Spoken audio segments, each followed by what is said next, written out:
Good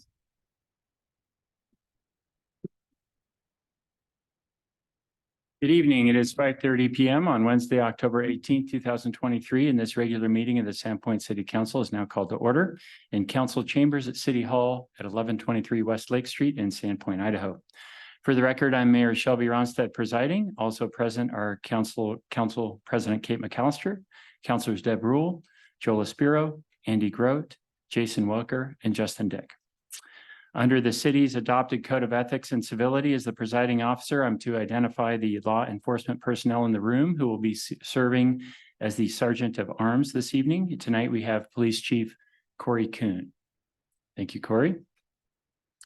If everyone will please rise for the Pledge of Allegiance. Pledge of allegiance to the flag of the United States of America and to the republic which stands one nation under God, indivisible, with liberty and justice for all.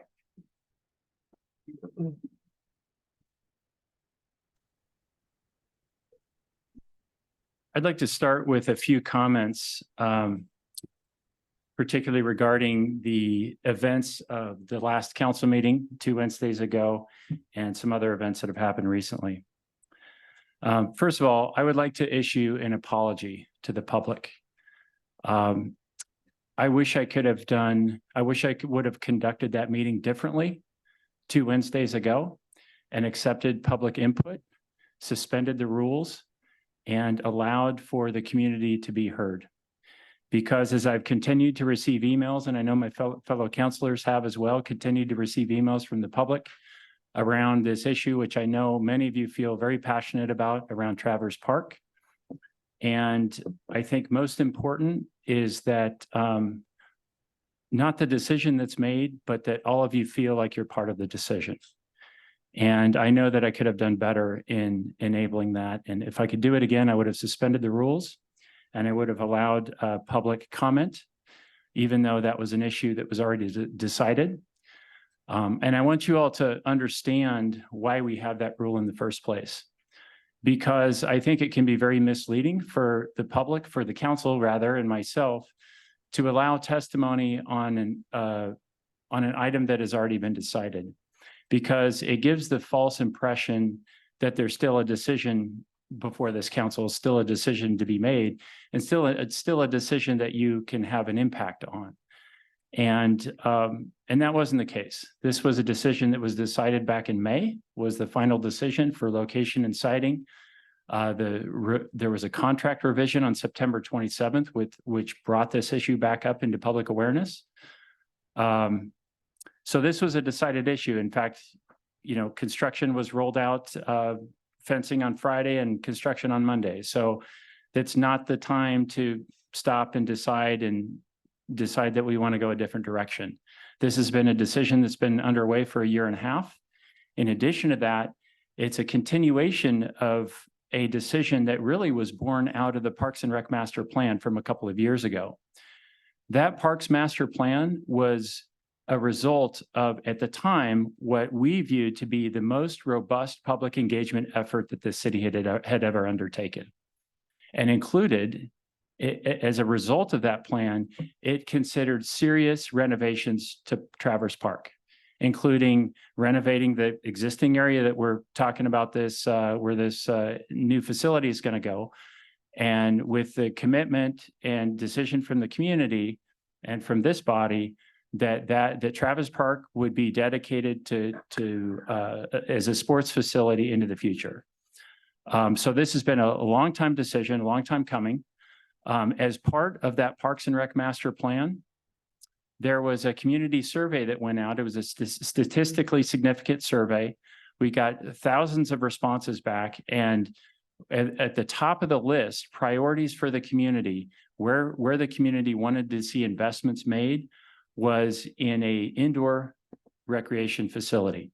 And so this action, it was an incredible gift by the Russell family that brought this whole action forward.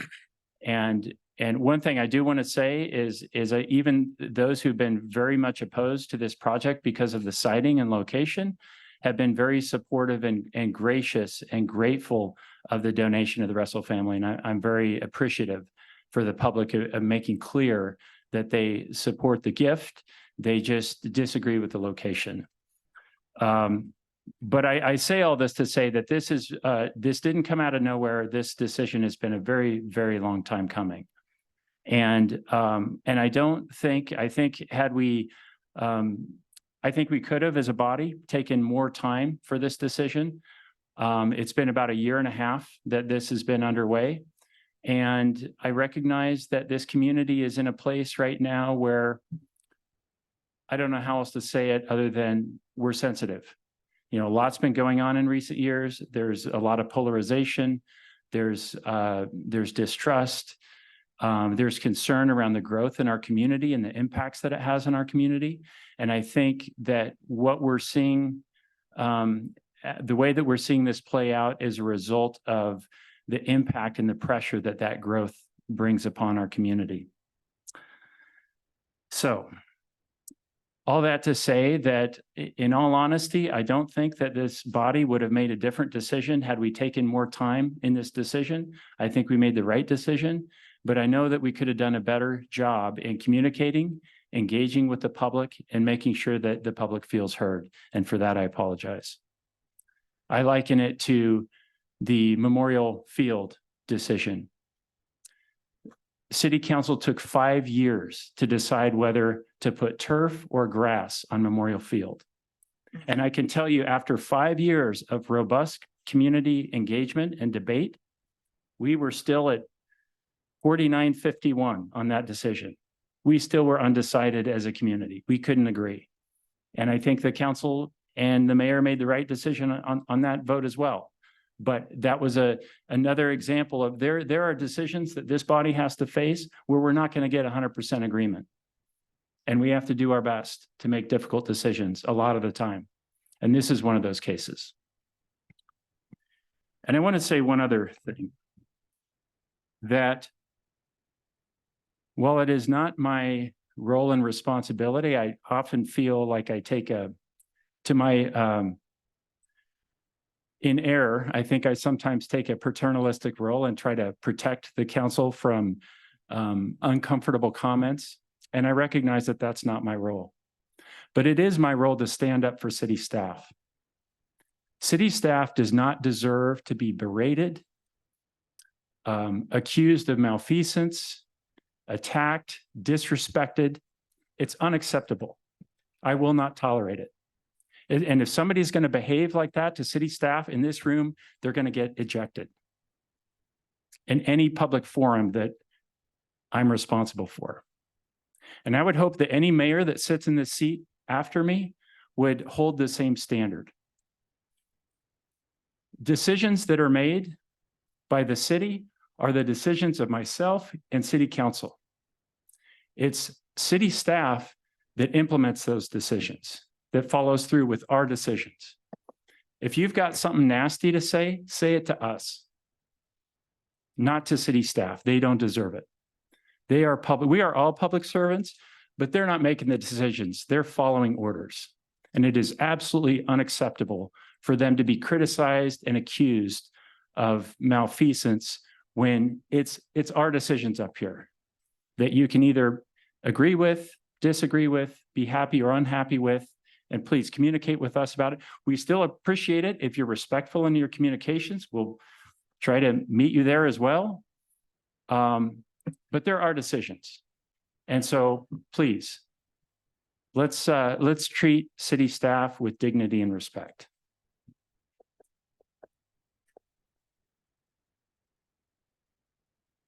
Regarding the Russell Sports Complex, I say it's been 1.5 years. There have been over 10 public meetings, stakeholder meetings for all the potentially impacted user groups. We had a public meeting in April. There was a public survey. There was an open house in May.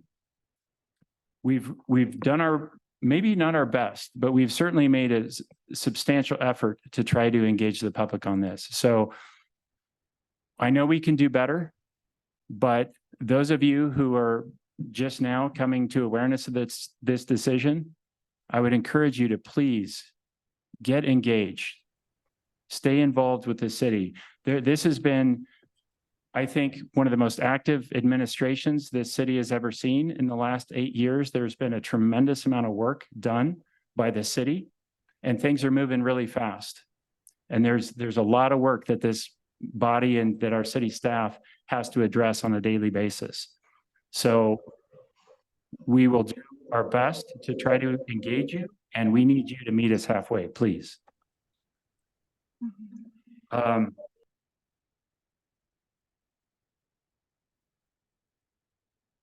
I think that's all I need to say on that.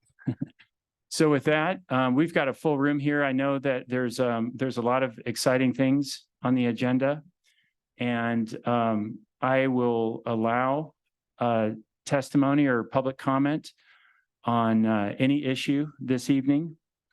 And I hope the council can get on board with that.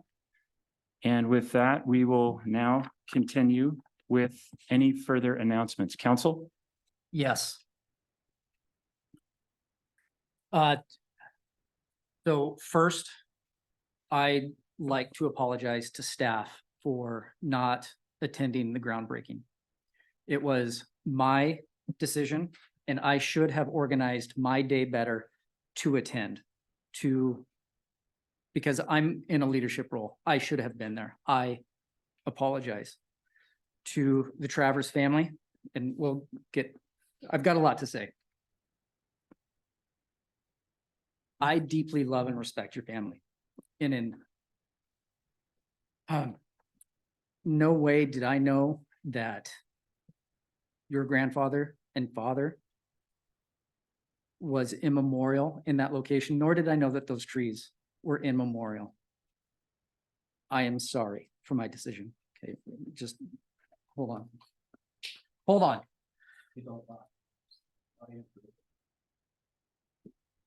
So I was at the candidate forum last night. So for those candidates that are in attendance tonight, could you please stand up? Thank you very much. You guys, I wish you all the best of luck.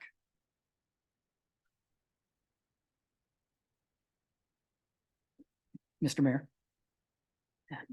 thank you for the opportunity to serve. This has been an incredible experience. Jennifer, it's been an honor and a privilege.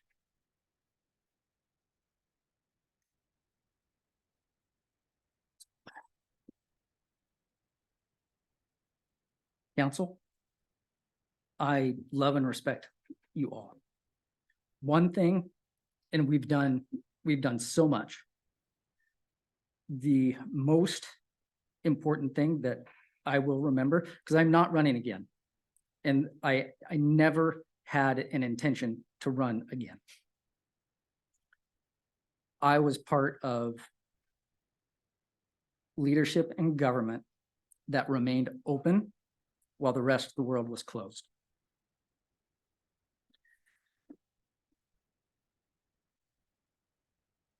Upon entering to the parking lot, some new information was presented to me that I had not thought of.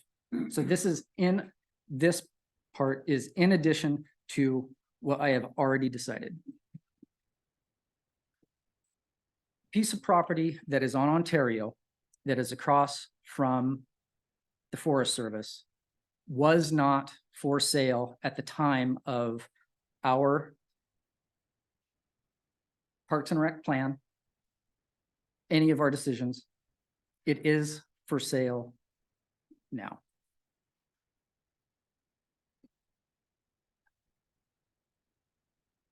I know that you already explained things to me, but I cannot with good conscience ask for us to reconsider.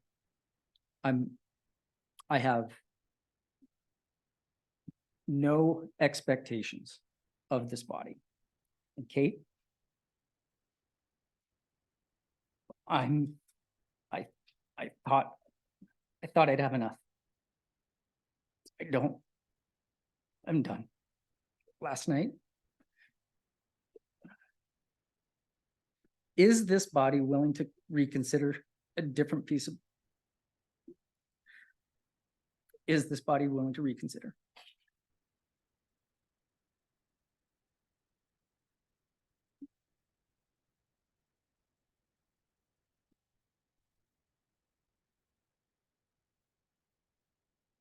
I resign. I'm so sorry.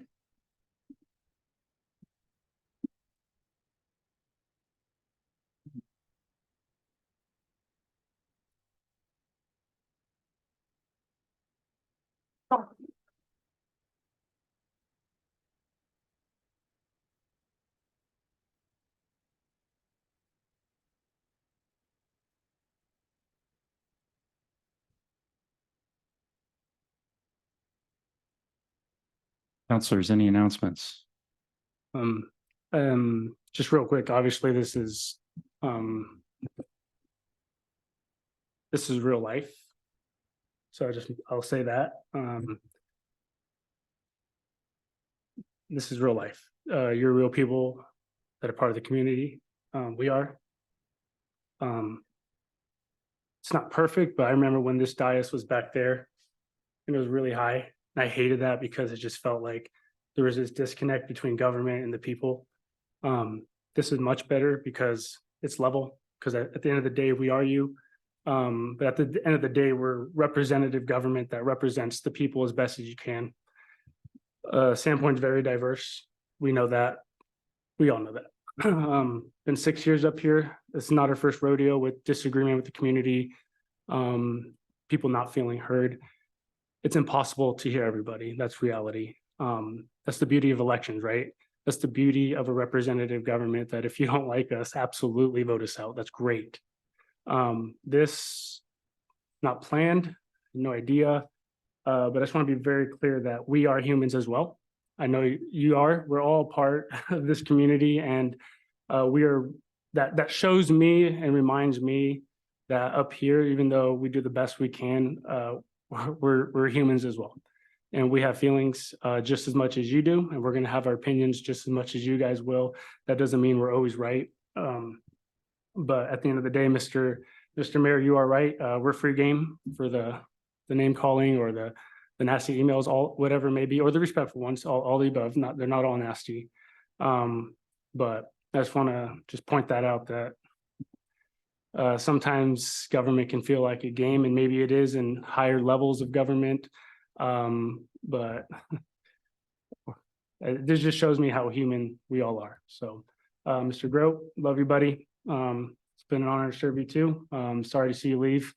I wish you'd stick it out, but this isn't easy. We all have families. We all have businesses. Feel free to boycott if you want. Absolutely. Joel's Mexican Restaurant, not a problem. That is your right, and it's a beautiful thing that we have as a community. Even companies that I completely disagree with socially on many things, I still try to support them because they are trying to raise their family and feed their family, because we all want to live in Sandpoint. As we'll see on the agenda tonight, things change, move fast, but we are human. Appreciate all of you guys being here, and buckle up. So thank you. That's it. Thank you, Counselor. Mr. Mayor, I just want to thank Andy publicly again. I know this has been a really tough process for him.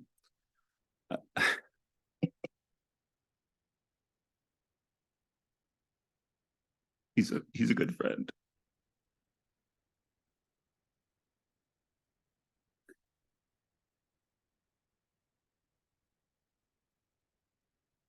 Mr. Mayor, one last thing here.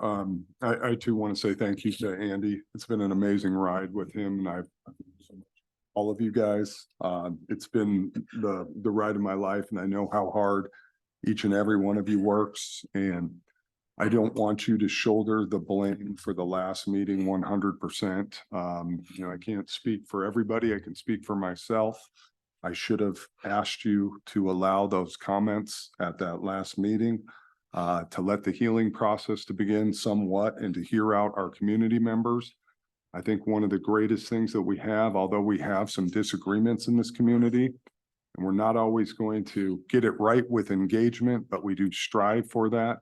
But it's amazing to see this group that we may not agree all the time, but to see the passion and the amount of people that have come out, whether you agree or you disagree, to have that kind of support in our community shows that you care. I think every one of us cares very deeply for this community, whether we agree or we don't agree. But we can all agree that we live in one of the most beautiful places in America, and we're all doing our part as best we can to keep it that way. So thank you. And like I said, you shouldn't have to shoulder 100% of the blame for the last meeting. I'll certainly take my share for that as well. And I apologize to the community for allowing that to be shut down when you folks needed to be heard. Thank you. Mr. Mayor. Thank you, Councilor. Yeah. I would also like to apologize. My heart breaks for my friend Andy. He's a good counselor. And he just couldn't take any more of the hatred and the mean words. He tried his hardest, and it was very difficult. It is a difficult job for those of you who haven't sat up here before.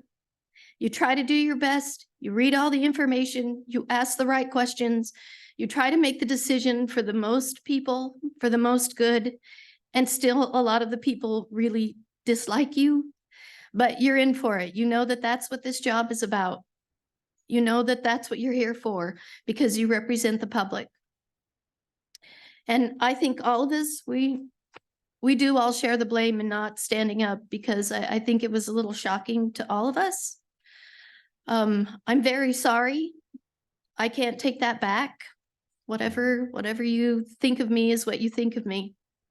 But I just ask if you see Mr. Grote in public to please be very kind to him because he has always been a champion for you and for all of us. And he's a good guy. And it's really sad that someone like him will no longer serve in public service because it's been tough, because people wouldn't listen to one side or the other. When we plant our poles, that's all we want to hear is our side of it. And so we're very sorry. Hopefully tonight you'll get your chance to say what you need to say. And again, those of you who are running, and if you should win, you need to be prepared. You need to absolutely be prepared to be a public servant, because until you are in this seat, you have no idea what that means. Thank you.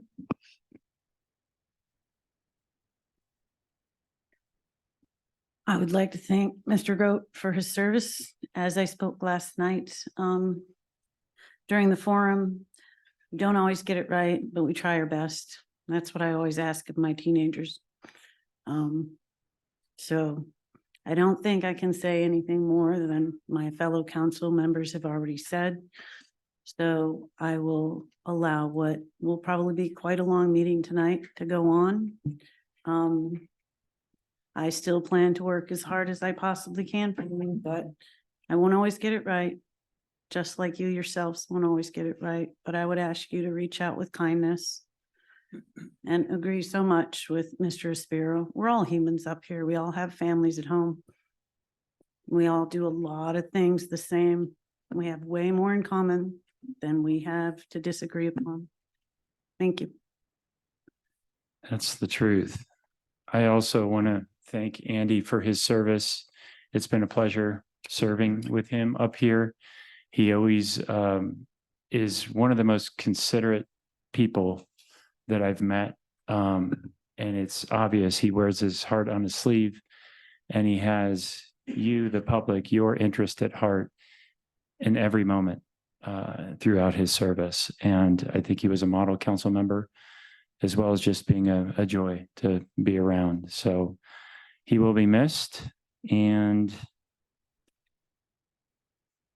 I think we are ready to move on. Does council have any further announcements? Okay. We have a big night tonight. Next on the agenda is the public forum portion of the meeting, which gives the public the opportunity to address the council and myself regarding items listed on the consent calendar or in any item not listed on the regular agenda. If anyone in chambers wishes to speak now during the public forum or during any other portion of the meeting this evening, you must complete a sign-up form, which is available on the table by the front door. Complete it and please hand it to any staff person at the back table there. Appreciate that. If you're on Zoom and wish to speak, you will need to raise your hand on Zoom at this time. To accommodate those who wish to speak on general items during public forum, as well as those who wish to speak on specific business items on our agenda, a total of 20 minutes will be dedicated to the public forum at the beginning of the meeting. If you'd like to speak and did not have an opportunity to do so, we will provide that opportunity by reopening the public forum at the end of our regular agenda. And that's because we've got a lot on our agenda this evening, and we need to keep the meeting moving forward to make sure we get it all done, but we also want to be sure to give you all a chance to be heard. So I will now recite the rules and procedure for public comment during the meeting.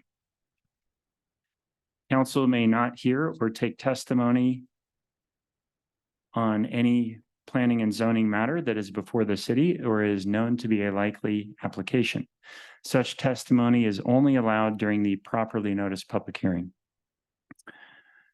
Those in attendance shall not engage in disorderly or boisterous conduct, use threatening or abusive language, hold up or display any type of sign, speak out of turn, or clap or engage in any other similar act which disturbs the meeting.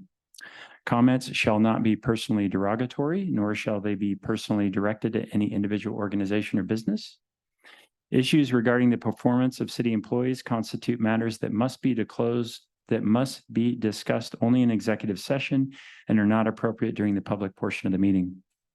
Public comment opportunities during meetings are for comments only. Do not direct any questions to myself or council or to city staff, and please do not approach the dais.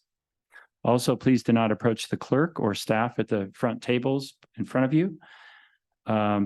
If you need assistance, you can ask the staff at the back table and they can help you. Unless otherwise provided, each speaker will be allowed 3 minutes. When it is your turn to speak, please introduce yourself and please state whether or not you reside in the city. It's Sandpoint city limits. Madam Clerk, has anyone signed up to speak during the public forum? Yes, Mr. Mayor. Helen Newton.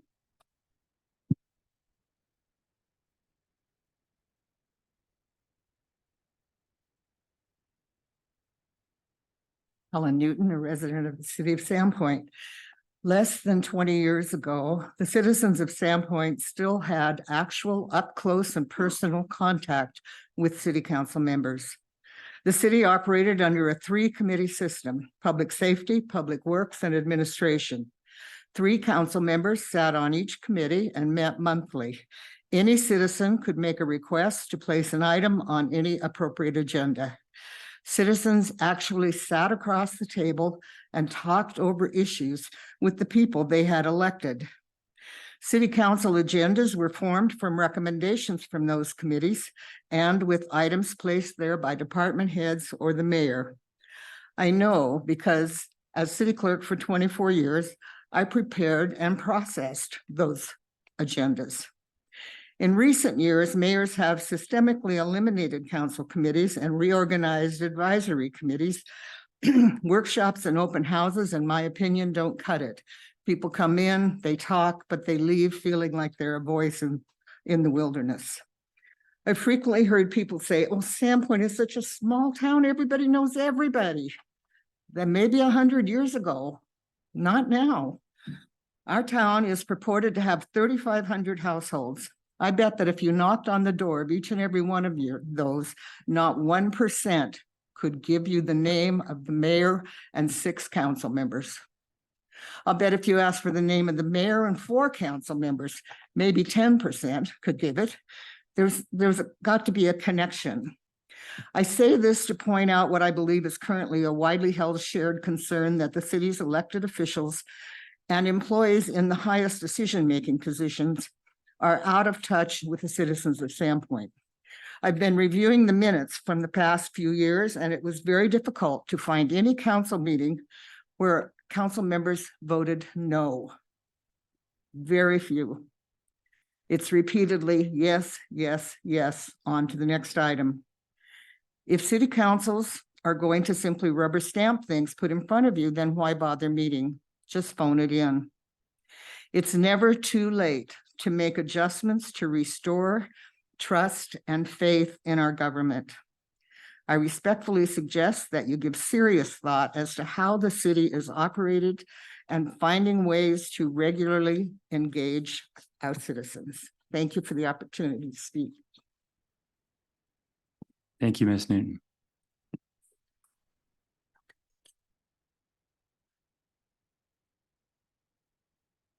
Jeremy Grimm.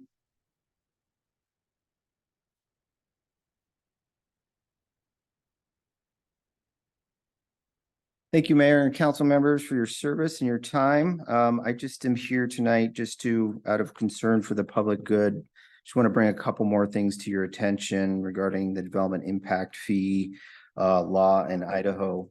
The first is some of us might be shocked by the growth. I referenced this last night at the forum. In 2011, the city developed the capital improvement plan development impact fee study. It's adopted by ordinance 1264, and in that the population projection for 2023 is 10,446 people. So this plan is in the ordinance, codified, adopted, and it spells out exactly how the projected population can be utilized through impact fees to pay for all the parks, police, fire, roads, and pathway infrastructure generated by growth. Further in that plan, and I know we're going to hear from the legal counsel tonight about the Impact Fee Advisory Committee, but it talks about how you go about revising the capital improvement plan. Specifically, I want to jump to Idaho Code 678206-2, and it says procedure for imposition of development impact fees. A development impact fee shall be imposed by a government entity in compliance with the provision set forth in this section.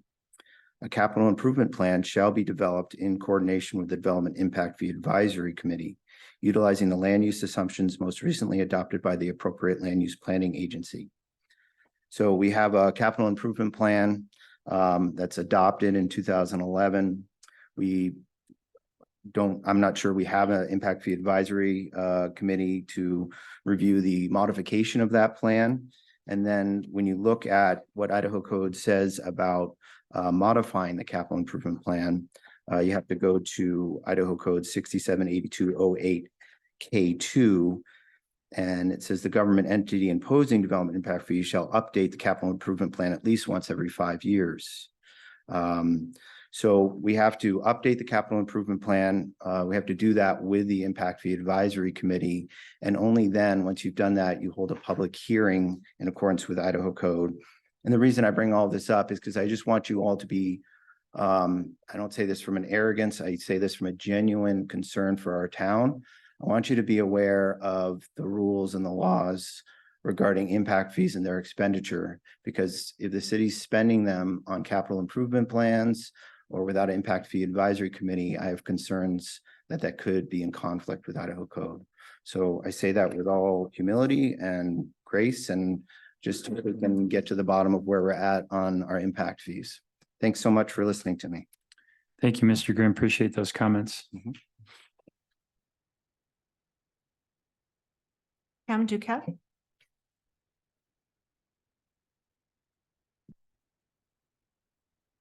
Good evening, Pam Duquette. I'm a Sandpoint City resident. Helen, amazing. Thank you very much for those words. My thoughts, for sure, just could never be so eloquent.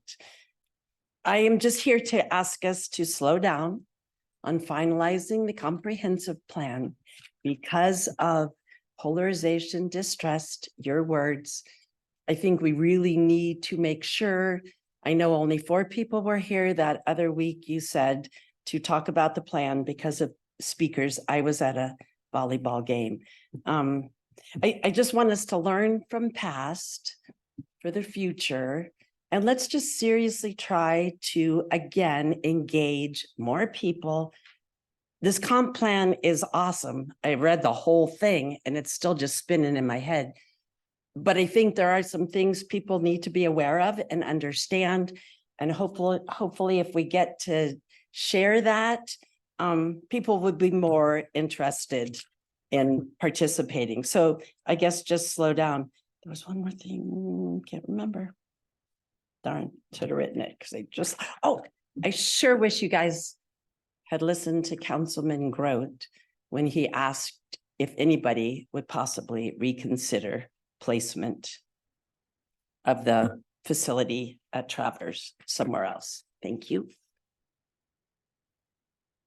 Thank you, Ms. Duquette. Teresa Stevens.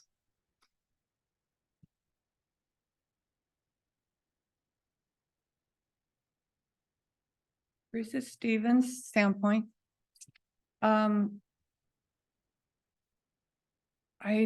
I was not prepared to say anything tonight. I didn't think we would be allowed to. I'm thankful that we are. I think I would like to apologize again in public for the demonstration of Monday. I thought we were rude and loud and disrespectful. However, I felt that we needed to be heard. I have been involved in this argument since May. Before May, I was gone for the winter, and I'm sorry about that. But in May, I went to the pagoda that day and said on my little Post-it note, no, this is a bad idea. Nothing since that moment, I don't believe has changed, except that the trees will now be turned into benches. The Traverse sign is coming down. There will be a new sign. There are no changes since that day in May. And you've had all these people, every chance we get, coming and begging for reconsideration, and nothing has changed.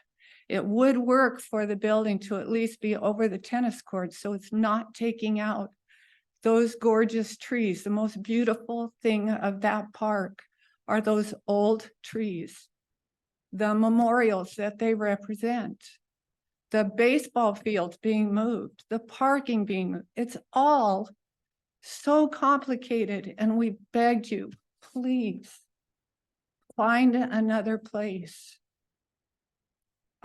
I just really believe there are plenty of other places. There's room for buildings, but there's not that much room for baseball fields. So I don't believe that Andy quit because we're abusive.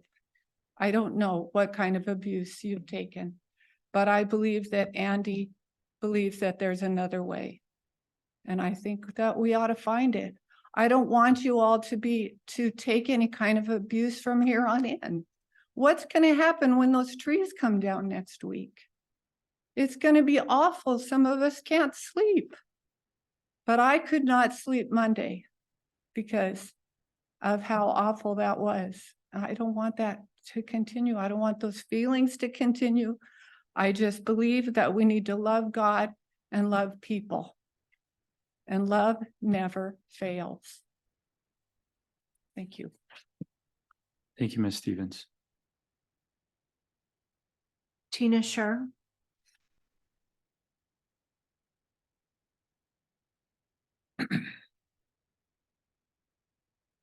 Hi, I'm Tina Shear from City of Sandpoint. I also wasn't prepared to speak tonight, but I'm just going to speak from the heart because I think that's what we all need to do. Sorry. I'm from a family line that's been here 50 years, and we're part of the heart of this community, like the Traverse family and many others. And we see these spaces where there are beautiful trees and places for us to come together as the heart of the community. And I feel like by doing this, I think you're taking part of the heart of our community away. And that's what Andy is feeling. He's feeling that in his heart. And I just ask each of you to really reconsider, because once those trees come down, they're done. I have 2 children that go to the Waldorf school, and I can't tell you how many kids have drawn. I have with me pictures of the trees, and they've done plays under them. They go to them every day, and They're connected, right? These little souls, try to remember when you were little. We've got to live our lives like that, or we don't have anything anymore. Please just reconsider. These kids will be devastated. My daughter drew this picture. She said, I will keep it in my room forever to remember this willow tree. She really will. She's a kid that will keep it in her room forever. And you guys are responsible for that. I hate to say that because I know some of you and I feel like I'm friends with some of you, but I also know your hearts and I know this is not done yet. It's not too late to do the right thing. It's never too late. Just please reconsider. I mean, Andy's like a superhero. He's trying to get you. You guys could all be superheroes instead of villains. You're going to be villains to our kids. I've tried to explain all kinds of different ways of how this is positive and how this will be good. And my kids are like, no. I said, well, you can get involved in city council someday. And they said, yes, but we will never take down the willow tree. I mean, it's just, I don't know how else to spin it for them because there's no other way to spin it. It's the wrong thing. We've got the Travers family here who their family members' ashes are there. The park's named after them. They don't agree with this. Please just listen to your hearts, you guys, please. Please, okay? It's not too late. It's just never too late to do the right thing.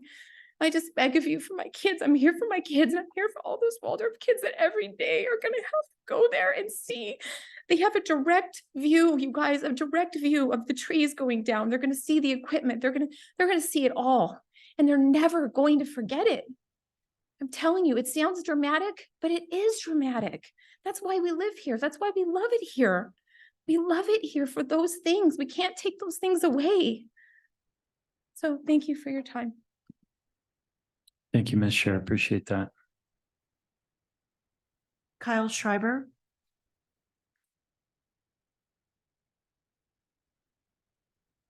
Kyle Schreiber, Sandpoint resident.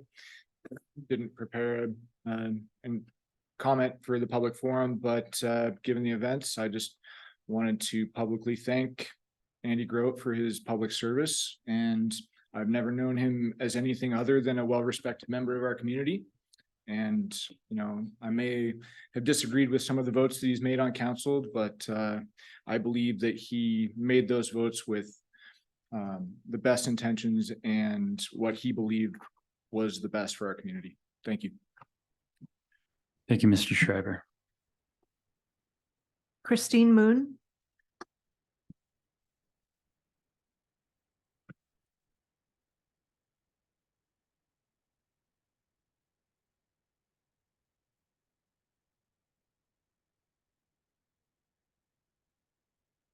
Christine Moon, Sandpoint resident, and I'd like to speak on communication between the City Hall and the community.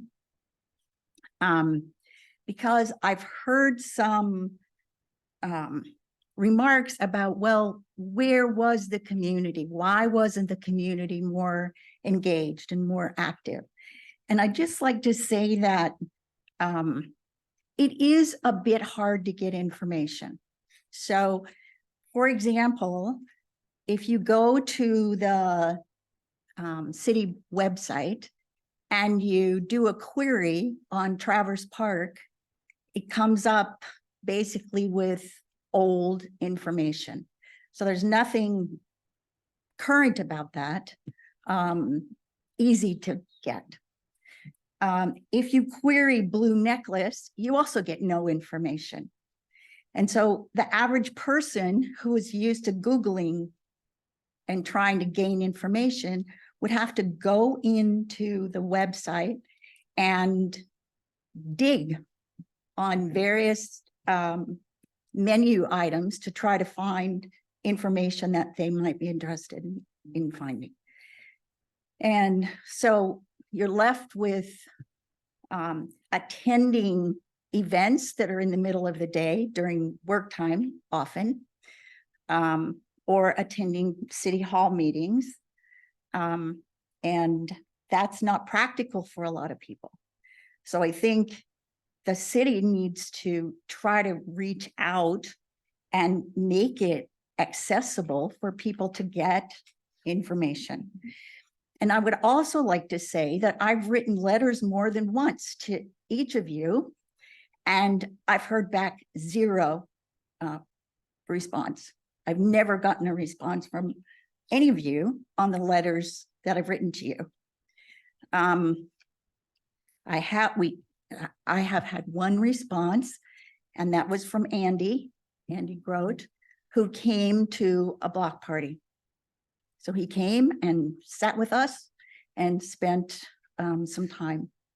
And that's been really the only sort of response to my efforts to reach out. Those are my comments. Thank you, Ms. Moon. Mary Ann Kramer.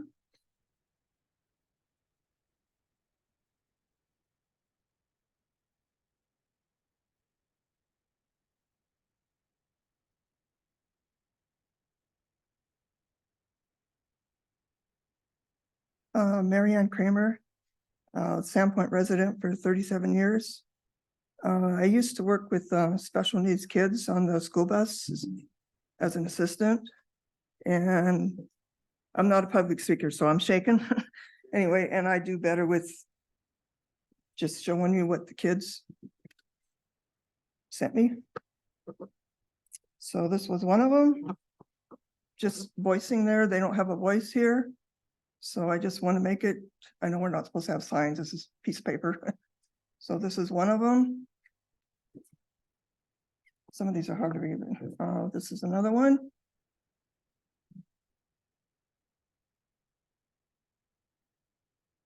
And then this one was a little harsh. No, not this one, the other one was. And then this one here. This one even has the heel in the back. To us, that doesn't mean nothing, but to those kids, it means a lot. And then this is all I have to say.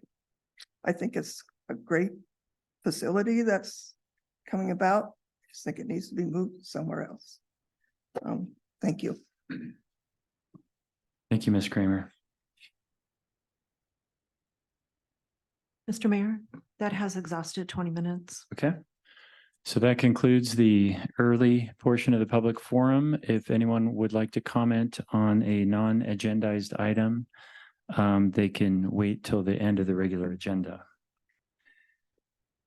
We will now proceed with the consent calendar. For the record, the total amount of bills is $2,359,870.78, reflecting $1,165,815.78 for regular payables and $1,194,055 for payroll. Does council have any questions, or are there any items council wishes to consent calendar? Mr. Mayor? Yeah. Is this a time to suggest the removal of an item from the main agenda, or will we do that next? Yeah, let's wait till we get through the agenda. Is there a motion to approve the consent calendar? So moved. Second. It's been moved and seconded. This will be a roll call vote. Counselor McAllister, Yes. Counselor Sprow, Yes. Counselor Welker, Yes. Counselor Dick, Yes. Counselor Rule. Yes. Consent calendar is approved. Oh, thank you. Mr. Mayor, I'd like to remove item 6C from the evening's agenda, or sorry, 9C from the evening's agenda, the proposed resolution to adopt an establishment of a housing authority. So moved.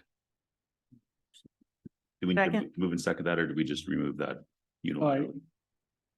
I know consent calendar items can be moved to the agenda without a vote, but to remove an item from the agenda, that's a second and a vote. Is that correct? I'm not Yeah, I sure mean, what it's the still, procedure it's still, I guess, point of order. It's still an action, so I think we would need to table it. So we would need to table it to a forward date, or Yeah. or we could determine, we can leave it to staff to determine the appropriate date to forward that. So I'd action item like to move to table item 9C, establishment of a housing authority, to a future date. Second. Been moved and seconded. This will be a roll call vote. Counselor Rule, Yes. Counselor Dick, Yes. Counselor Welker, Yes. Counselor Sprow, Yes. Counselor McAllister. Yes. Agenda item 9C is tabled to a future date to be determined by staff. Okay, moving back to the regular agenda. Next Next up, we have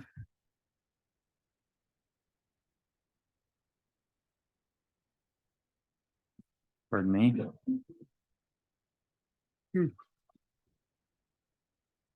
Next up, we have a public hearing on a request for approval of the preliminary plat for the West Point Place subdivision, city application PS 23-0003.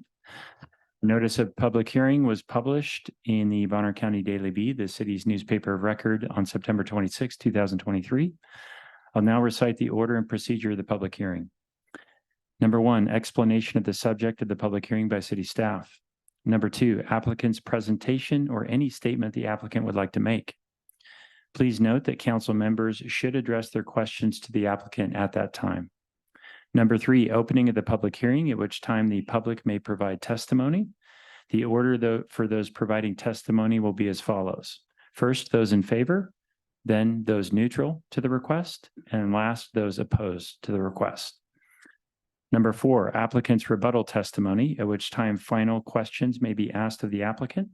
Please note that if any new facts are elicited during rebuttal, the public will be given an opportunity to comment on any new facts. Number five, we will close the public hearing. And number six, council will deliberate. No new information may be provided after the hearing has been closed, with questions directed only to city staff during deliberation. For the record, any written comments received in time were included in the meeting packet or otherwise provided to council. And before we proceed, I'd like to ask for confirmation from each council member, please, that you've had no ex parte contact and that you've had no conflict of interest as it pertains to this request. None. No. None. None. Let the record reflect that all council members, including myself, have not had any ex parte contact or any conflict of interest as it pertains to this request. I'll now yield the floor to City Planner Amy Tweet.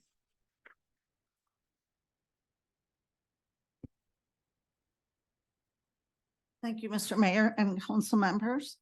The public hearing is on a preliminary plat called West Point Place, requested by West Point Plaza Development.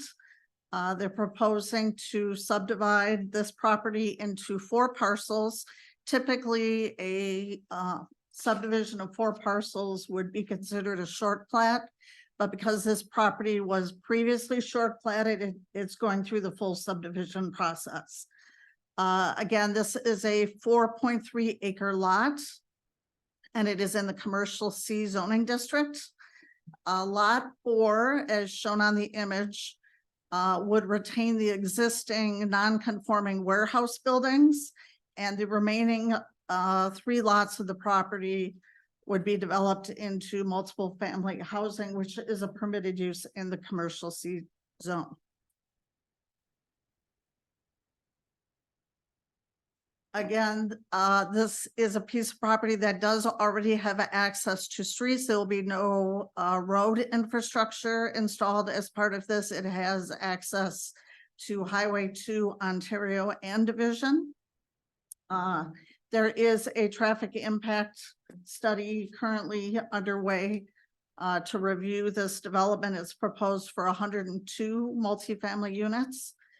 And the easements and utility plans will be reviewed further in as part of the public infrastructure permit and prior to final plan. But the lots do meet the requirements of the commercial C zoning district.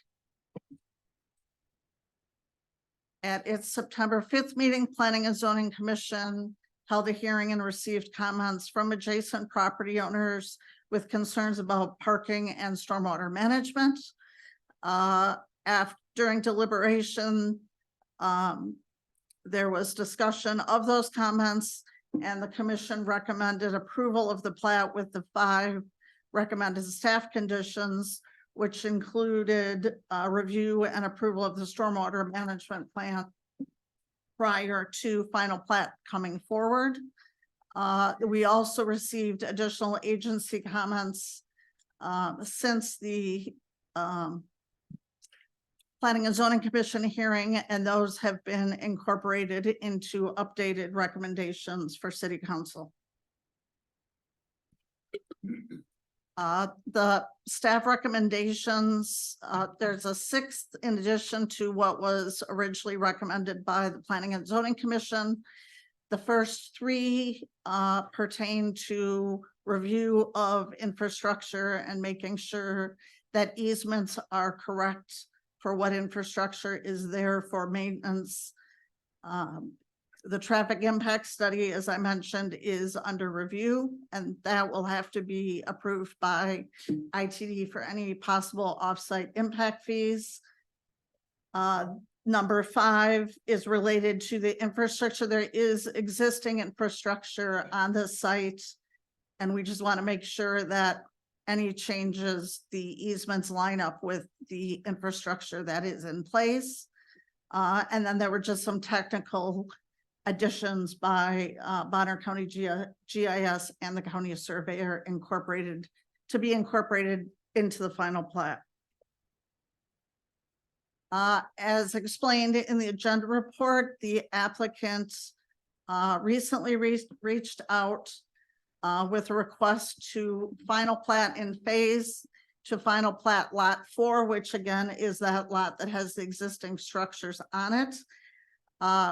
They do have existing utilities fed from Ontario, but we want to make sure that there are no conflicts with the remainder of the development. So at this point, staff is recommending council postpone action until November 1st so that the city engineer can ensure that the concerns, particularly of stormwater, are adequately addressed. And again, this is the 4-lot subdivision. And that is all I have, Mr. Mayor. Thank you, Amy. Is there any questions for staff at this time? I have a question. Yeah. So Amy, on lot 3, it looks like a flagpole lot. So on Ontario, is that going to be a driveway? I watched the city planning and zoning. And the one thing that I don't remember and I was concerned about is with that many people there, it doesn't seem like there's a lot of ways to get in and out. And I know by Mountain West Bank, there's a divider in between, so it makes it a little bit scrunchy to get through there. So is there going to be like from Ontario, will there be a driveway into this development? Yes. Okay. There'll be a driveway and it actually will extend up to Highway 2. Okay. So there will be access to Highway 2. On this map, there's access to the north, and then there is that shared access easement onto Division, and there will be a drive access onto Ontario as well. Okay, thank you. Mr. Mayor? Yeah. Just, I had the same concerns. I read through all of it. So this is going to be a right of way for the utilities, but this is actually going to be a private drive. It will not be a public street. Correct. And so I believe this came up before, because it's in the commercial zone and because it's multifamily. Is that different how the frontage is? There doesn't have to be public street frontage in that case, or there just has to be street frontage? Can you explain that a little more clearly? Because in the bigger document, reading through all that, I thought I had it and then it changed. So if you can just clarify that for me, because I think some of the other council members might have that question too. Right. The commercial C district doesn't actually have the frontage requirement that some of the residential districts have, but this, the frontage would be considered Ontario. The easements that you see here actually have existing mains in them that were put in as part of that larger, the original short plat that fed the buildings to the north. So those will be underneath the drive aisle that will serve the parking for the multifamily development. Okay, and can you clarify how wide that drive aisle will have to be? It will have to be a minimum of 24 feet. Okay. Thank you.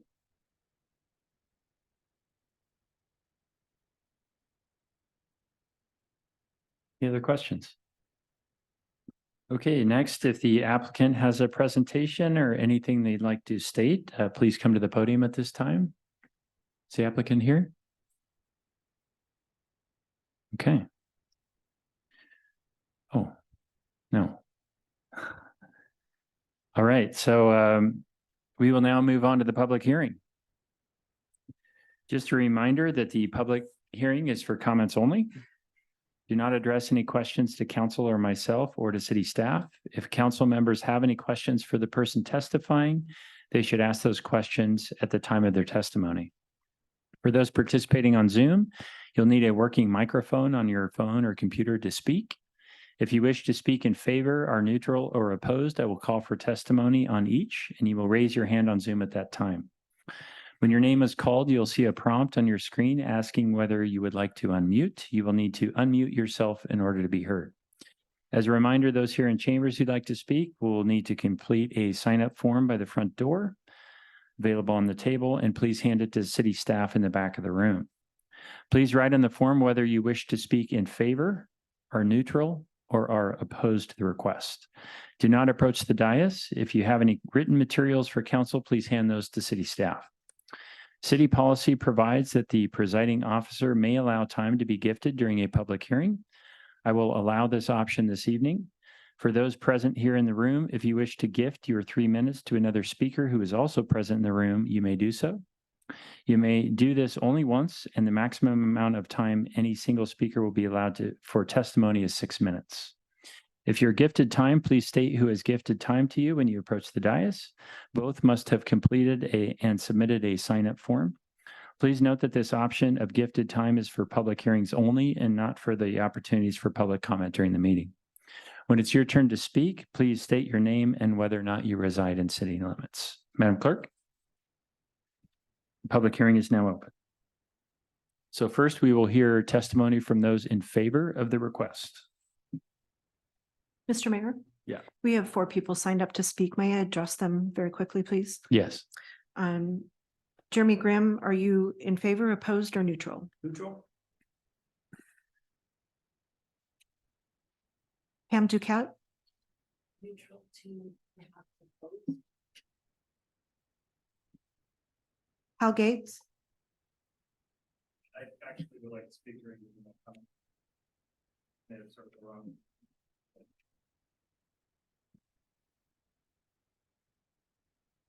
Molly O'Reilly? Okay, it sounds like we have no one who would like to speak in favor of the request, so I will now open the floor to anyone who is neutral to the request. Jeremy Grimm? Thanks, Mayor and Council. I am quite familiar with this area, and I'm sure you all are as well. What I want to speak about on this project is the grand opportunity to solve a area-wide problem on this part of town. As Councilwoman Rule knows very well, her backyard is a duck pond in the spring. So what I'm talking about is just west of Olive there. Everyone know where Deb lives, I think. There is a 25-foot wide utility easement that goes from Ontario all the way down to Birch, right behind there. And I know this because I was working with the property owner directly on the other side of this project, south side of Ontario, the open field there. And it just seems to me that this is a opportune time for the city to look at solving the stormwater problem in this area as a whole.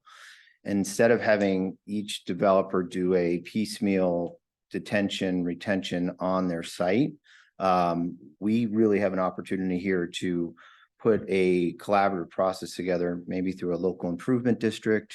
Obviously, this developer and the developer on the south, Mr. Boyd, are going to be putting money into stormwater, but this is a great time to look at maybe the city collaborating and putting that stormwater in a pipe from this site and bringing it down the utility easement in the back of Deb's yard. Short-term disruption to your yard, but we could pipe it if we put it in that utility easement all the way to Birch and then over across to the outflow by the wastewater treatment plant. We've done some preliminary engineering on that for Mr. Boyd, and it's about $380,000, they thought.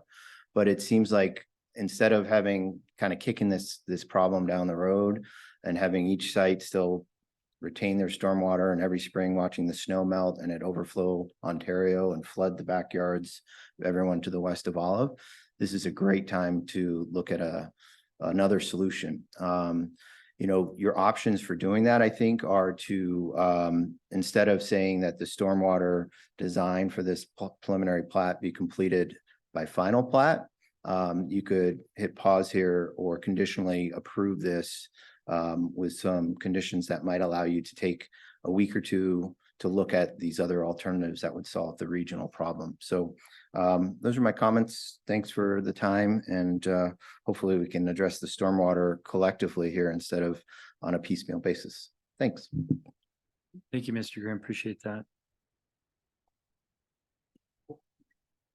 Pam Duquette?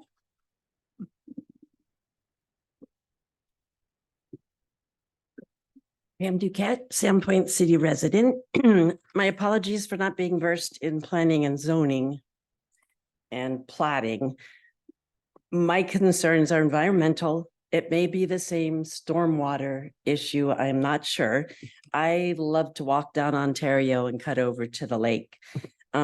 In the evening, in the spring and the fall, there are a cacophony of frogs in this strip of land in between the Lutheran church parking lot and this plat. And I'm not even sure, I couldn't tell on the drawings if it's even in there. But there's quite a strip. I think it's lot 2. It's the west side of the church parking lot and then the east side of lot 2. I don't know if anybody could help me understand that. I know I can't ask questions. It's not in the national wetland map. And I know on their permit, they said there was no wetland. If that's stormwater, to me, it's a wetland. It has cattails, it has frogs. It's amazing. It's wonderful in the spring and the fall. And I just hate to see that sucked up by concrete.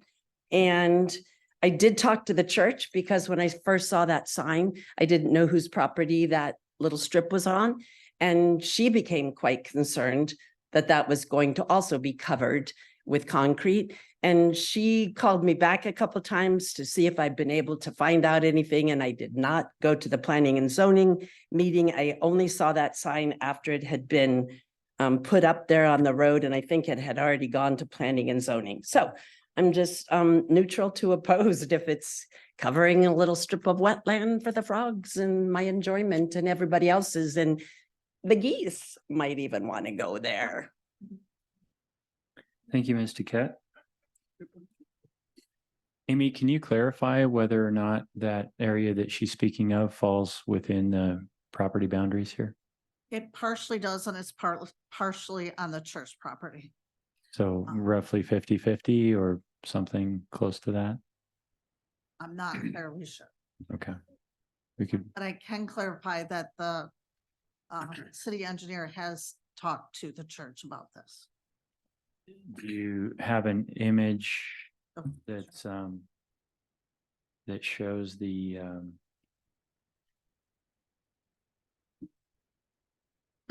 like a geo image? I don't see one in the packet exactly. Oh yeah, I guess this one kind of. Yeah, there you go. Yeah, that's on page 2. Yep, that's the one. Looks like it's mostly on the site.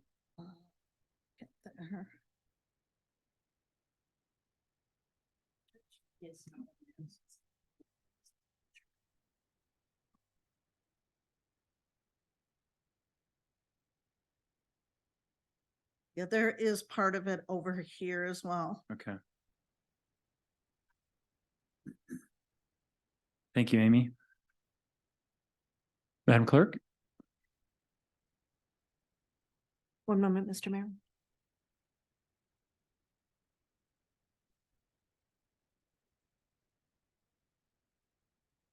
Molly O'Reilly?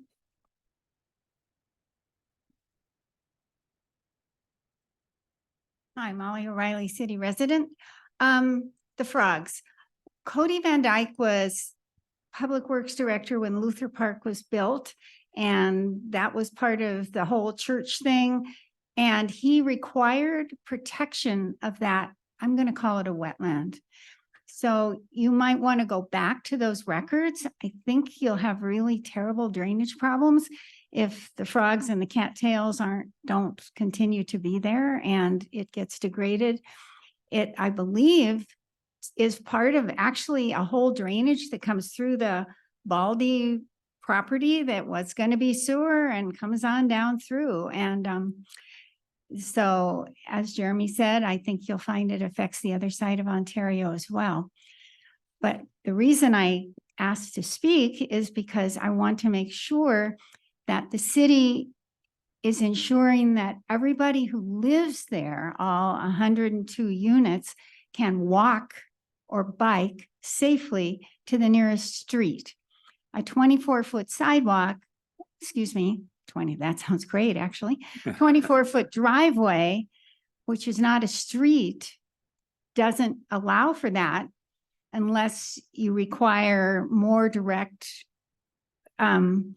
sidewalks or pathways from each building to the nearest right of way. But I think it's really important because if you have to get in your car to get out safely to the street, you're probably going to drive. Thank you. Thank you, Ms. O'Reilly.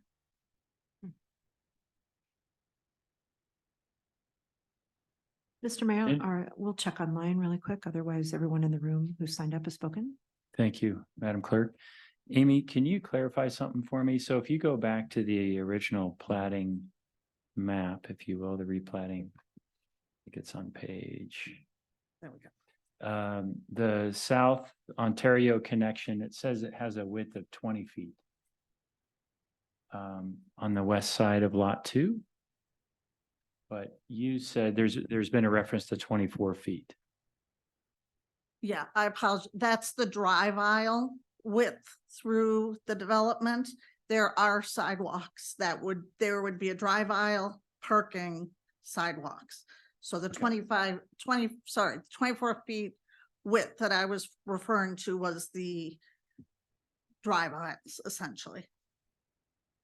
Okay, but it says 20 feet on this map. Is the map incorrect, or am I looking at the wrong thing? Because No, you're not. What you're looking at actually is the utility easement. So those are existing easements for underground utilities. The water and the sewer. So what you'll see here, right now there is there is water and sewer where it is a 30-foot easement. And you'll see that easement that goes off to the right at an angle. That's the location of the current sewer main.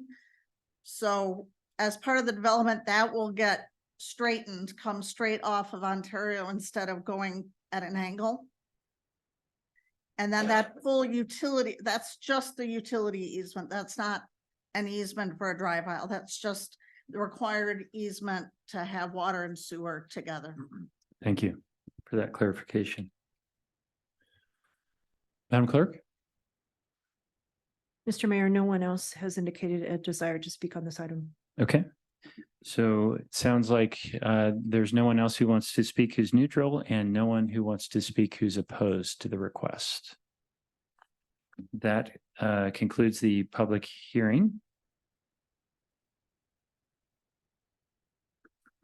And I would remind the council that we don't want to elicit new facts. But I would open the floor for any questions to council or any deliberation or questions to staff or any deliberation. Mr. Mayor. Yeah. Yeah, this is one of those situations where I wish the applicant were in the room. I do have questions. I appreciate Mr. Grimm and Ms. Duquette for bringing to our attention. And of course, I don't walk that way, but I do absolutely hear the frogs when I'm passing through there at certain times of the year. So it immediately triggered that memory of that. And I'm very now conscious of that wetland, even if it's not officially on the wetland designation. However, I'm looking at from the staff report, the preliminary engineering plans, Amy, and there is I don't know if you can pull that up. It's not necessary because I can describe what it shows. It shows the limit of disturbance as a dashed line going around the entire property area. And it does show that limit of disturbance extending beyond the edge of the wetland. So if the applicant were here, I would like to know what is the nature of the disturbance intended for that wetland.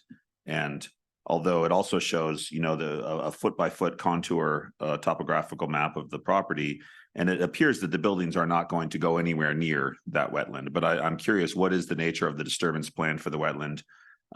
Is that all for stormwater retention? If so, will it be preserved in some natural state? I don't know if you have answers to these questions. It is primarily for developing their stormwater management.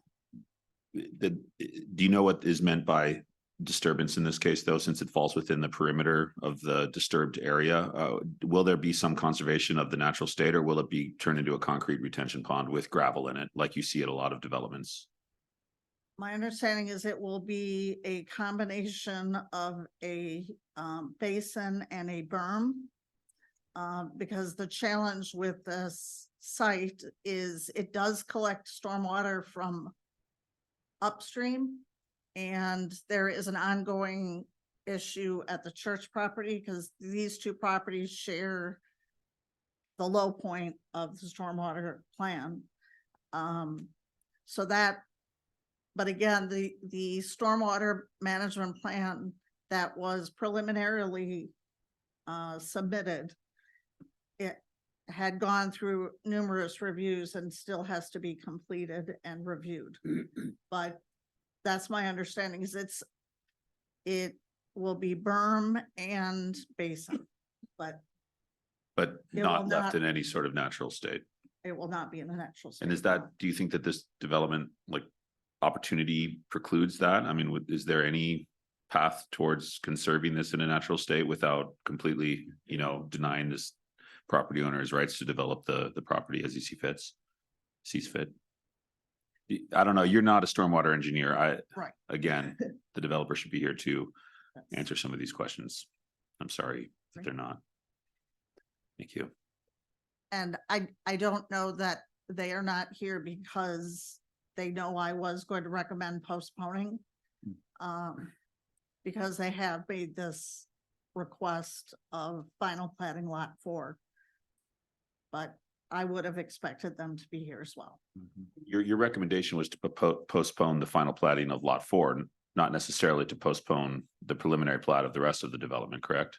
No, our recommendation is to postpone action on the preliminary plat. Okay, thank you for clarifying that. Mr. Mayor. Yeah. I too am a neighbor over there. I thank Jeremy and Pam and Molly for their comments.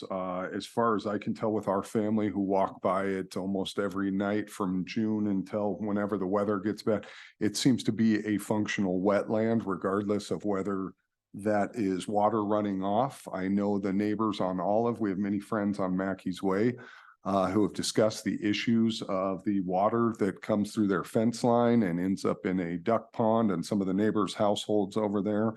I wish they were also here in the room to have these discussions. I feel like this is putting the cart before the horse a little bit, as I have I'd love to see what that traffic study looks like. Not necessarily on Ontario Highway 2, but off Division turning east into the area with the Mountain West Bank. We've heard some parking concerns from Mountain West.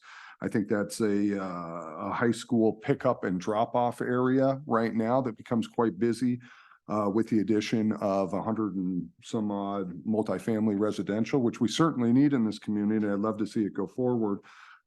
If we could address this, and maybe if we do have a larger opportunity to solve this problem for not just this development, but across the street, just west of Mackey's Way, with the developable land that's right there and the neighbors that already exist with this water problem. So I think I would be inclined to postpone until more information is come to light. Thank you. Mhm. Okay. Mr. Mayor. Yeah. Did I? Okay. Well, I guess everybody wants to hear from me because it's my backyard, right? You know, this is a personal statement more than anything. I think that we need to look very closely at that retention in its native state, because as if this were to go forward, if something is developed on it, then we have a massive impervious surface, which means all of that runoff is going to increase dramatically in the amount that it increases. So whatever is developed to store that water on site, I think it's very important. When we have snow on rain events, this last season was the first time that my shed floor flooded because it sits in the back of my yard. I don't really have a problem with some state of that flowing through my yard. I'd prefer not to have a pipe because I think that water won't be cleaned as well, and it'll be more of an environmental impact if we set up a pipe from a parking lot and pour it into our river. So I think we can do better than that. But my children learned how to skate on the pond that would form in the backyard and froze in the winter. So, you know, it's sort of a piece of my heart. And the mallards swim there in the spring. As long as it doesn't start to get in my living room, it's probably okay with me. But I know at the end of the street, the houses sit very closely. And I would be concerned if that level came up significantly, that it would flood my neighbor's garage. And as a matter of fact, it may flood Joel's mother's living room. So we have to, I know, again, you're not the water engineer, and we need to take care of all the citizens. It doesn't really matter that that's on my street, but I'd rather see more retaining in native form on properties that allow for frogs to live there and engage with multifamily facilities and children and all those wonderful things that help us feel calm when we stay close to nature. So I think there's a lot more that needs to be discussed on this. So I think you're right in postponing and having the applicant here. Mr. Mayor. Well, my parents will be happy to, they've always wanted an indoor I didn't swimming wanna call pool, it- so my mom will be very happy to hear that's a possibility. Diving board right out the Um, side window. I'm ready to make a motion, but Okay. Council President, go ahead.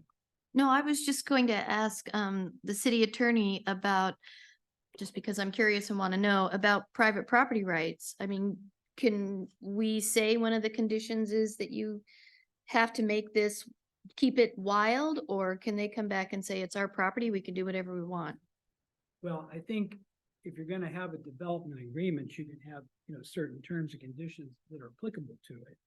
That would obviously be a retort from the applicant if in Right. fact they feel that it's, you know, compromising their rights, but the applicant's coming to you with a request to, you know, put this into at least a preliminary plat, address these issues.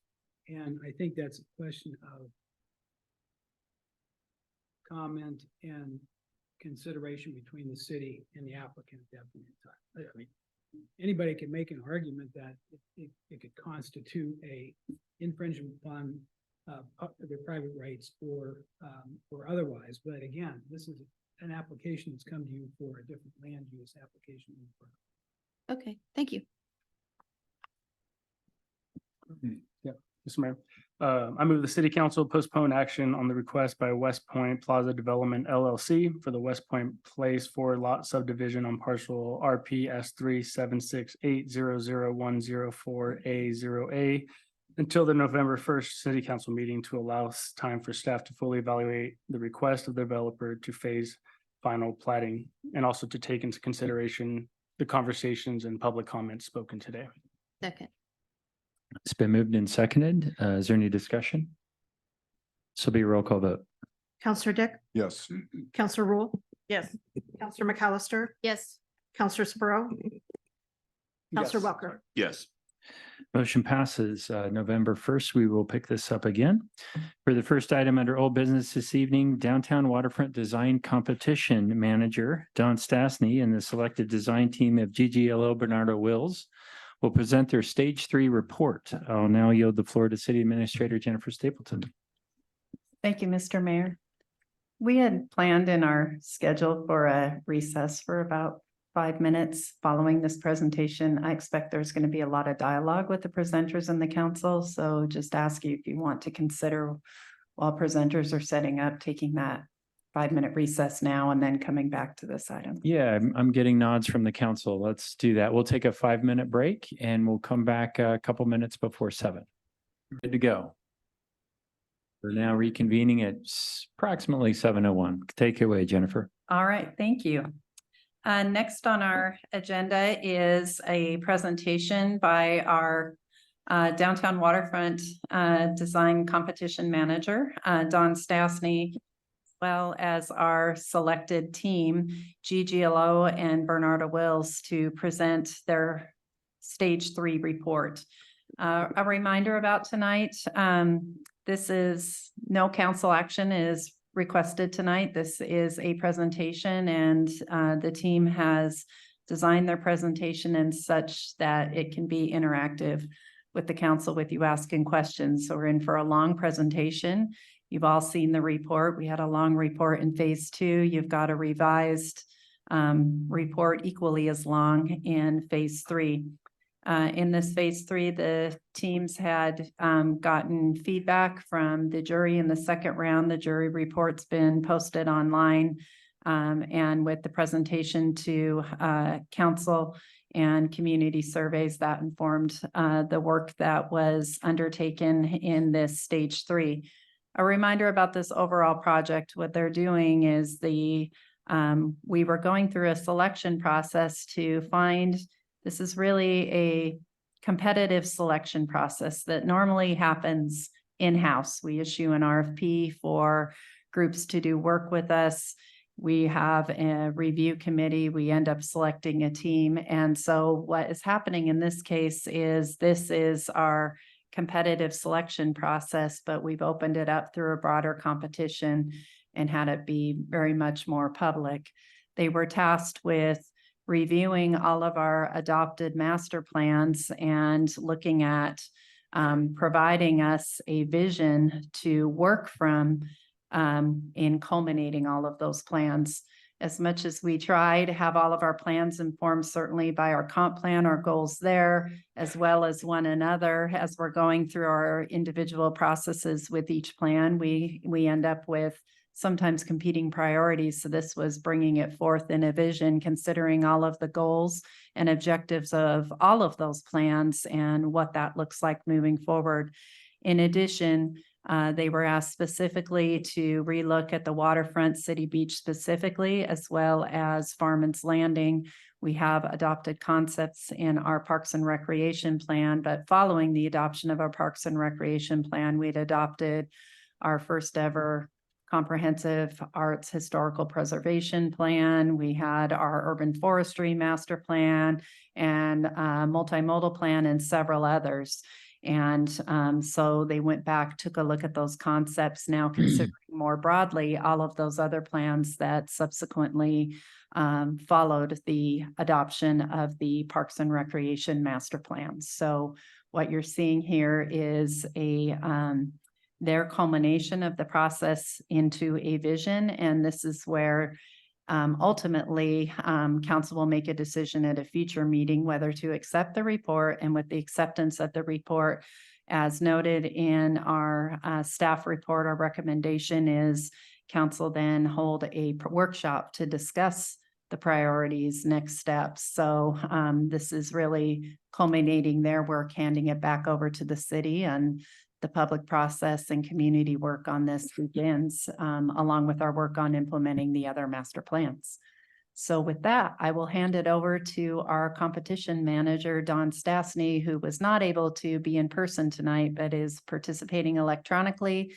I will also note for the council that Phil Cushlin, who has been working with us throughout this process, particularly, he's one of the most recognized experts around urban renewal around the state. And so he's been working alongside of us on this process with funding models and things like that. So Phil is also available online, and as questions come up, you may see him weigh in as well. Don, I'll hand it over to you. Thank you. Good evening, council. Good evening, Sandpoint.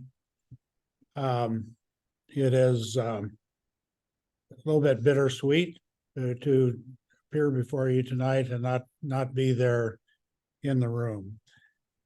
I'd like to go back just a little bit, and what Jennifer has explained is right on, and maybe this will be a bit repetitive, but as we started out this design competition, we had three different P's, if you will, to identify. One was the problem, identifying what we were trying to accomplish. And in this particular case, it was a vision for how you meld together all these various pieces of the downtown, the waterfront, and the community. Second was a process. And as you all know, we've been involved in design competition processes for many, many years. We know kind of the basic structure of what they are, but we also realize that each time that we take on a competition, that process needs to be tailored to what the particular situation is. And in a particular case of Sandpoint, we started out with an idea of a two-stage competition, which starts out with basically an RFQ, qualifications, what the teams were, and then an RFP returning for what they are proposing. In the case of Sandpoint, we decided to add a third stage. And the purpose for the third stage was to make sure that we went back within what was proposed and looked at the detail and gave the community an opportunity to come back and see what was being proposed and to be able to react to it. And I will leave it up to Mark to explain kind of what they have gone through during this stage 3. The third P is the product. And as Jennifer says, this isn't something that we would see adopted per se. I think what it is a framework by which all the projects that are being proposed, both public and private, all meld together or woven together into a fabric that would lead to a continuation of this unique place, Sandpoint.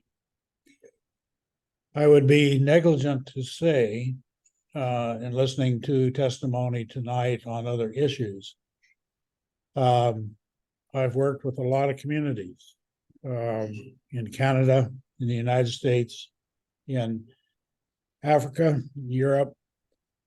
I have never come across a community like Sandpoint. You guys live in a very unique place with a very unique population that makes demands on its elected officials that are important to them as residents, but also as citizens. And I would also say that what we found in working with the city and city staff is every one of those people is a person of integrity, of passion, is respectful of the community, and only wants to see things evolve in a positive manner.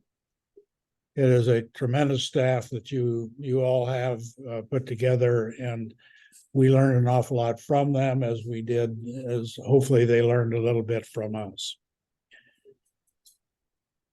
One of the products of the competition that is inherent, I think, is finding people that will assist the city in moving forward. And in this particular case, we can deliver to you through the design team what I've referred to as the A team.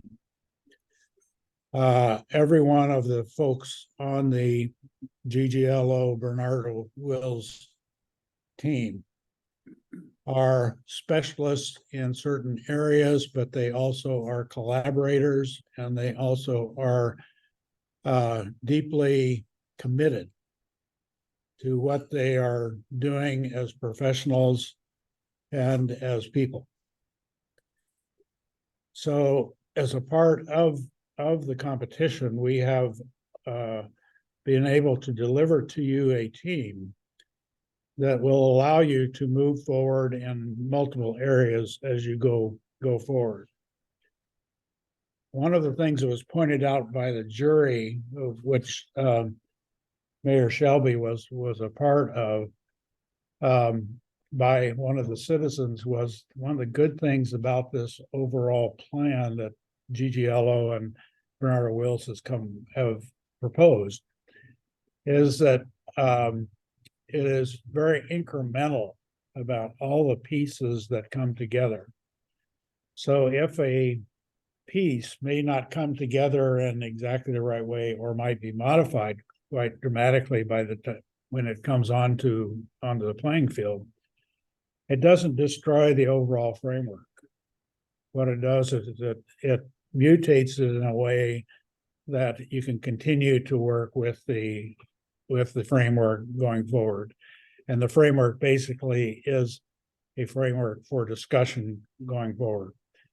I think it is put together in such a way that the community and the city council and staff can work with it in increments as we go forward. And as Jennifer says, what we would hope is that the council would accept the report, not adopt, but accept the report as a framework for moving forward. And that you, the next step would be a public engagement of some sort that would begin to refine certain parts of the framework as you go forward. So with that, I would like to introduce, which I think you've already met many of them, but the GGLO Bernardo Wills team. And I can honestly say that we hand them to you as responsible and responsive people. And I will let Mark talk more about what has occurred during stage 3 and the rather both involved and comprehensive way that they have gone about addressing the issues that were identified by the jury. So Mark, I'll turn it over to you. Appreciate that, Don. Thank you. Get this set up here.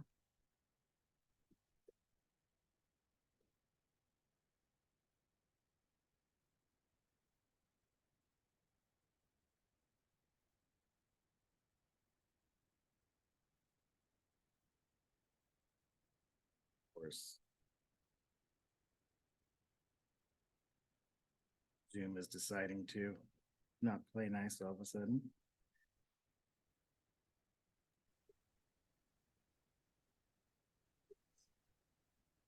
We have Josiah online. Well, I'll introduce the team and then Josiah, if you could tee this up. My Zoom is crashing here. So Mark Sindel, principal of GGLO, as you know, we put together a diverse team of subject matter experts in order to carry this forward as discussed. And we have, and you'll hear from many of them here, Phil, our engineer, Dell, Sarah, Greg. Online, we have Sam and Josiah, and the remainder of our team was integrally involved in all of this. So this is, as mentioned, in part for you. There's a lot of content. We want to get your input and feedback as we complete this stage. And as I said, at the end of stage 2, this is an exciting end of this stage, but it's really just the beginning of the next evolution of putting this in place, the next evolution of involvement, and we're pretty excited to be a part of that. Another comment before we get into it. We had a lot of layers and complexities. It was a bit mind-blowing in the beginning to get our arms around. And our goal was to absorb all that, talk to as many people as possible, listen very intently, and then weave that together into something that was distinctly of the community, simple and maybe poetically simple, hopefully in some way, and achievable yet aspirational. So we continue diligently trying to accomplish that, and that'll be a little bit of the theme of the day. And the other thing I want to mention, as Don mentioned, the 3 Ps, there's 3 As, right? So there's the aspirational, achievable, and approachable. And the foundation that we really tried to build this on is community, history, and nature. And let's not forget about the nature part. And I think the thing that we've been impressed about, the city folks, the leadership, the community, the stakeholders, property owners, there's a commitment to all those things and a passion for the city of Sandpoint, much like Don mentioned, that we rarely see. And that was contiguous through everyone we talked to and inspired us quite a bit. So with that, we're going to dive in. There's a lot of stuff. Interrupt, just comment, stop us. There's lots of things to dive into, and that's why we have our team to dive into that. So you heard about the process. I won't go too much into that other than what we've been doing for roughly the last month, which is listed under stage 3. We've been talking to a lot of folks and advancing this based on comments and review of stage 2. So we've worked with local property owners, you know them well, many of them are in the room, who have been diligently and dedicatedly working away. I will say every one of them has continued to be extremely collaborative, open, and engaged in the process and putting Sandpoint in the community first, which again has inspired us and made our jobs easy. They've been very compassionate and willing to listen and engage. We have continued to meet with the technical advisory group and dive into land use, historic preservation, many issues that we're trying to at least put a framework around. And we have started tribal engagement, which has so far been very successful. That's an important underpinning of the plan. And then back to the feasibility and achievable part, we've also looked at certain aspects like the bridge and talked to additional experts that we might be adding to the team on how to accomplish those things. So it's been busy and productive last month. So we'll keep going into content a little bit now. So we're going to go through each of this and just really start big picture. This is what you have. We'll go to the next slide. This was where we landed at the end of phase 2. And I'll repeat some of the major components.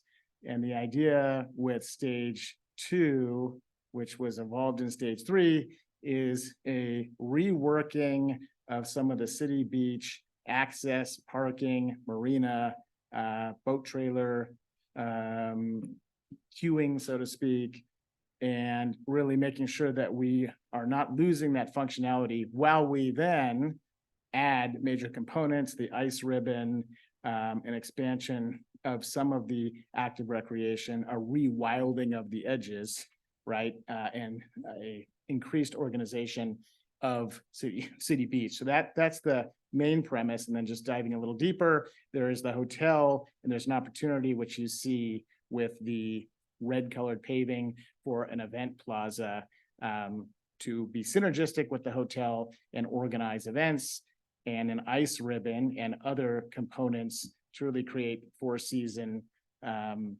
usability and a draw for the community in winter.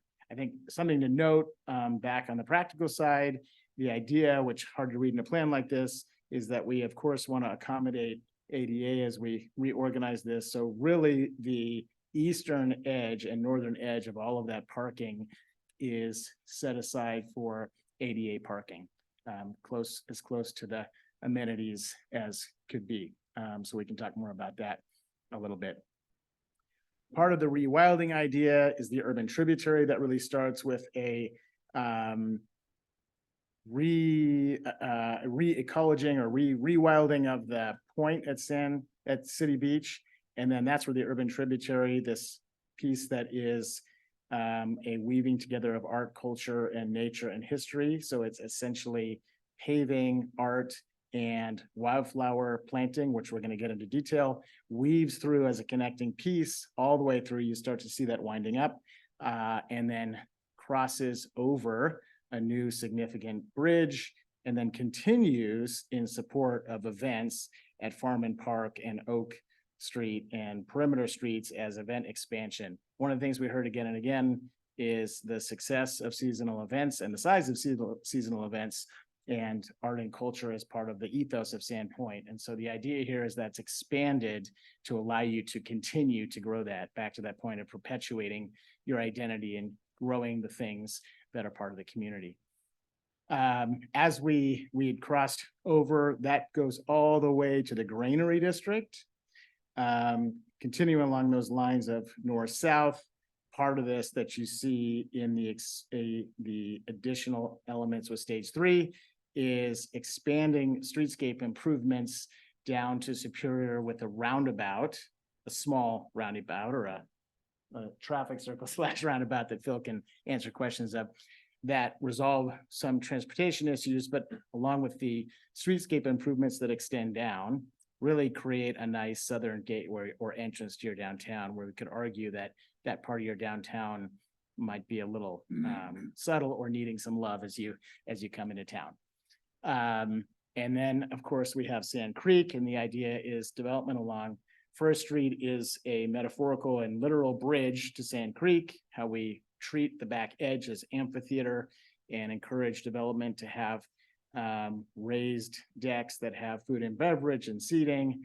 And then, of course, the rewilding of the edges with kayak launch points on either side, integrating the carousel. So those are some of the major components. We'll dive a little bit more into each one of them, but wanted to paint the overall picture for you.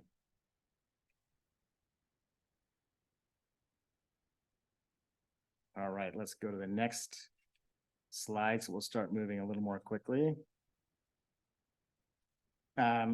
So this starts to show Farman Park and the idea of the urban tributary, which runs from the Granary District through streets and across and into the park. So we're going to go through a little bit of an evolution of what that looks like. So let's go to the next. So this is existing section at Bridge Street. You're probably familiar with that by now.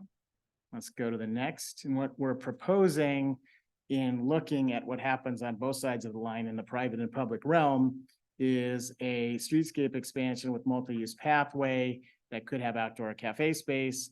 And then in this case, the urban tributary is in a tighter urban realm. And so that might be an area where this thing, planting is a major part of it. So there's a native wildflowers and some camas for actual interpretation and active cultivation as a incredibly important cultural and food source for the tribes now, in the past, and ongoing. So there's an opportunity there. So in this case, it's a little bit more of a formed urban piece that might be slightly elevated for interactive cultivation, actually with events and education. Keep going. As we start moving down First Avenue, this is the existing, we'll go to the next one. It starts to broaden and get a little bit more wide and be a major piece of the rewilding of your downtown. We're still maintaining parallel parking. We're creating some of this space by converting some angle park into parallel in some limited cases where we have the potential parking garage. We remove limited amounts of parallel parking. But again, you see a theme here with the expansion of the sidewalk and the planting and the street trees. Keep going. And as we continue on Oak Street, this is what you have now. Let's keep going. And then that idea starts to get seating elements, all of which have lighting and art integrated in. We can keep going. And then as we move more into the broader plaza spaces, it starts to become a component in a network of private and public space that includes restaurant spill out, cafe terraces, layers of street trees, and then another layer, which we'll talk about in the end, of likely a forward-looking cohesive approach to your site amenities and pedestrian amenities in your downtown core. So banners, flowering baskets, pole mounted headlights, all those things that start to become an eclectic collection over decades. Now is a good time to look at bringing that all into more of a cohesive, consistent package for your downtown. So you start to see what that looks like there. And lastly, keep going through the corridor, and then let's get to the event venues. And then if we continue to City Beach, it starts to become more open and natural and wild in the City Beach iteration, and can even absorb stormwater and really gets into being a part of the ground. We're also talking about gateways to the southern entrance of downtown with that idea of history and nature influencing it. So there's the sturgeon nose canoe inspired components that will be evolved as art pieces in the future.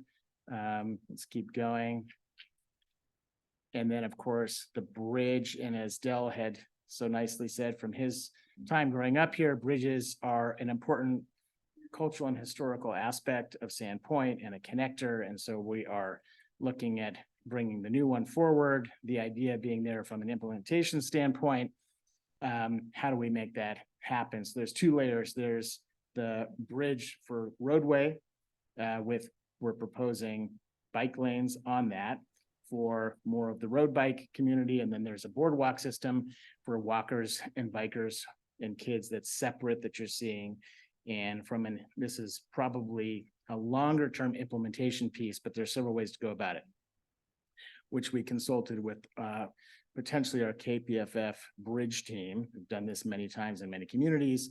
One is essentially staged construction 1 and 2, which is we either build the pedestrian and bike bridge first and do that such that it can accommodate traffic, limited traffic, and there's a partial routing.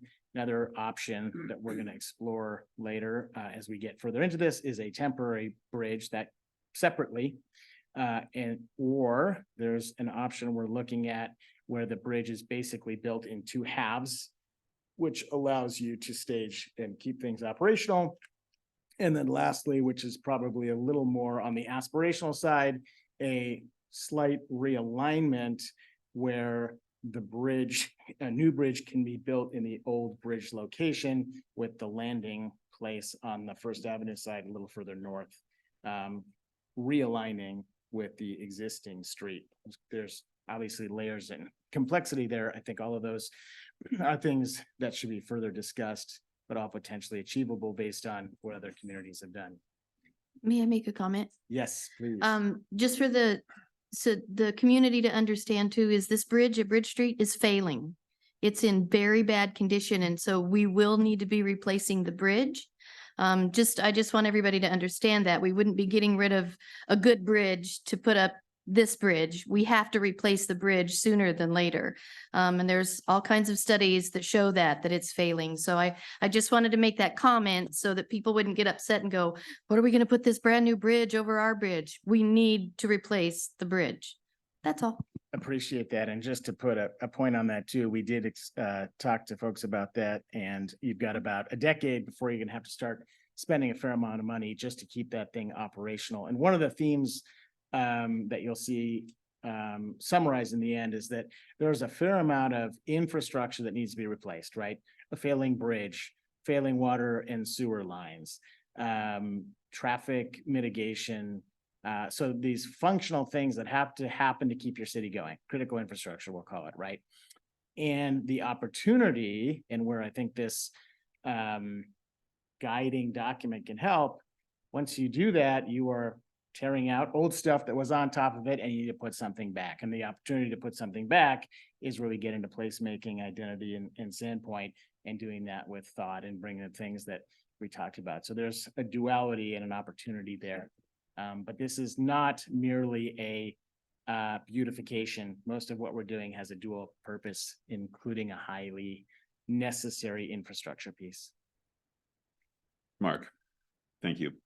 One of the things I swear I've looked at this plan for hours upon hours, and something that is just kind of jumping out to me now is the dramatic shift from the 2020 concept for the Sand Creek Park or whatever the Farmers Landing property was going to be, which included, I think, about 45 parking spaces, a hammerhead for a fire truck to turn around, concrete plazas all the way down to the waterfront. And at that time, there was a lot of public comments on, we're going to pave our waterfront. We're going to, you know, put concrete all the way down. We're talking about retaining walls, and we had the whole conversation about the setbacks at that time.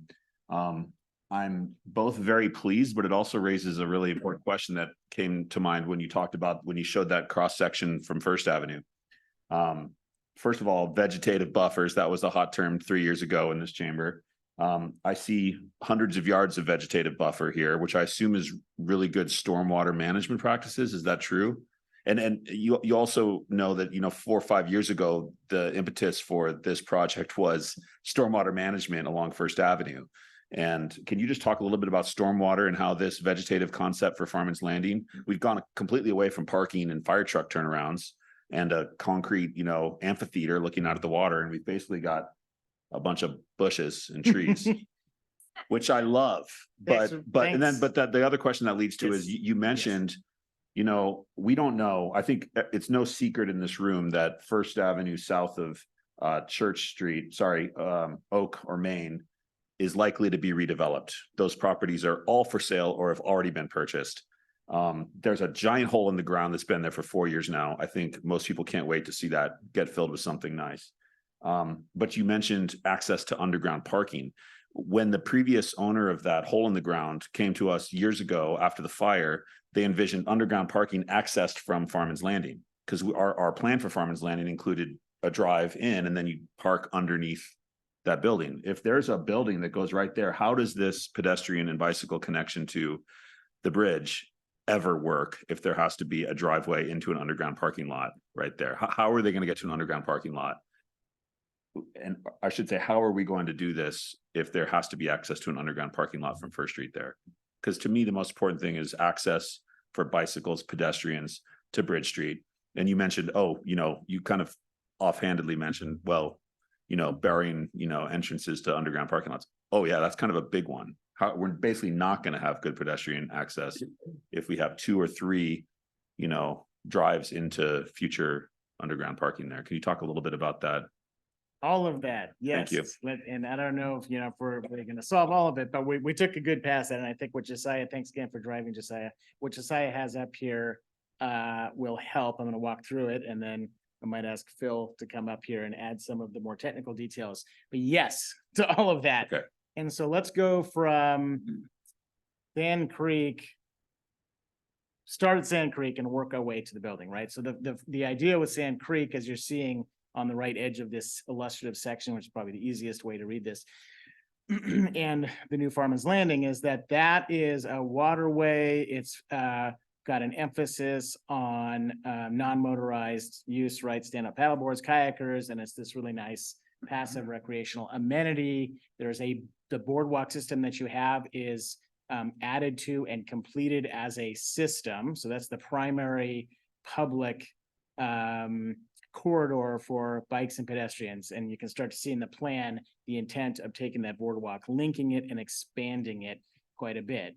And that allows us then to have this riparian zone, we're calling it a wetland zone and an upland riparian zone, if you will, where we're taking what is now mostly lawn and what I'll call feral or invasive plants, and what it may have been conceived at some point as concrete, and really takes it and restores it to more of an ecologically functioning riparian habitat, which then, and this is very calculated because we studied this quite a bit, Phil did, mitigates many of the stormwater issues you have. Then the other part of that, building on top of that, is it creates the experiential. Community gave some exceptional and detailed input throughout the process.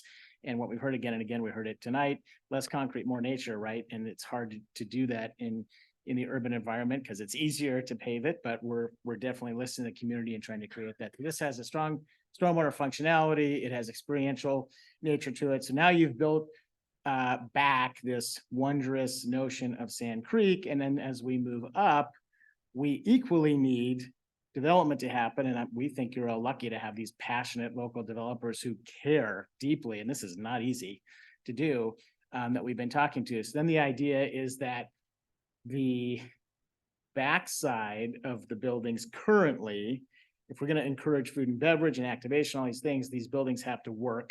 First is Precious as a historic corridor. You have historic buildings across the street. So we want to keep that as a continuous frontage. So the idea on Sand Creek is that we do leave a decorative alley, so to speak, that services parking, whether that's surface or tuck under parking that could be partially public or access to garages, but we're no longer disrupting nature or pedestrian flow because as you can see where that's located.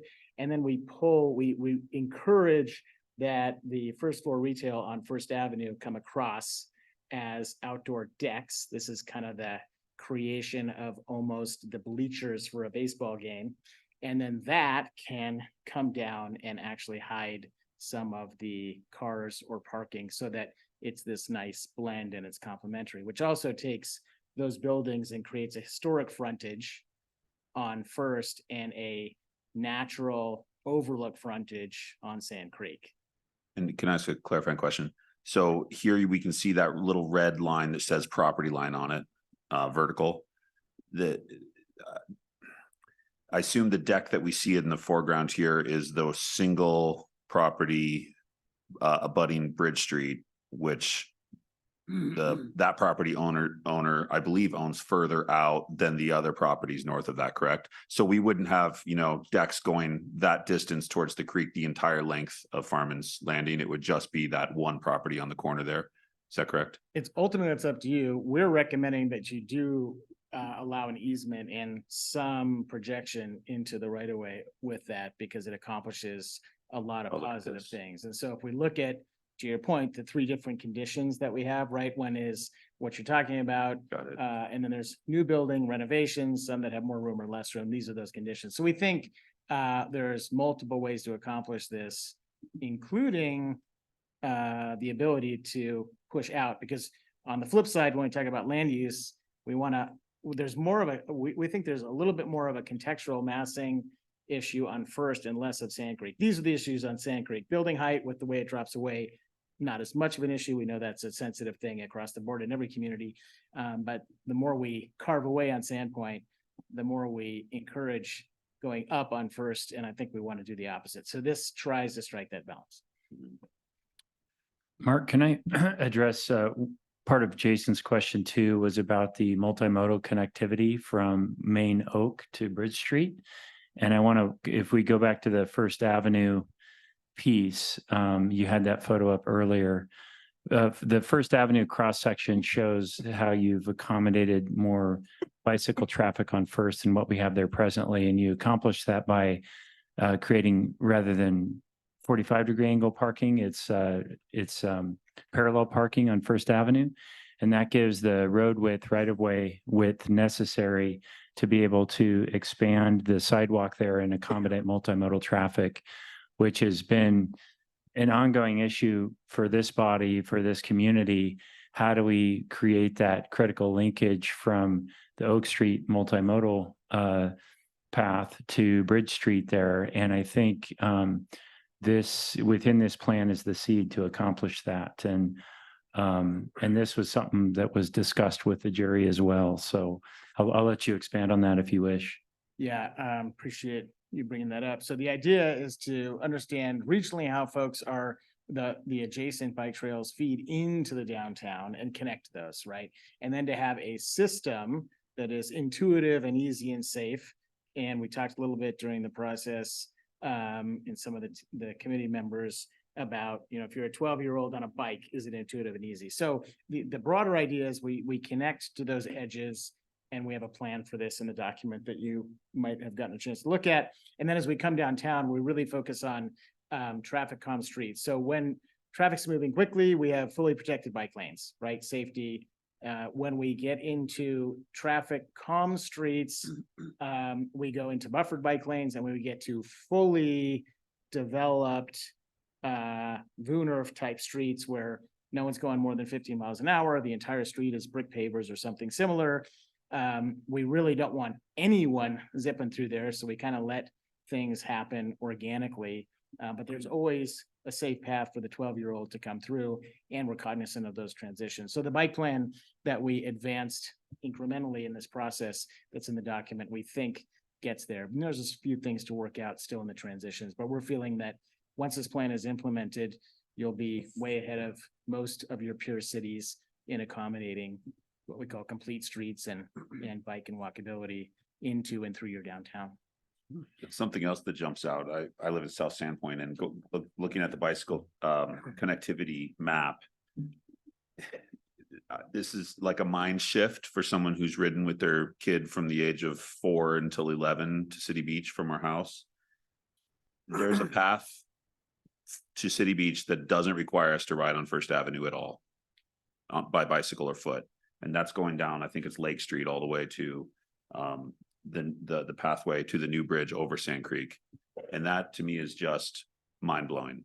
Like we talk about, you know, South Sandpoint, there's always going to be Pine Street or some other busy street that we have to cross, but just that simple act of connecting by the powerhouse over the creek to City Beach really cuts out, you know, well, we're still going to have to go to First Avenue Panhandle. Kona Coffee is still there, but we can go there on our way home.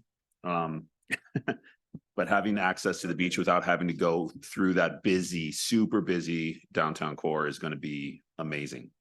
So, and it's pretty simple, and that's, you know, it's not a multi-million-dollar project to do that. I view that as something that's probably achievable and could just really improve access for kids on bikes.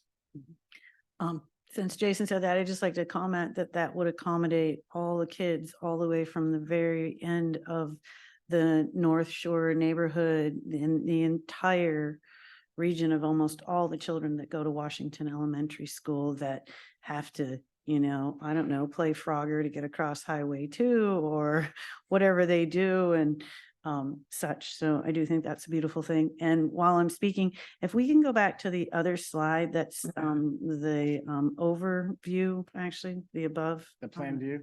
Yeah, plan view. There you Yeah. go.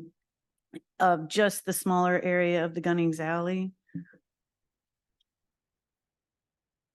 Or I don't know if there's a yeah, okay, so there, I see the boardwalk in there. So can you access that boardwalk then through next to the Panada? And then could you ride that and go underneath the vehicle bridge and then access City Beach that way also? Okay. Potentially, yeah. So there's linkages at each end. There's the Cedar Street Terrace that's proposed that you've seen, and we can talk about shortly. So that's an access point. And then at the bridge, there's an access point. There's another proposed access point to the south. And then as we have the one street end come through back at Farman's Landing, that's an access point. And then we're loosely indicating that through working with the property owners in that block, maybe there's an opportunity in there somewhere for an additional if necessary. So I guess maybe more specifically in between 0 Point and Panada, the way this picture shows, would you be able to continue to access the boardwalk there? Yes, at the street end at Farman's Landing, are you talking about? Yes, at that street end. So then that boardwalk could carry you all the way to City Beach without getting on the road. Yes. Okay, that's what I just wanted to clarify because I read through all the documents and I can see in the pictures, but sometimes it's hard to know if there's a true connection there or not because there's so many great bushes.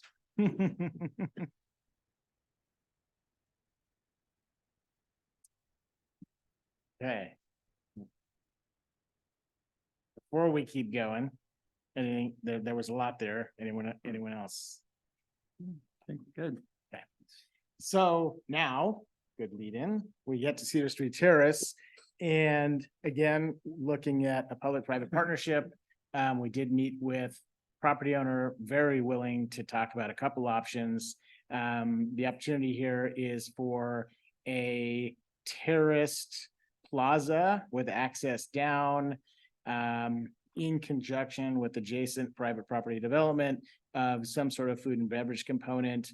It could be a 1-story scenario, could be a 2-story scenario. There are obviously the technical aspect of foundations and costs and all those things will dictate this, but there's opportunity for ramps and landings, or potentially a public elevator with a 2-story multi-tenant food and beverage concept. So somewhere in there, the idea is that there's water access, public space, and yummy stuff right next door to get to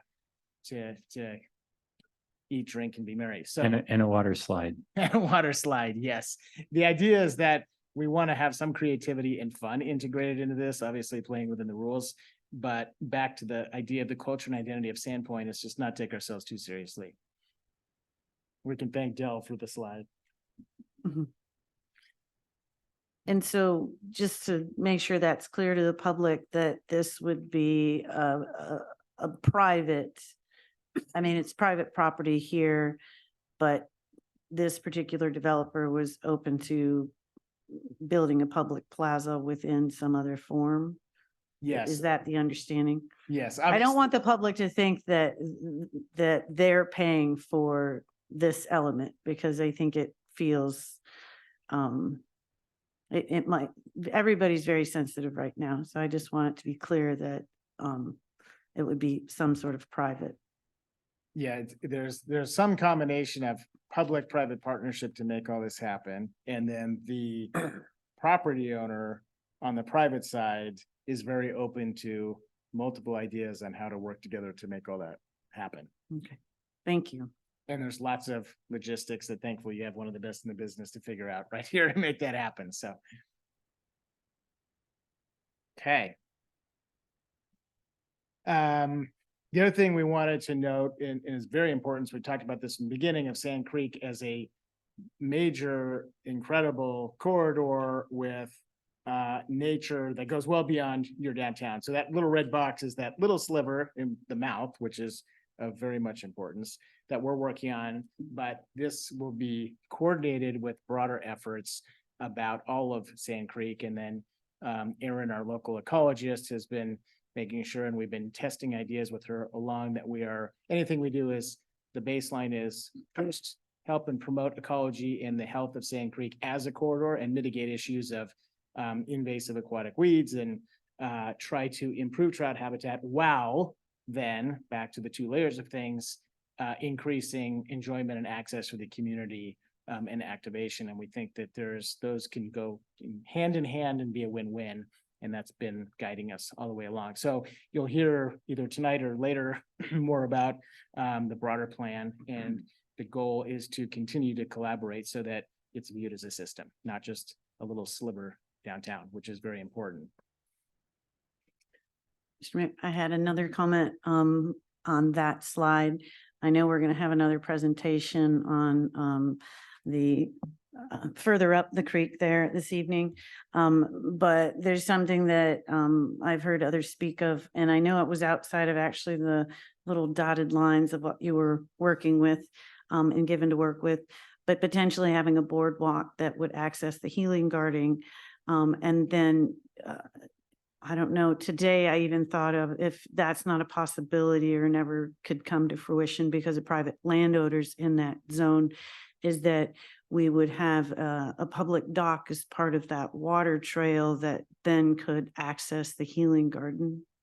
So you could paddle potentially from Bridge Street access or the beach up to the healing garden and have a place to moor your paddlecraft and such. So it was just something, I don't know, that idea may have already come up somewhere, but I think it's a wonderful idea and exactly the reason why we need to look at these things holistically and blur the line.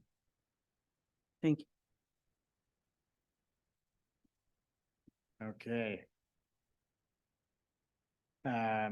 So we can probably go through this pretty quickly. We did work closely with the Carousel Group, and again, we have a landing spot for that. We think uses and what they're thinking of fits really nicely in this idea, and that rewilding of the edges, of course, crosses over, and there are multiple supportive uses, food and beverage, event space, that they're thinking of, that's part of their model of making that work, that are incredibly supportive of the public aspect of that location. And we think there's an opportunity for that to be a beacon, a winter beacon that draws activity and interest across from downtown, across Sand Creek and to City Beach. So we're pretty excited about that opportunity and have worked with them to put those two things together. As you mentioned, Counselor, you were one step ahead of us. These are the underlying strategies for stormwater in a multifaceted, low impact development approach to solve a lot of your problems with the idea of nature and wild on top. And yes, to one of the questions before, all that can happen. Doesn't have to be concrete and architectural.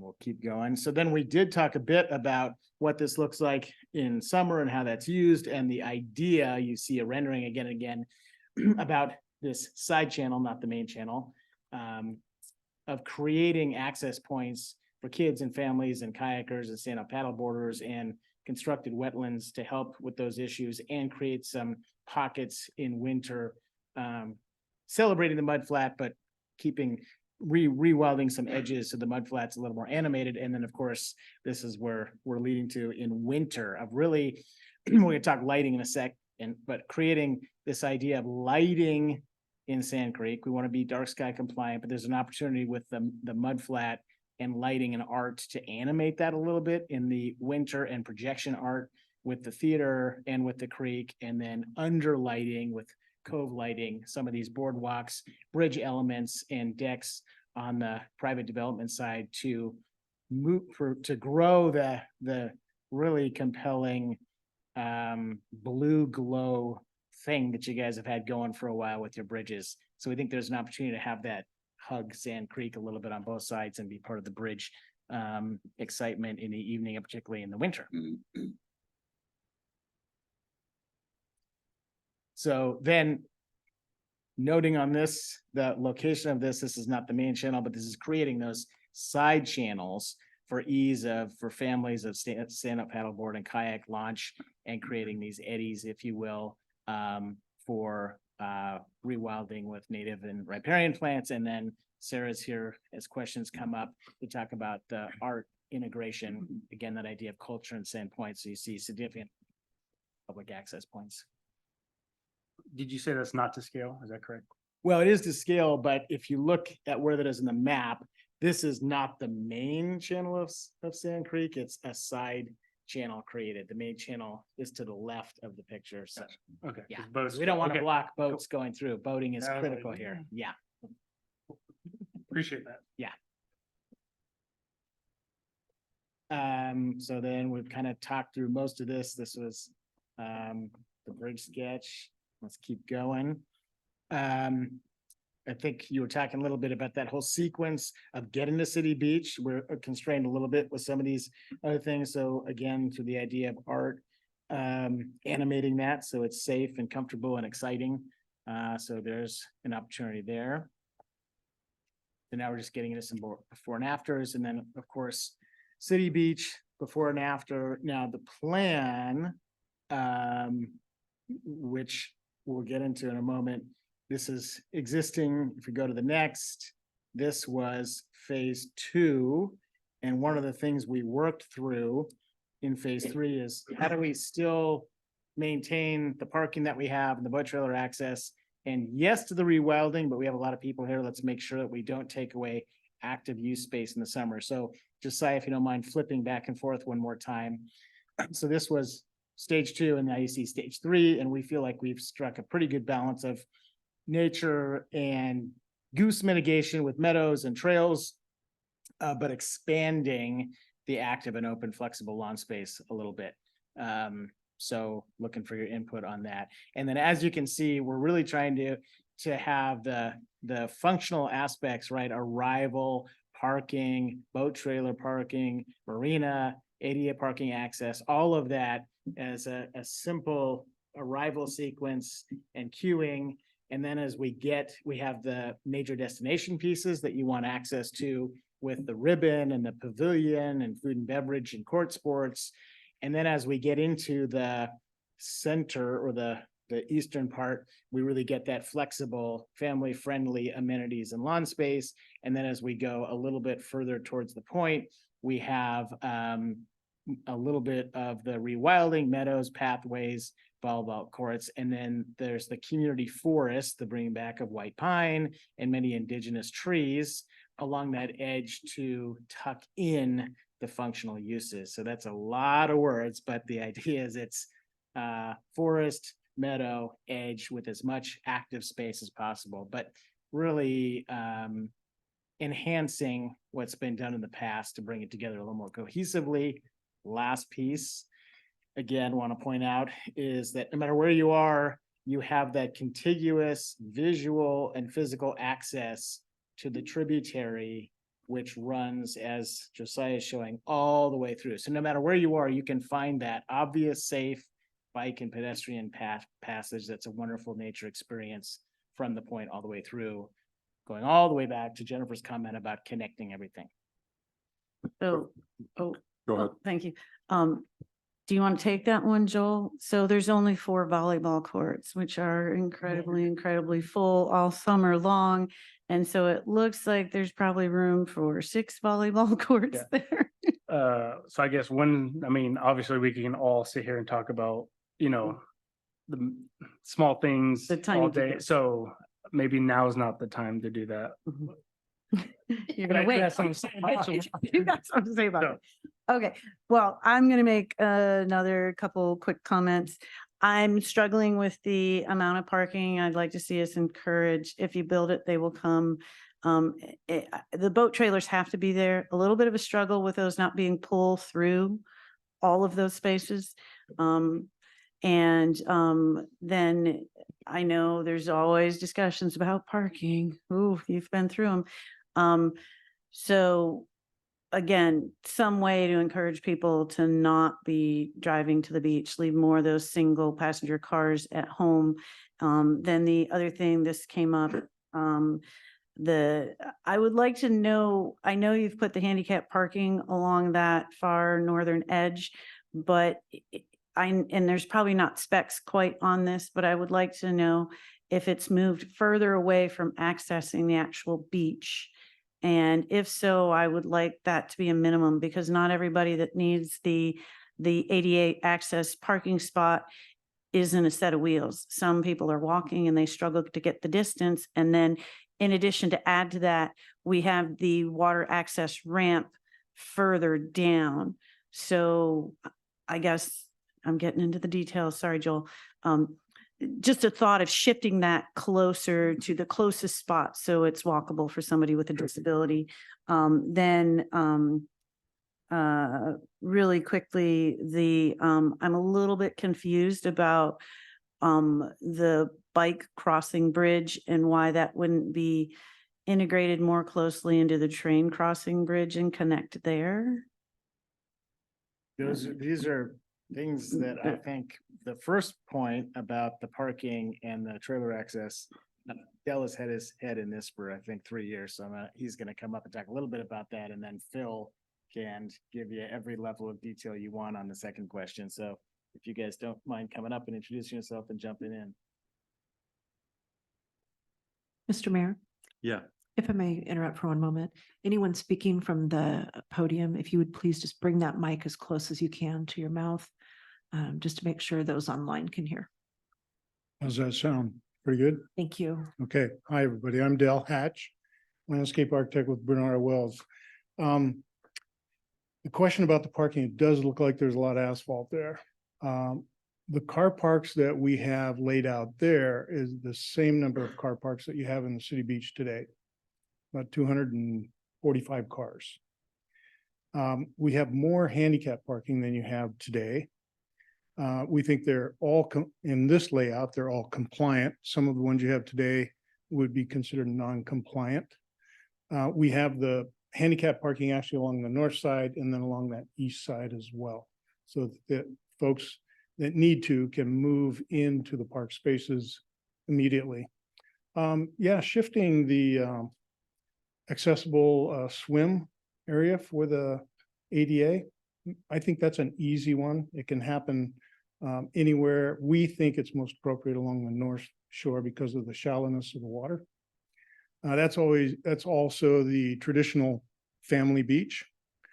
That's why the children's play area is sort of centered there as well. So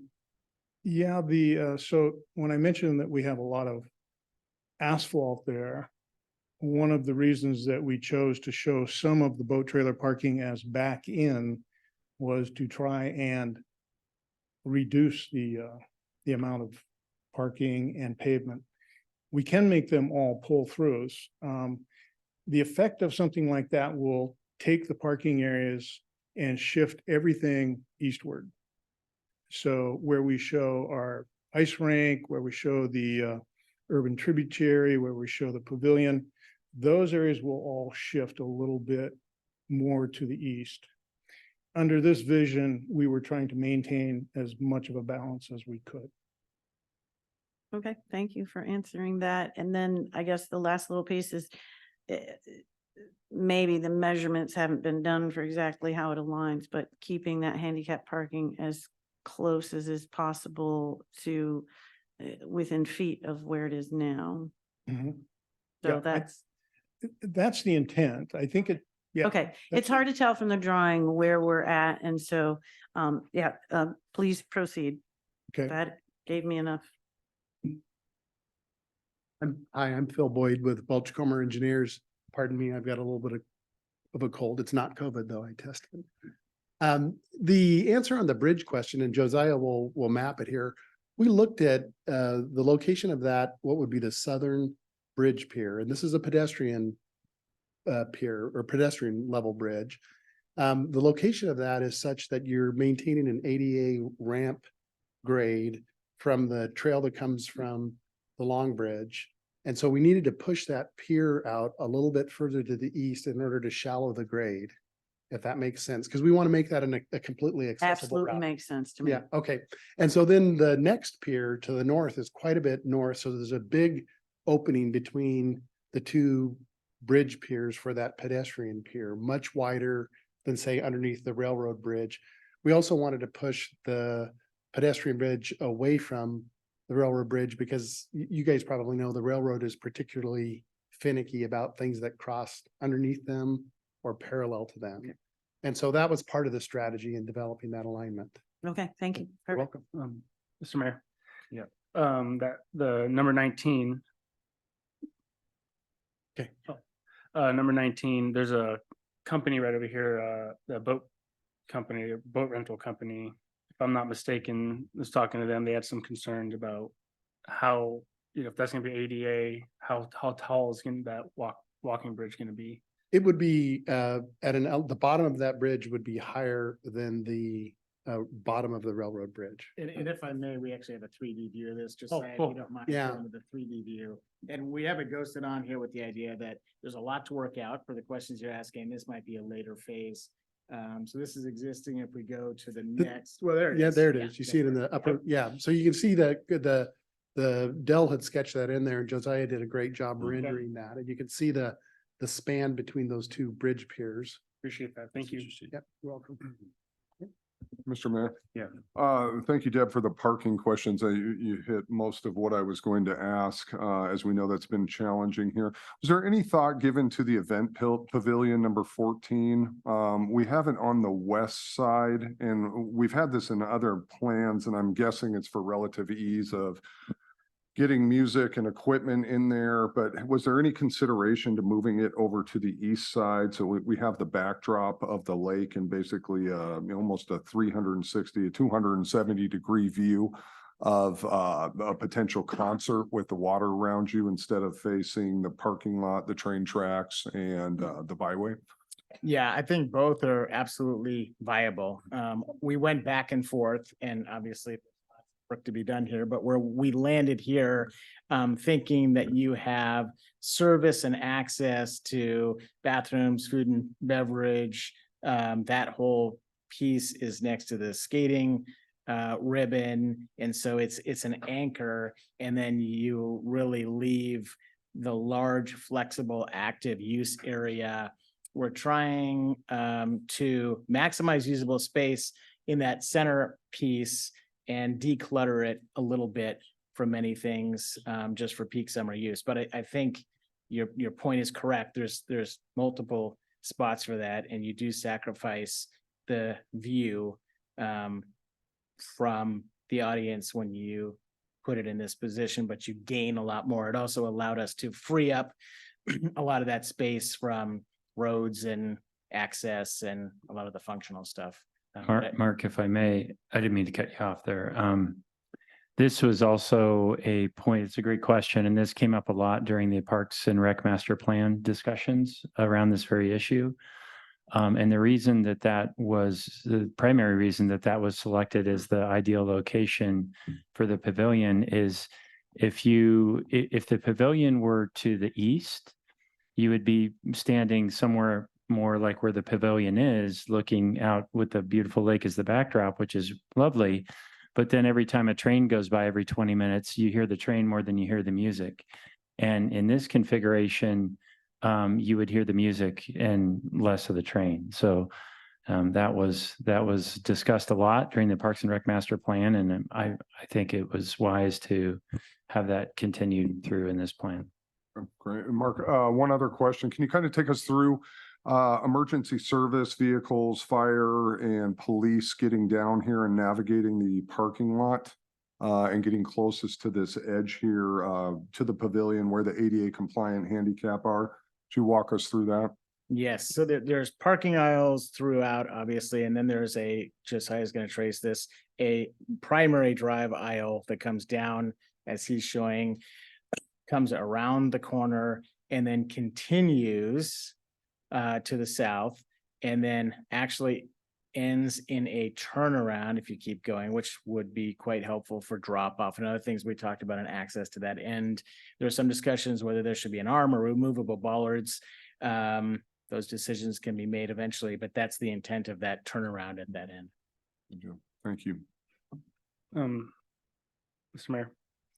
Yeah. We're not going to get into the weeds because I understand this is a concept. We can get into that, but one thing, I have 4 kids, 9 and under. We're here like 4. Justin's probably the only person up here down there more than I am, but I don't know if speed bumps would be a good, I'm almost thinking about applying to be a police officer so I can arrest kids, teenagers going very fast and doing brodies. And so I don't know if there's anything to mitigate that. Chief Kuhn, spikes, I can push a button when I'm playing volleyball and they go up. So that is something that's actually very dangerous. And unfortunately, we see that quite often. So, but I mean, you can give me a badge, I'll do it, but thoughts. Mark, another question for you here as we're kind of working into the public-private partnership space on number 5, the vendor concessions, and number 2, which seem to encompass across what would be the Bridge Street corridor and kind of where the road back or the emergency road back, and it goes in over onto the hotel's property. Can you speak to us a little bit about that?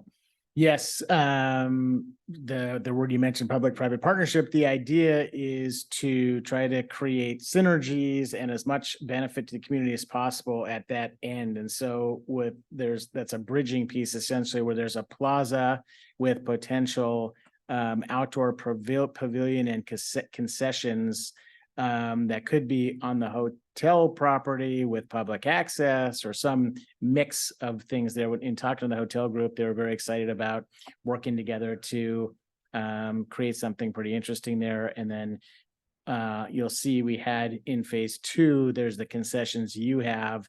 And then really in this phase 3, the proposal here or options are to really relocate that so that you can partner on concessions, but you're not trying to own and operate concessions. I know that can be operationally challenging. So it just gives you some flexibility and options. And then they're very collaborative about talking about sport facilities and restrooms. There could be we're proposing public restrooms, but there could be an expansion of restroom facilities somehow associated with the hotel. So it just helps make all of that multi-seasonal and more amenitized for the public without putting it all on you to operate was the idea there. Thank you. Any feedback on that, I guess? I don't want to drag this down into the weeds, but I'm not very much of a proponent of the city operating businesses that compete with the private sector. So when I saw that, I took a look, and maybe see that it's the hotel's priority and where the public-private partnership is the access through over to the public space from the private space or vice versa. When I first saw it, I was elated to see the collaboration between the two, and it's great to hear that you guys have had these conversations with the hotel owners as a stakeholder that could potentially mitigate the challenge of a city operating a business, which I don't necessarily think we are the greatest at on the state, federal, or our city level. Yeah, well summarized. Thank you. Okay. I think we're pretty close. A few important remaining items. Let's keep going, just so we can get into this. You guys stop me. We think we've talked about most of this. Again, the idea, now we get into a little bit of the natural, indigenous, and historical aspects of Sandpoint. So the idea of restoring part of Point is to bring back a venue that's been lost a little bit, and can be used by the broader community, and really kind of giving back a little bit to nature without losing active space. That was the Restored Point idea, and it gets back to that ethos of Sandpoint. We've seen this done in other communities and been part of it, and it can be really an impactful, striking place. And we could even see weddings happening out here. So if we keep going on the history idea, this is the notion of using the urban tributary to tell the story. So it's a place for people to safely bike and walk, and for festivals and events, but it's also a storytelling aspect from the Restored Point at City Beach all the way to the Granary District that unveils layers of history and could even be part of your historic tour. So the idea with this, we talked a little bit about wildflowers and camas and street trees, and another major part of it is seating elements, lighting, and then art and interpretation and storytelling woven throughout here. So Sarah is here to expand on any questions you have as our art planner and artist about the types of things that would happen along this. But it's everything from vertical sculpture to interpretive things in the pavement to integration into the seating, and then telling those layers of history. I think there's more if we keep going to that end. So we tried to really look at this as opportunities for City Beach to be educating and being a venue for learning and active participation in natural systems, stewardship of nature, water recreation, and bring forward indigenous culture and this idea of influencing back and teaching. And that's part of the tribal engagement piece that we're working on. And then Sand Creek is about ecology, native plants, fish and wildlife, and cultural resources. And then as we move downtown, there's arts and performance, historic preservation, dining and entertainment. And as we get into the Granary District, there's this idea of industry, and it's almost a capstone to your downtown. And there's a potential location for a arts and cultural center as a capstone at the Granary building to the urban tributary. There's also other opportunities as well down on the south end of First towards Superior. So the idea is that there could be a cultural event venue that is added that again is a capstone to some of these linkages that we're creating, and there's lots of input and study necessary to determine what the right place is, but kernel of an idea there that I know you've all talked a little bit about in the past. I had a comment, actually it's not my comment personally, but it is something that struck me that a couple members of the public have come to me and they've pointed out that Lady Liberty is missing from the end of the pier. Yeah. So my thoughts on that would be that if the community just should decide that they would like to move her elsewhere, because quite often teenagers climb up on her and damage her and jump into the water. So it might not be a bad idea in the long run, but if there was a thought process that could be gone through to celebrate her elsewhere within the City Beach property, which I think in some ways, depending on your opinion there, It might make a nice little spot on the end of the pier to get married or celebrate an anniversary or sit in the quiet of the night with a little more space, but I'd leave that up to the community. And then another comment I had, I love to ice skate, but I am not sold on the idea of the river simply for expense. It is really difficult to freeze that. It's uncovered, lots of maintenance, Zamboni. That feels like a really, really big aspirational item to me. So I'm struggling with that piece of this. Yes, we have designed and implemented those before, and it's a major economic driver, draws, in the case of Caldwell, Idaho, where we did it, hundreds of thousands of people, but it is, to do it right is extremely expensive. You need a Zamboni, you need a place to house it, which we put in there, and there needs to be a whole operations and maintenance cycle. So it's a draw, but there's an investment to it. So yeah, I'm glad to hear that, because I don't think these should be taken lightly. And it is in the later phase of implementation plan as one of the more aspirational issues. You have a lot going on for you. When we did it in Caldwell, it put them on the map and stimulated their whole economy, but they were coming from a place that was not where you are now. So I think it's a value proposition you need to think very seriously about in the future as you consider it. I think our community is feeling overstimulated right now. Yeah, understandable. When I grew up in the Boise Valley and Caldwell needed it. Yes, yes. I think you can wait a little bit on that one if you need Right. to. I just drove through Caldwell 2 weeks ago on that exit and they're redoing that whole road and it was miserable. I think they've overdone it. Yeah, and I too, when I was at Jeff Jones Square, in one of the public appearances, that's the first thing people noticed is, where's the Statue of Liberty? Yeah. And so there's an affinity for that. And, you know, as Councilwoman Rule said, you know, we need to consider that and people's feelings about that. So We'll look at that as we wrap this up. And then as we'll talk about in the end here, there's going to be a public process as we get into each of those things, which will help us make some of those decisions. But we'll take another look at that as we wrap this up. I would just point out that if there were no Statue of Liberty there right now and somebody came along and proposed installing one, I'm guessing 9 out of 10 people in this town would be vehemently opposed to that. right.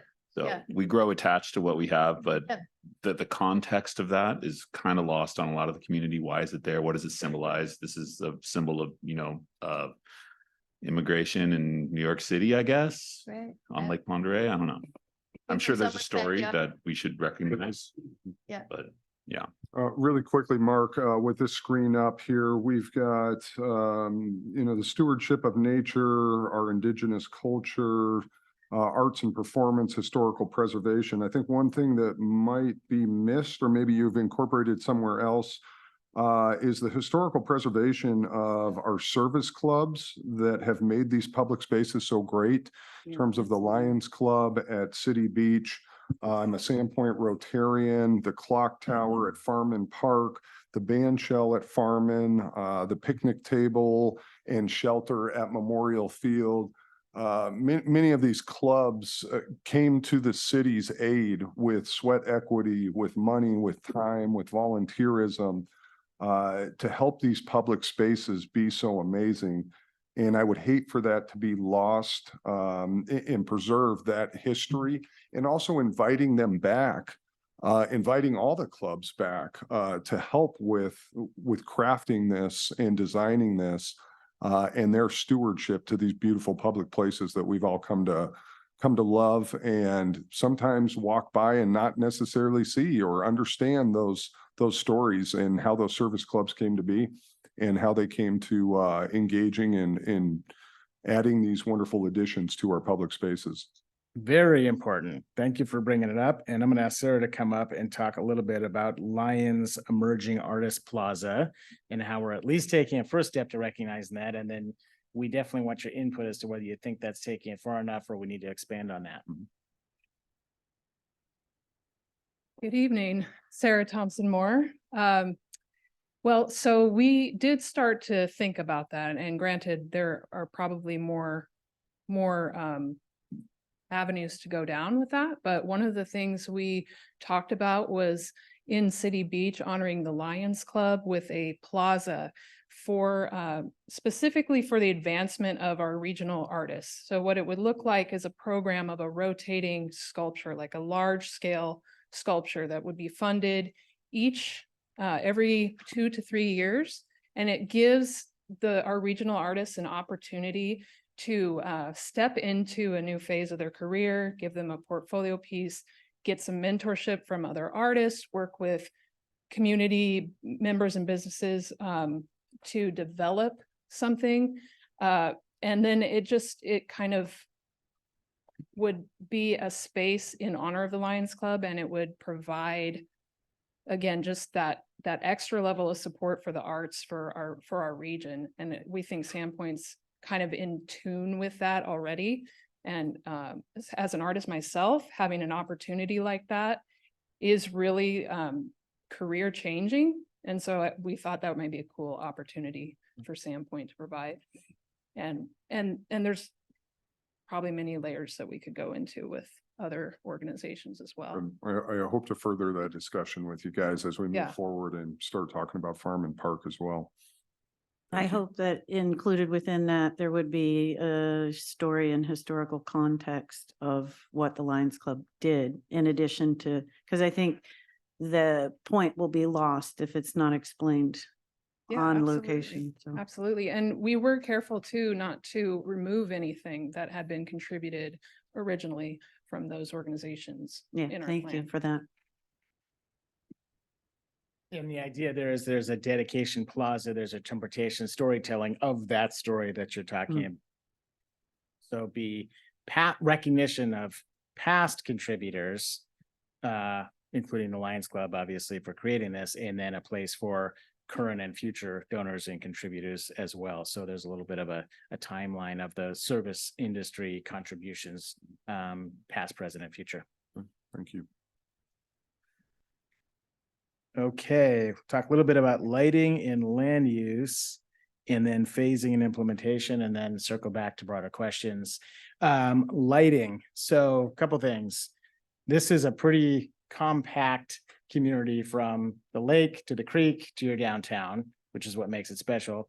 Also, I think reinforces the need to really take seriously the notion of dark sky compliant lighting. And lighting we need obviously for security, safety, wayfinding, but less is more sometimes from a dark sky standpoint, and let's try to protect that.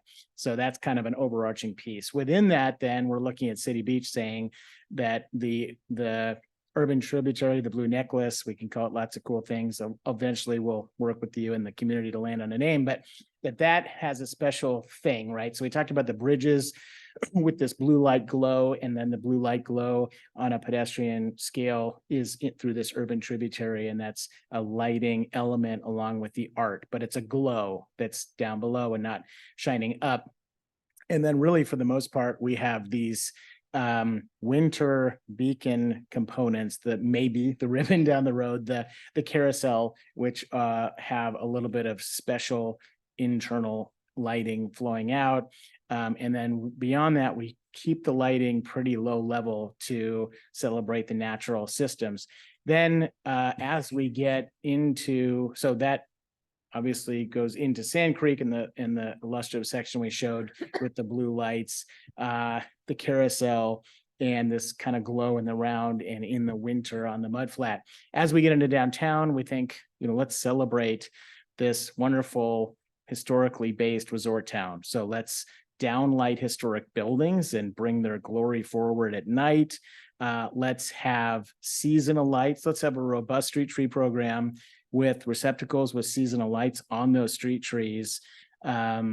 And let's use projection art at the theater and other areas so that you have this quintessential, culturally rich downtown kind of vibe with the downtown. Part of that, which I referenced before, is also looking at the downtown core and the district, if you want, upgrading the streetscape standards to have a consistency of ornamental pole-mounted pedestrian lights with flowering baskets, and opportunity for winter elements on those as well. So you kind of have the the historic based downtown, Sand Creek as this subtle, interesting projection art, cultural, natural piece, and then City Beach as nature, and then the thread of the bridges and the urban tributary as a specialty art and lighting feature. So subtle, but reinforcing the character of each of these spaces as we go through. So the dark skies thing, I don't know that the blue light on the bridge is truly compliant. Here. And I don't know that all of the residents of Sandpoint love the blue thing on the bridge. So I think I'm hoping to get a lot of input from the community on that. I appreciate you really looking into the dark sky piece, and I'm hoping as we move forward as a city that we figure out how to enforce some of the dark sky ordinances more for the public, because I think Sandpoint can't appreciate what they don't have. But if we had more dark skies here, I know a lot of people would appreciate it. So thank you for keeping that in mind. And another good point for community input as we move forward, as you said, these are just in some ways hypotheses we have of building in nostalgia. No, on an like artistic level, I think you nailed it, but on a community level, until we get the input, I'm not so sure where we need to be. Yep, I hear you.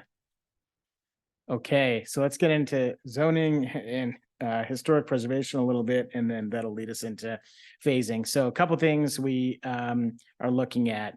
Well, your zoning is pretty sound.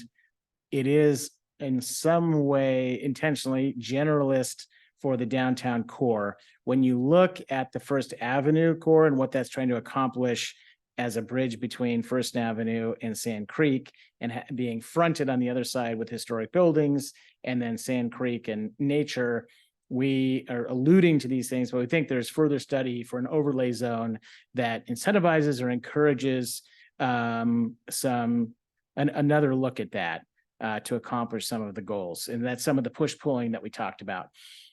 Similarly, we think there's something pretty interesting about the Granary District, more about the industrial character and arts and culture nature of it. So there might be an evolution of some sort of design guidelines to just encourage or perpetuate that industrial vibe over there. I think most folks who have experience and have done this kind of stuff before will gravitate toward that anyway. But there's probably something to be had there. And then this black line. So you have, if we continue for a moment, Josiah, to go to the next slide and actually keep going for a moment. This is high level. We can get back to this, but this shows contributing buildings and nationally registered listed buildings. And you'll notice that there's a smattering of these that are not currently inside your current historic district. So if you go to the next plan, one of the things we looked at is, and bear with me as I talk you through this, we went through and worked with your city team and with Heather and looked at what are your registered places, what are your contributing buildings, and what are your designated by the commission buildings, and are they all protected? And really the easy answer is if they're not within a boundary, they're not protected. And so we redrew the boundary to protect them. Now, one thing about this larger boundary, it does several things for you. It protects those buildings. What it doesn't do, it doesn't say that every building or parking lot in this now has to be preserved or historic building. It doesn't do that at all. And that's where the next piece you'll see in implementation is taking this further and developing guidelines for historic buildings that need to be preserved and carefully renovated versus new stuff versus additions or renovations of historic buildings. And there needs to be a definition of each of those things.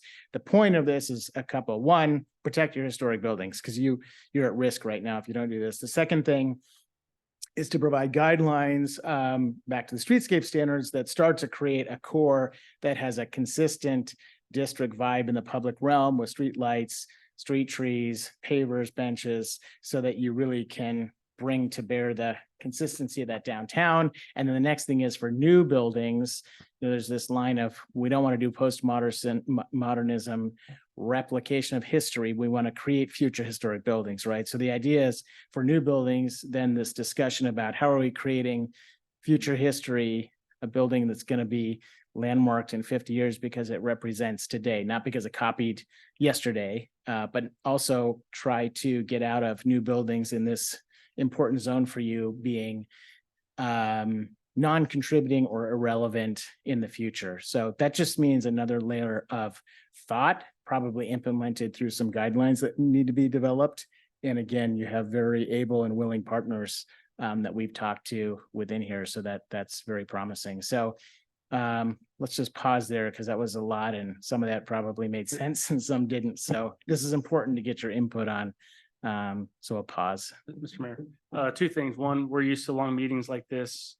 Is there any way you can give some sort of an idea how much longer for maybe those who are may not be used to meetings this long? Is there a rough estimate you can give just to help them out? Not that Yes. you're asking for it, but just in case. Well, we could just get through the phasing piece for 7 more minutes and then open it up because we're almost at the end. We just have Okay. phasing. Just So I can pose this and we can come back to Q&A. Okay. Okay. Great. Yes, thank you for that. Okay, so we'll come back to this, but let's keep going. So let the slide advance. So for phased implementation, this is all of it, right? And we broke this into, this is aspirational, but we broke this into realistic, what can happen in the next 1 to 5 years, what can happen 5 to 10 years, what's 10 to 15 and what's 15 to 20. Some of the larger things like the ice ribbon are out there. Some of the things that are tied to critical infrastructure replacement that you need to do in the next 1 to 5 years or 5 to 10 years are in that with the place making opportunity overlay. Most of you probably intuitively know what this is. We can dive in a little bit more in Q&A. We'll dive into phase 1 for a moment. So if we advance, this is phase 1. So it includes your city parking lot and that RFP for partnership. It includes some of the parking and access for City Beach, streetscape improvements south to the roundabout that need to happen anyway because of infrastructure improvements, and then potentially some of these immediate opportunities with Cedar Street Terrace, and then some of the improvements for public access that we talked about for Sand Creek. Keep going. Again, we can get back to this in Q&A. I talked about this, but we've listed these and broken down placemaking and infrastructure. So again, infrastructure is utilities, stormwater, traffic, vehicular stuff. Placemaking is nature, historic interpretation, arts, culture, tribes. So we're trying to get both. And phase 1 is predicated on the things that we have to do for infrastructure with the greatest opportunity because of location to bring the identity piece.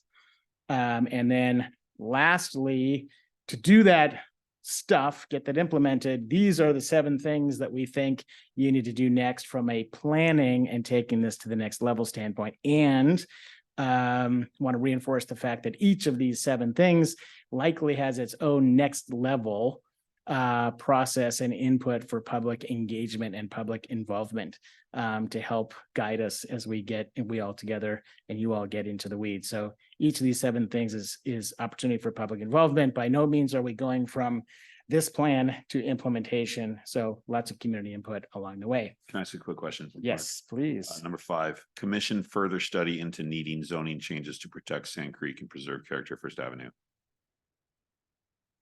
A further study?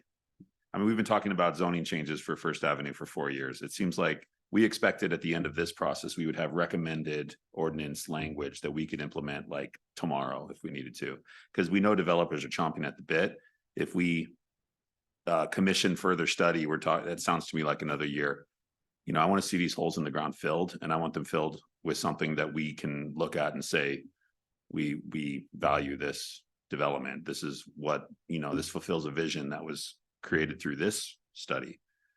So that just kind of concerns me. I'm not pointing any fingers, but further study, we literally thought, you know, a year ago, we told Don Stasny that the deliverable we expect is proposed language that we can implement into city zoning ordinances that could be adopted upon completion of this study. So I'm a little saddened to see we're recommended to commission a further study into needed zoning changes. We have a planner on staff. We have a planning commission. We have a community that knows what it wants. We have a historic preservation commission.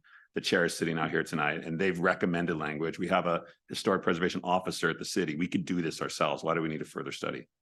Okay, let's go right there. Josiah, can you go to slide 51 if it's still in here? Okay, so yes, it's in here. Okay. And there's a short-term and a long-term plan, and we recognize you needed that, and here it is. So we did, now these are massing studies. All of the folks who are doing this work have modulation and nice materials. So this is just a study. But we looked at this and said, okay, if we looked at your current zoning and everything in between, and your current zoning is identified essentially in the short-term consideration, but basically you have 35 feet and then ability to go up to 65 feet with setbacks if you have structured parking and housing and those types of things. We think that's pretty solid for the short term. Longer term, we think you should consider bringing that height down perhaps to 55 feet and then having the setback at 35 feet. That bridges the gap of being in context with the adjacent buildings, but still allows a developable envelope, assuming that some things could come out on the other side, because this is a little bit of a tough one. It takes all this to make this work economically, given the structure and the subsoils. But if we go back one, the short term, you have several very committed developers who I think will work carefully to meet the intent, and they're halfway through their process. So I think we engage directly with folks in the interim, and then longer term, there might be an adjustment. But again, this is just a recommendation, but this is for you all to discuss. Yeah, just to clear it out before the Facebook rumor mill goes that we're trying to put a big white square. Yeah, it's long enough, like, just can you tell everybody that's not what's. Yes, these are just volumetric studies. The code doesn't, none of this would happen this way, and the code wouldn't allow Not a this. concrete building. Yeah, I don't want to deal with that. yeah, It's Amazon. yeah. These are, right, these are That's what they look like. volumetric massing studies. Yes. There will be lots of architecture that as we've seen, will make it beautiful and appropriate. But part of the recommendations on the 7 recommendations was to develop an additional level of guidelines for how that should come to be, quality of materials and so forth and so on. So I'm a little confused between your short-term and long-term consideration here. The short-term is what we have right now. Yeah, and it functionally works, and you have folks in the middle of trying to meet that. And I think that this whole thing that we talked about can be used for direct engagement and how to meet your goals. And then longer term, I think we should look at whether things come down and push out on the Sand Creek side a little bit from a context standpoint. But go ahead. Yeah, this is for, and we need your input on this. That needs to be short-term, like tomorrow, because if there are developers who are halfway through these plans, it's too late. And I don't think that's acceptable for our community. We're going to have, you think Travers is a big issue? Wait till you see a 65-foot building at First and Bridge Street. Yeah, the comment I'll make there again with the folks that we've been currently talking to, they're fully committed to achieving these goals and working directly with us. So we don't have a lack of confidence in them. It's more in future, if there's unknown entities that come in, you probably want to protect yourself. You're saying current developers are okay working within this long-term consideration framework? Yes, it's probably not that black and white, but back to the massing comment, within all the things that we've talked about within this slide of achieving the goals of setting things back and quality materials and having it fit, they've shown a very strong commitment to being open and working with that. Whether it's exactly 55 feet or something else, kind of leave it up to you guys as far to how far you want to push on that, how quickly. To be fair to them, they're a little bit in the middle of the process and been holding for quite a long time. So we've seen an ability to kind of strike the balance in that, but that's up to you. I understand that, but it's frustrating because a year ago we were asking for these code amendments. So you can understand that a year later, if they're further onto their and this is not blaming you, by the way. This is a city, this is our problem. Our Planning and Zoning Commission, our city council should have been acting on this a year and a half ago. When that building burned down, we should have been looking at this. And, to hear that developers are well into their plans, given, zoning ordinances that we have as a community soundly said that we want changed, is really sad. So I think we need to act on this very soon. I'm asking the council to consider prioritizing this in the next 3 months.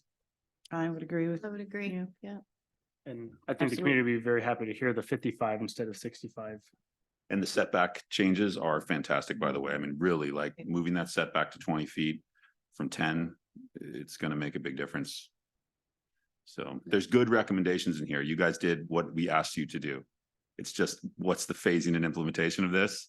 This should be phase 0, not phase 2. Mark, if I could just jump into, I think part of it's the use of the word study. Sometimes we're doing a study, it's going on for a long period of time then we're waiting for outcomes of this, and this was part of this effort.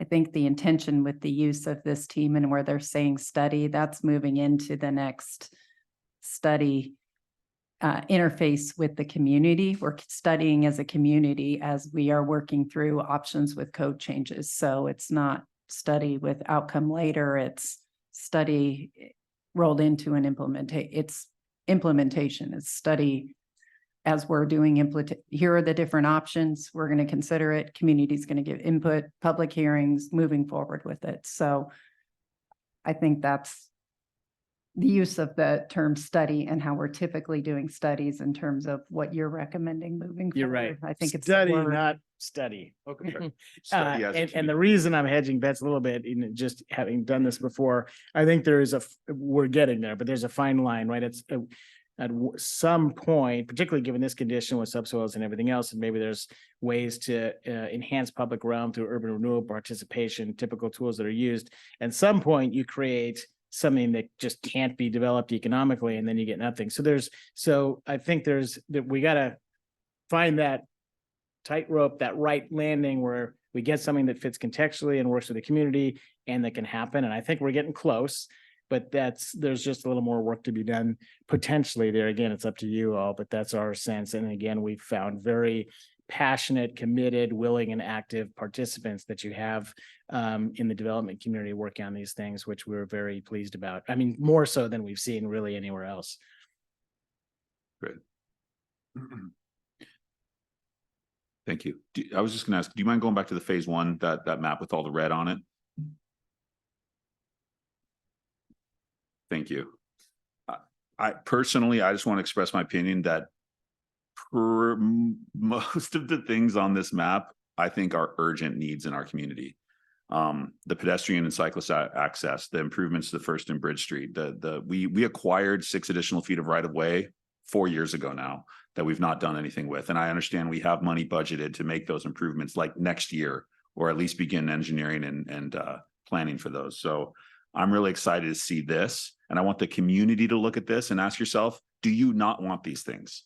Do we not want Superior to be better? Because Superior is a mess right now. Yep. Do we not want pedestrians to be able to walk to Powder Hound? I went there before. It's a nightmare getting to Powder Hound right now on a bike or on foot. Do we not want the old Arlo's, the plywood to come down and to have public access there? Like, that is incredible to think about. It would be amazing for that to happen. So those things coming out of this plan get me really excited. And I want us as a community to focus on this 5-year plan. I mean, some of this is a 1 year or 1.5 year plan, really. Like, some of these things could be done a year and a half or 2 from now, within monies that we already have allocated through current urban renewal. We don't necessarily need, our urban renewal only has a year or 2 left before it expires, but we have money already set aside for phase 3 of downtown revitalization, which is between Bridge and Pine. I want to see that happen. I'm excited. I want the community to focus on that. We can get into the weeds about how many pickleball courts are going to be in City Beach in 25 years. I don't care. It doesn't matter which direction the pavilion's going to face. Those are pipe dream things. Those are, the community's going to freak out about them tomorrow. But I want people in this room to go home and tell your friends that we want to improve this vital infrastructure for pedestrians, for stormwater, for kids on bikes. These are the things that we can do right now. And they don't cost millions of dollars, tens of millions, they $500,000 to do some sidewalk improvements that will get kids to the beach more safely. And that money's already budgeted.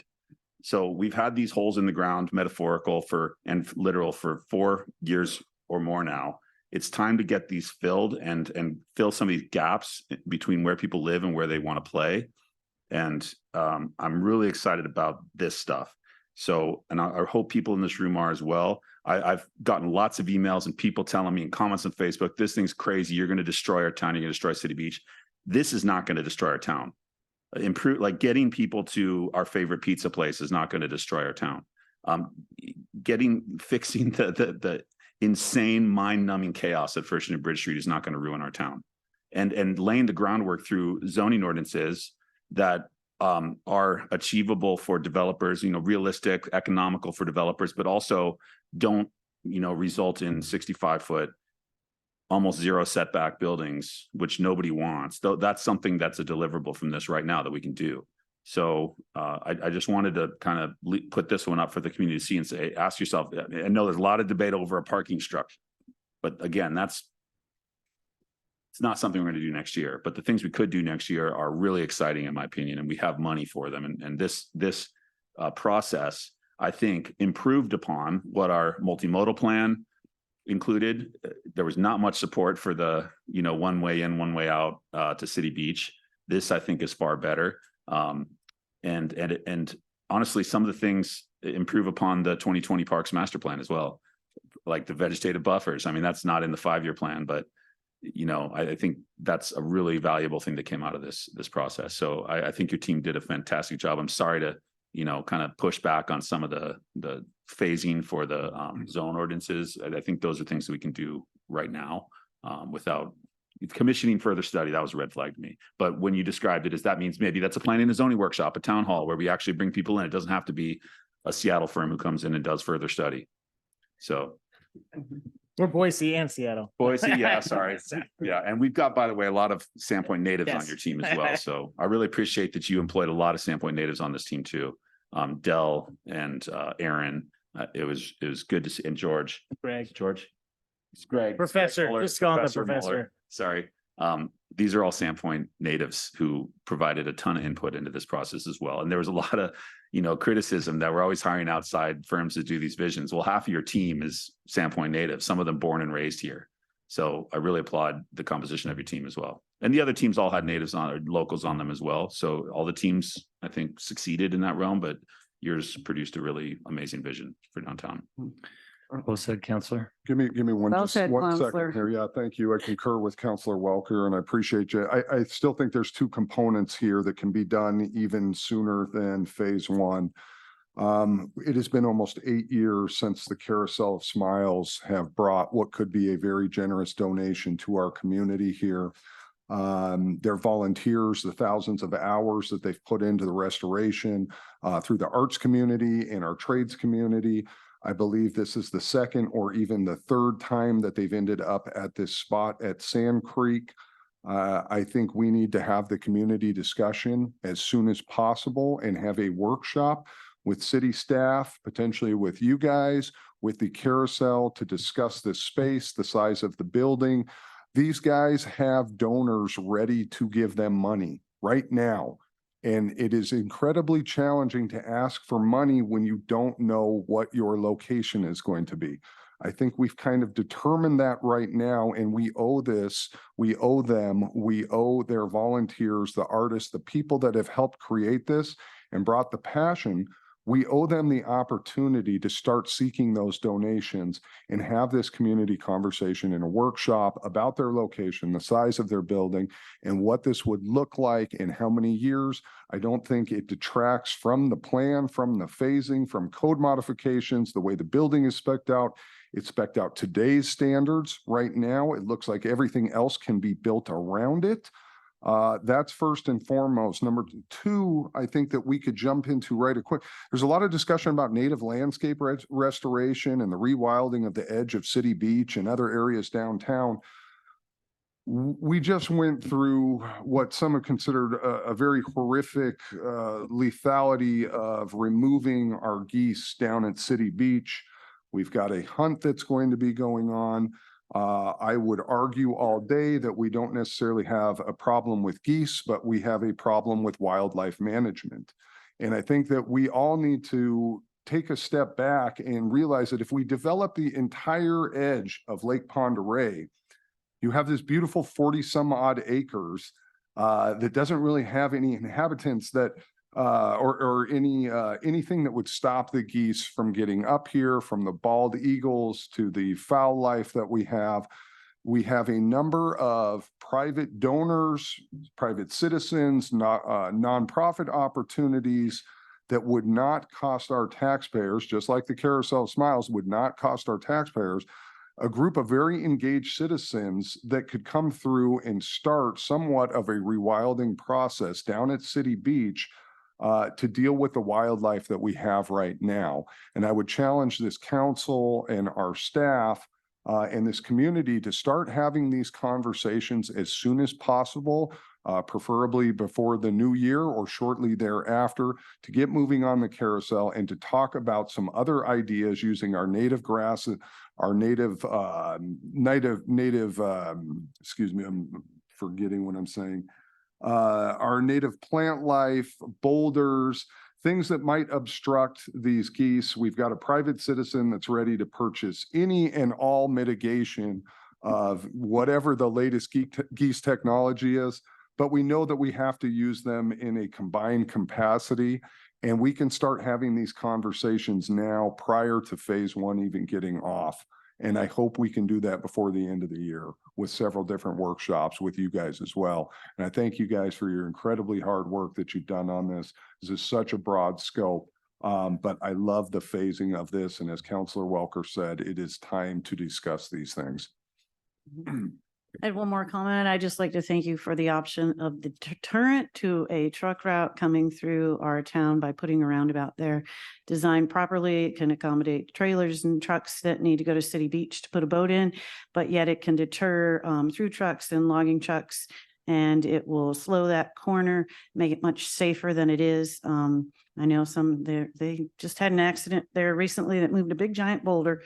So thank you for looking at that. That was in a historical plan. And it's nice to see that back there again. So what is the difference between a traffic circle and a roundabout? I mean, are they the same thing? No, that's a roundabout. Okay, all right, all okay. right. Yeah, because I was told by an engineer that in order to have a roundabout, you had to have the equal amount of traffic coming from all sides to make it work, or it doesn't really matter? There's truth to that, but Okay, it's nuanced. okay, thank you. If I could jump in at this particular point. Yes, Don. Or council, what the difference between where we were a year ago or 9 months ago and now is that you have an overall vision that links together all these various pieces. So as you consider a piece, you see it in relationship to the larger picture of what the downtown, what the waterfront, what the community could be. And it gives you a way to evaluate those pieces going forward. The other element that I would say that hasn't been evolved as much as it could be within Sandpoint, and I say this because this is the way we built Portland the first time. We're doing it again now, but is the issue of public-private partnerships. And what we found in working with the different developers all the way through on First is a fairly common idea of compatibility. And we're looking more towards ways to develop in a compatible way as opposed to an obtrusive way. And given the overall plan at this point, you can now point to the plan and say, okay, this is really what we need to do, and this is the way you need to approach it. There's a tremendous opportunity along First, which has been in my mind for some time, because of the structural situation through there and the fact that just about all properties along First are available for development or redevelopment. is that if there could be a kind of common structural system thrown through there, which would allow the terraces and parking and foundations for the buildings, then each of the buildings could be compatible with that and would give direction on the way that they might be developed. And then with the design guidelines that have been proposed and are part of this and could be refined, we can really finally get the character along first, I think, that the citizens are asking for, and still be able to develop an economic package. Having said that, you charged the jury with going through the 3 stages of the competition. The jury has, we assembled them to look at the stage 3 concept plan, and also to discuss with the jury their particular points that they brought out within their jury report. And the jury at the end of that session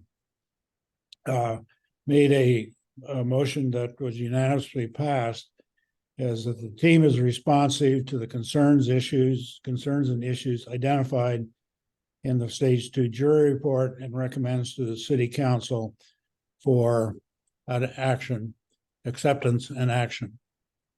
So that is their decision coming forward and putting this to the city council at this particular time.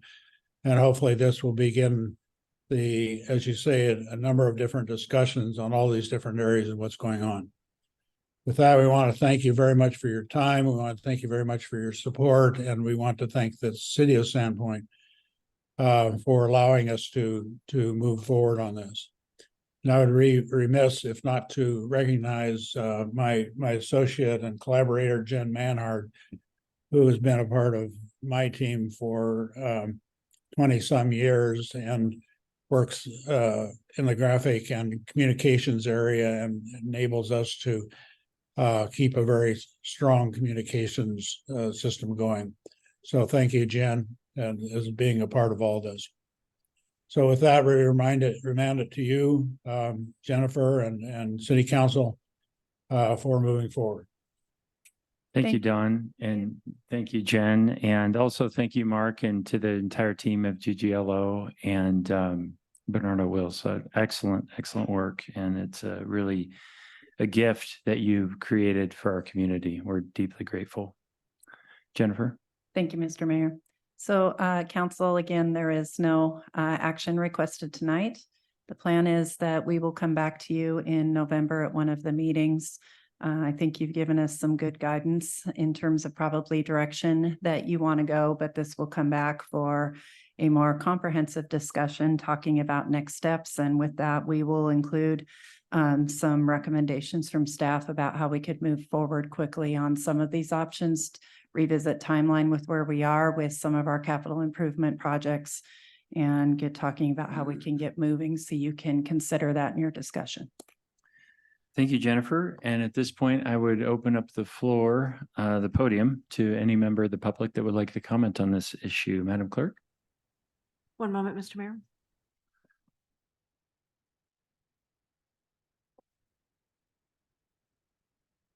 Kyle Schreiber.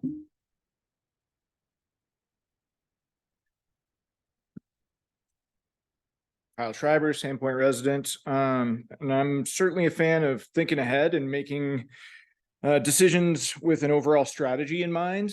I understand the argument that a plan like this will help us apply for funding, but a plan that takes us in the wrong direction isn't actually any better than no plan at all. And spending money on projects that the community doesn't want and that the city doesn't actually need isn't fiscally responsible, even if it's funded by grant money, which after all is tax money.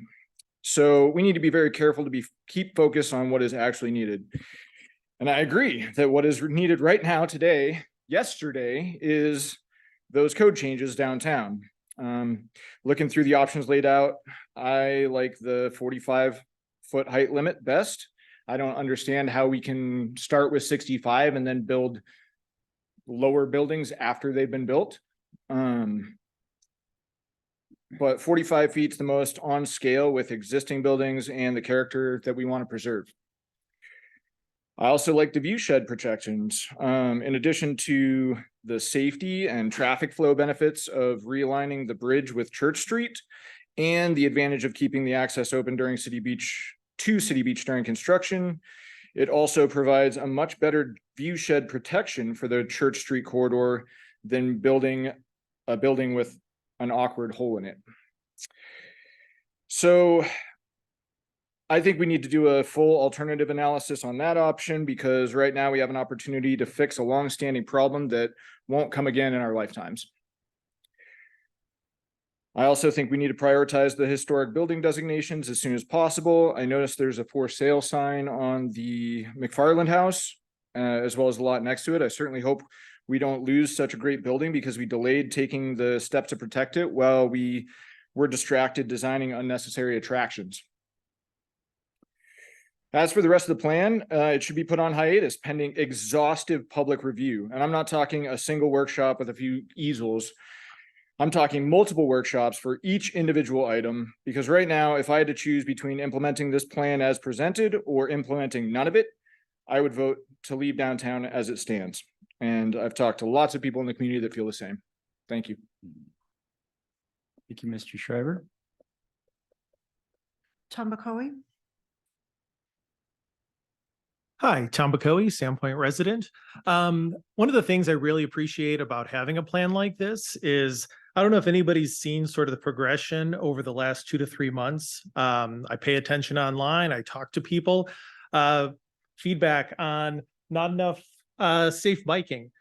Team comes back and has a great idea for separating car traffic from bike traffic and pedestrian traffic. Hey, the flow down at City Beach isn't going to work with the trailers. Team comes back and says, hey, here's a flow that's going to work. It's kind of interesting that today, we have a lot of people obviously here at Traverse Park as well. It's not that the city isn't transparent. It's that people don't know what's happening until sometimes after it's too late. I knew about Traverse Park back in, a year and a half ago because it was in the papers, et cetera. But when you actually see a plan like this, everybody can give feedback. And in the short amount of time, I've been really impressed with the feedback. We get models of what the downtown view is going to look like with setbacks and heights. We get the models from the team, which my office is on the second floor downtown. I would be looking directly at that. And yeah, you know what? Having the 55 with the 45 foot with the setback, that is going to be visually pleasant. I appreciate it. So I think, one of the best things here is that what a great opportunity that we're actually putting out a vision that people can then comment on, which is exactly what everybody wants. So I think that that's really good. If we don't have a plan like this, what we're going to get is, depending on your opinions, what's going on at Cedar and Fifth Street. It's a nice building, doesn't have any public benefit. It's got 5 units that are going to sell for $1 million a piece. If we don't have a plan like this at Bridge and First, we're essentially going to have, when I looked at the plans, it was 7 units going to go for multi-million dollars, going to be sold to people that are wealthy, that are probably only going to be here for 3 weeks out of the year. So if we want something that's actually going to benefit the public, if we want the Arlo's building to actually have that plaza gateway, if I own that property, we need to have that public-private partnership. How do you do that? You do that with an urban renewal. If we want to have Bridge Street go away and line up with Church, well, we have to have a vehicle in order to purchase that property. How do you do that? A new urban renewal district would allow us to borrow from the future money that's coming from those buildings going vertical. What we have down there is blight. A new urban renewal would be perfect for this. We're not taking away from development because we've had 4 years and the free market hasn't developed it. So I like a lot in this plan. I think there's still plenty of room for more comment and more improvement, but an urban renewal district would be probably the only and best way to make it happen. Thank you. Thank you for those comments, Mr. Bacoy. Appreciate it. Pam Duquette?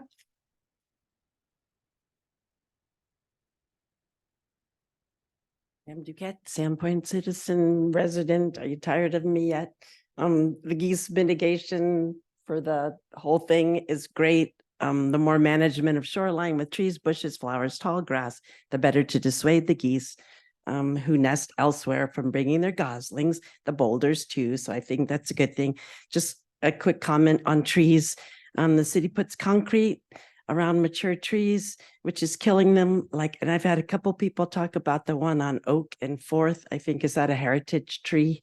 Oak and Fourth. Anyway, it's dying. It does not look good. They're cut off from the needed water and the nutrients, and climate change is going to make it worse. Comment on the carousel, please. Let's have real workshops, real engagement with people. I have heard people do not want the carousel at the beach, and that's going to be a big thing. And the height of the building, yeah, I'm into the shorter buildings too. Thank you. And hard work, good work. Thank you. Thank you, Ms. Duquette. Jeremy Grimm? Thanks, Mayor and Council. Thanks, staff, and thanks for the team. Very impressive work. I respect them all. It's quite an aspirational plan. Do have a couple comments. First, Councilman Welker, I love your elements in that first phase. I think those make some sense. I do have some concern. The parking lot showed half of that development area on land that's owned by the bank. I don't know if there are quiet discussions about that, but it's not just the parking lot. So that's a question I have. I want to point out the fact that there's only one plan required by Idaho code, and that's a comprehensive plan. By my count, you've done 12 studies and plans, and none of them are guided by the outdated comprehensive plan, because the comprehensive plan is going to come last. I think it would be worthwhile, if you can understand, to ask the community what they want in a comprehensive plan, and then determine if they want a waterfront master plan or a multimodal type of plan or all these other plans. But the way it's been set up now, the comp plan is going to come last, and you've pretty much cemented yourself into the ground on these other studies. I mean, they're flexible, but they're studies. Regarding the one element I haven't heard is the fiscal sustainability of a plan like this. It looks like several thousand feet of boardwalk. Have you been to Yellowstone? And the federal government can't even maintain boardwalk. So it seems like there's a lot of cost associated with this, the maintenance, the upkeep, and the future obligations. Regarding urban renewal, it is an important tool that works sometimes, but as you heard the group say, this can stimulate a lot of activity, a lot of public draw to a site like this. And urban renewal, as you probably know, takes the tax dollars that would typically arise from the development that you'll see. And because of that, the city has to provide services in the absence of those tax dollars, because they're going to fund the project. So what you end up with, similar to the backside of Super One, is a huge public drain with lots of services needed, but very little revenue from that project until it's actually 2029, Commissioner Welker, when the downtown district closes. So I would be cautious about opening up a new urban renewal district, especially one that's going to result in a very significant demand for services and population draw downtown, because you won't have the revenue to pay for it. I can't wait to hear the next agenda item, because it seems like that might be the most important priority in our community right now. But thanks so much for listening to me. Thank you, Mr. Grimm. Amelia Boyd?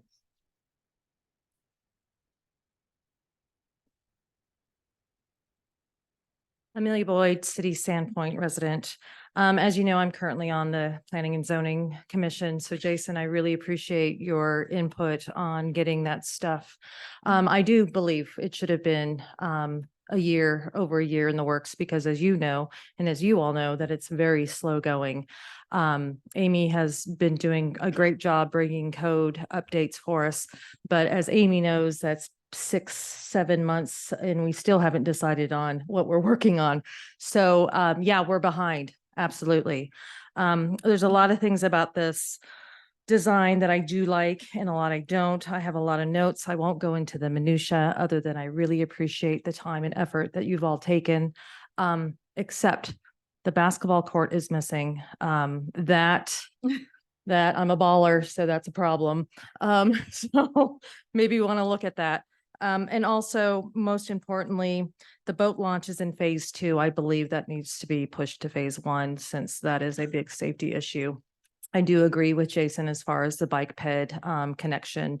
It is treacherous. I rode my bike here. I do that. That's my major mode of transportation. And my biggest concern is having those kids have a safe route to and from City Beach.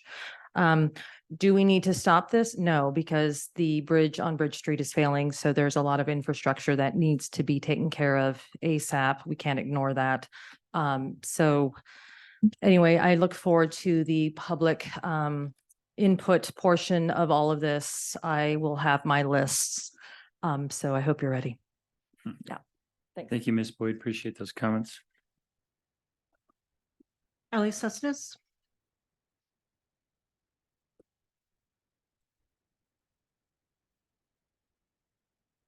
Hello, I'm Ellie Sussness and I'm a Sandpoint resident. I agree with a lot of the comments here. Thank you to GGLO and Bernard Wills for this presentation. As the chair of the Sandpoint Arts, Culture and Historical Preservation Commission, I appreciate the attention to detail you have put into this plan of our beautiful waterfront and downtown. How you've shown solutions and enhancements to the places that we love and cherish, and especially the explanations and detailed renderings of how to preserve our precious downtown so that people can understand just exactly how things may or may not look. Council, we need those protections for our historic downtown. For without our history and our community character, what do we have? Thanks. Thank you, Ms. Sussness. Appreciate that. Jane Fritz?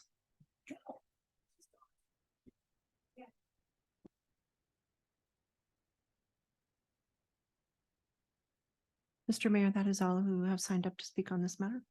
Okay. Moving on, the next item on the, do we need a break? I mean, I do, but. Okay, let's take a few minutes, just a really brief break. We'll try to come back at 1:15 here. Okay, the meeting is now reconvened at 9:17. There is one more item of old business that we'll address at the end of the meeting. But we're now ready to move on to new business with a presentation regarding the Sand Creek Connection Project. I'll now yield the floor to Katie Cox. Thank you, counselors. Thank you, Mayor Ronstadt. So excited to be with you tonight. It's been a little bit long time coming. This is a process we're taking.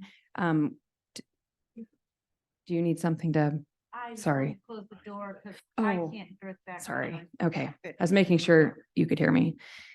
It's been a slow going process, but really methodical. So that we're at a point now that we really felt like it was a good time to come and talk to you. And it was really perfectly timed because of the presentation of the Waterfront Master Plan and that one slide talking about that Sand Creek corridor. And so if we go just a little further up from where they were talking, that's where this project begins. I do apologize, or Eric Brubaker wanted to apologize. He was going to be presenting with me, but childcare he ran into childcare that needed to go home. So first, before I do this, it's really important for me to read for you the land acknowledgement from the Kalispel tribe, a partner in this project. We would like to acknowledge we are gathered on the indigenous lands of Turtle Island, the ancestral name for what is now called North America. More specifically, we acknowledge the Kalispel, Spokane, Colville, and Coeur d'Alene tribes, sovereign nations who since time immemorial have been the caretakers of this region's lands and waterways. These tribal nations have made significant contributions to the vibrant fabric of our broader community. We honor and respect our enduring relationship with the tribes, the land, and the water. That last statement is very powerful in terms of our work here tonight and what you have heard tonight. So we're proud to have the Kalispel tribe on this planning committee with us and working in concert with them in their Aboriginal lands. one thing that's I will point out, very significant to the project is that one of the items that the Kalispell are truly working hard on is that education and restoration of their canoe culture. And there are a lot of opportunities that you saw coming out in the waterfront master plan, as well as through here, for beautiful education about how our waterways were used by our indigenous tribes. So how did we get here? So we got here because this area, Sand Creek, is a focus of a variety of planning documents, both for Sandpoint, for the county, and for the city of Pend Oreille. And there was a subcommittee that was formed from, there's a group of individuals from organizations, land and resource-based organizations, that came together and recognized this was number 2 as a really important part to study under the Bonner County Trail Plan. Those land and water-based organizations came together and put together this subcommittee of those, put together a subcommittee in order to figure out what is our next step. And so this subcommittee, when we came together, we decided we really needed help in the planning process. So we applied for the National Park Service Rivers Trails Conservation Assistance Grant, which you are all familiar with because the number 1 on that plan was the waterfront, and you also got the NPS grant. So it's been great to work in concert with Maeve on the work that we're doing in that upper watershed.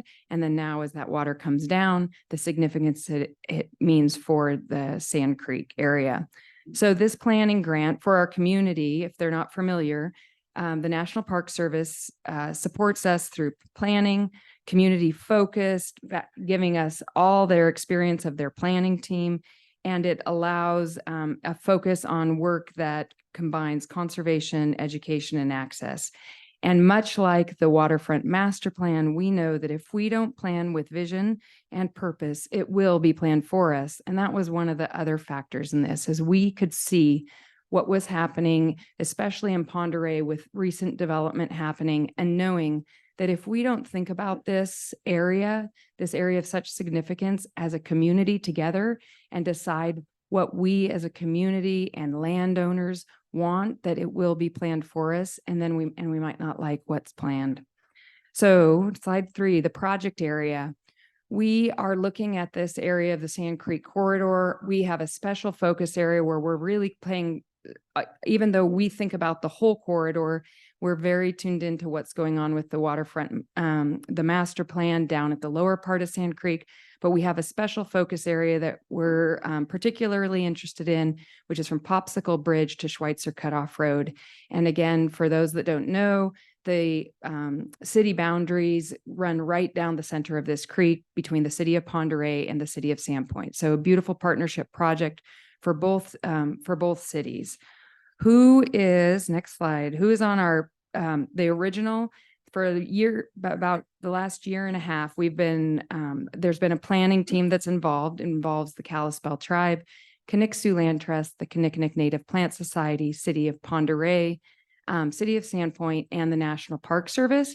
And really the work that we have done in the last year and a half is to figure out, looking at trying to better understand the Sand Creek Basin as a community asset for the preservation of our natural resources. So we've been, what we're trying to create is this vision plan, and this is the development of it. So we've been doing inventory, analyzing both plants, wildlife, and water, what's currently there, the current state of things.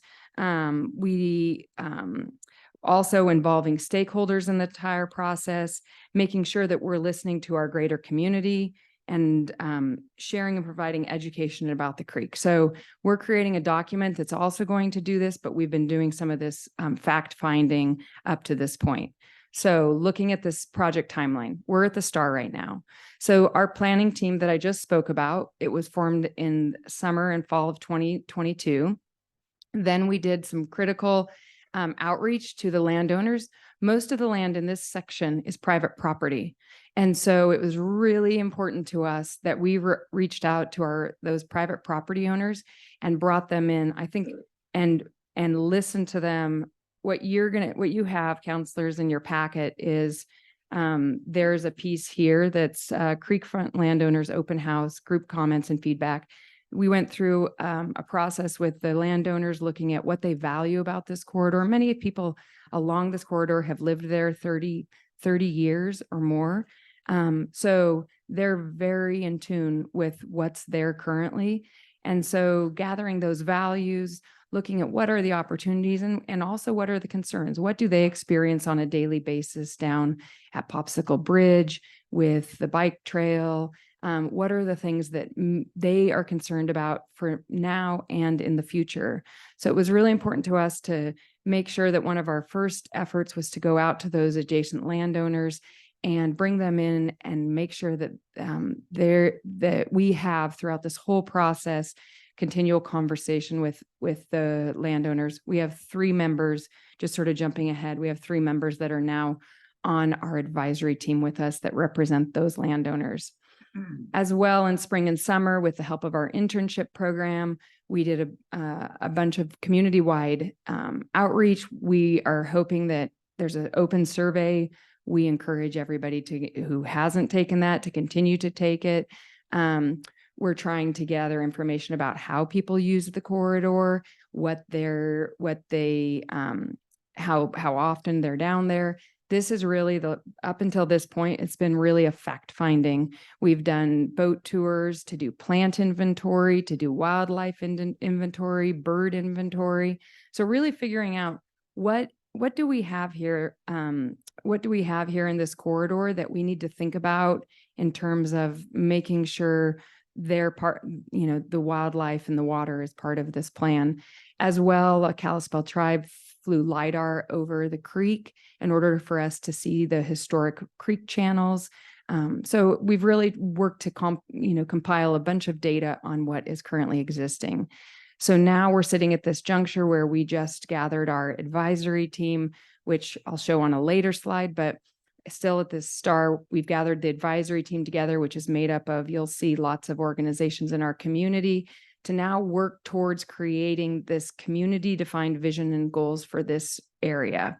We're going to work together with this advisory team as well as our community to develop actions and strategies pertinent to what our community wants in this corridor, and I should always add what our community and our landowners want in this corridor, and then involving all along this public engagement, and then developing a strategic plan and a Sand Creek community vision document that we hope then we can bring here to you for you to potentially add it as an appendix, or do something with it so that the work that the community and your nonprofit organizations and your state organizations have created a document that hopefully will be valuable to you as you look towards planning and into the future. On this project team is this wonderful group of humans in our community. So we have multiple neighbors of Sand Creek. You can read this, but there's a lot of organizations that are really involved in this. And it's really based around the 3 ideals of conservation, recreation access, and education. And that's how we're thinking about this project and thinking about the creation of this long-term plan. So benefits to the community, these are just, there's lots of benefits to the community, and I look forward to showing you a video of this area as I walk back. But just a few of those pieces, I think there's a very limited awareness of this amazing piece of land that is right sandwiched in the middle of our airport and our state highway. You would never know when you are down, if you haven't had the chance to be on the water in a kayak or canoe or paddleboard, when you are down there, you have no idea that the city exists. It is primordial. It is beautiful. And so really we are need as a community to come together to determine what is the future of this corridor and how does its protection benefit the community in the future. And then looking at access. Currently, right now, there is no public access for stopping, resting, or picnicking in this corridor.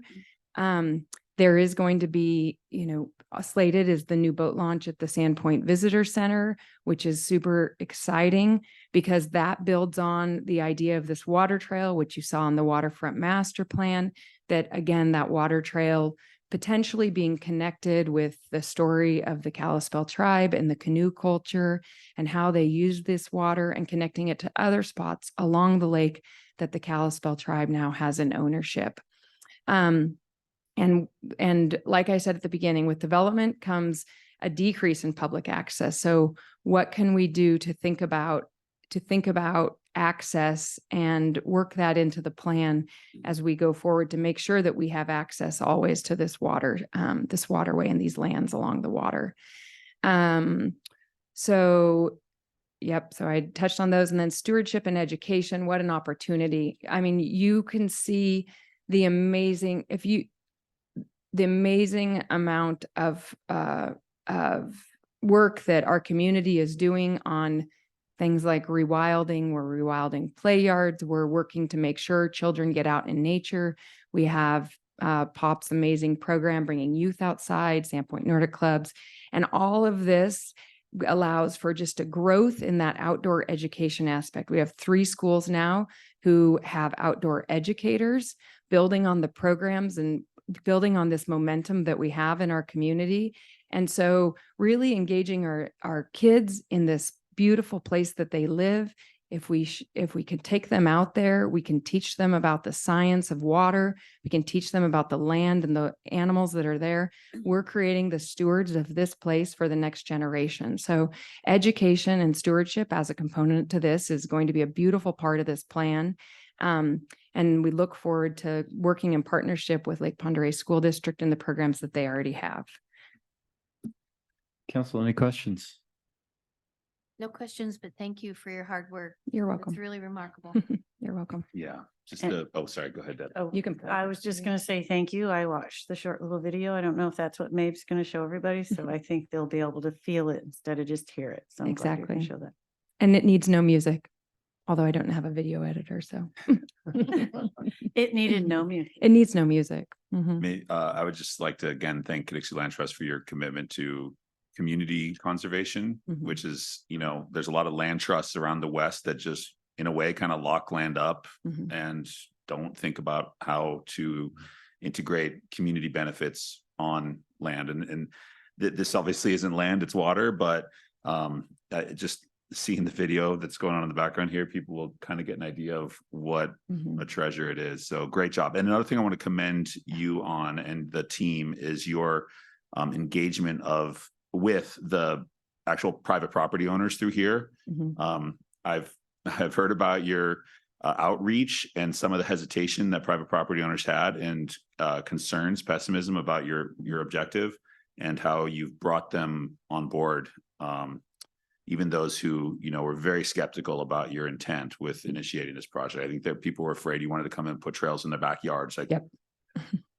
But it sounds like they've kind of come around and you have most of the property owners through here kind of in support. Is that true? Do you have? Yeah, I would say that it's going to be constant conversation with them as we move forward on this plan, making sure that the 3 individuals that are working to represent those landowners take those messages back, the work that we're doing back, and bringing back the feedback to the larger advisory team as we're doing this.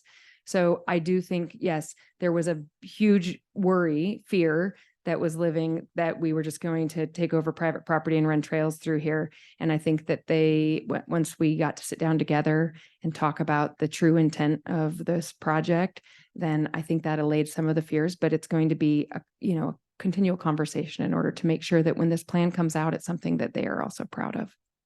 Great. And thank you very much for taking care of our children and our future generations that will be here protecting all of this for. They have a big job. Yes, they do. Thank you, Katie. You're giving them great Appreciate that skills. presentation. Thanks, you guys.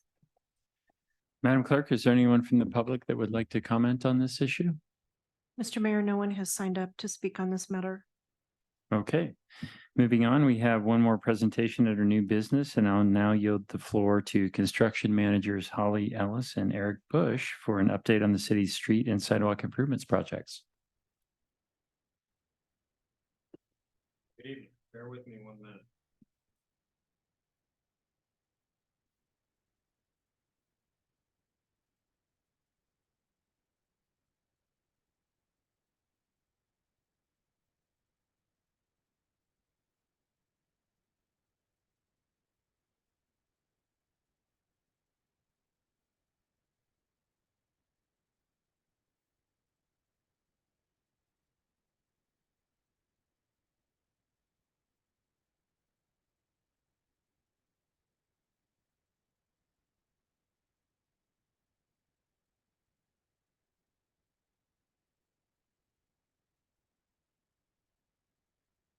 Can you pull your mic in, please? Sure. That better? Yes, thank you.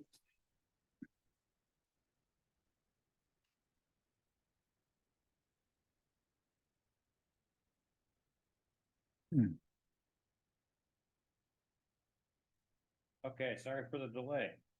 Holly and I are just going to give you a update on street and sidewalk projects, what we've done this year and kind of what we're working on for next year. So I'll start with sidewalk projects updates. Oh, there we go. Nobody's ever said they couldn't hear me talk before. In 2023, we completed sidewalk improvements. We've got 24 sidewalk improvements coming up.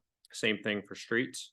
And we also completed under one of Holly's projects, a child pedestrian safety grant that was completed this year as well. The projects that I'm talking about specifically related to sidewalks are the Resort City Tax projects. You can see the on the right-hand side of this slide here, the priorities that we identified that were identified in the multimodal transportation plan for projects to utilize the Resort City Tax funding as it comes in.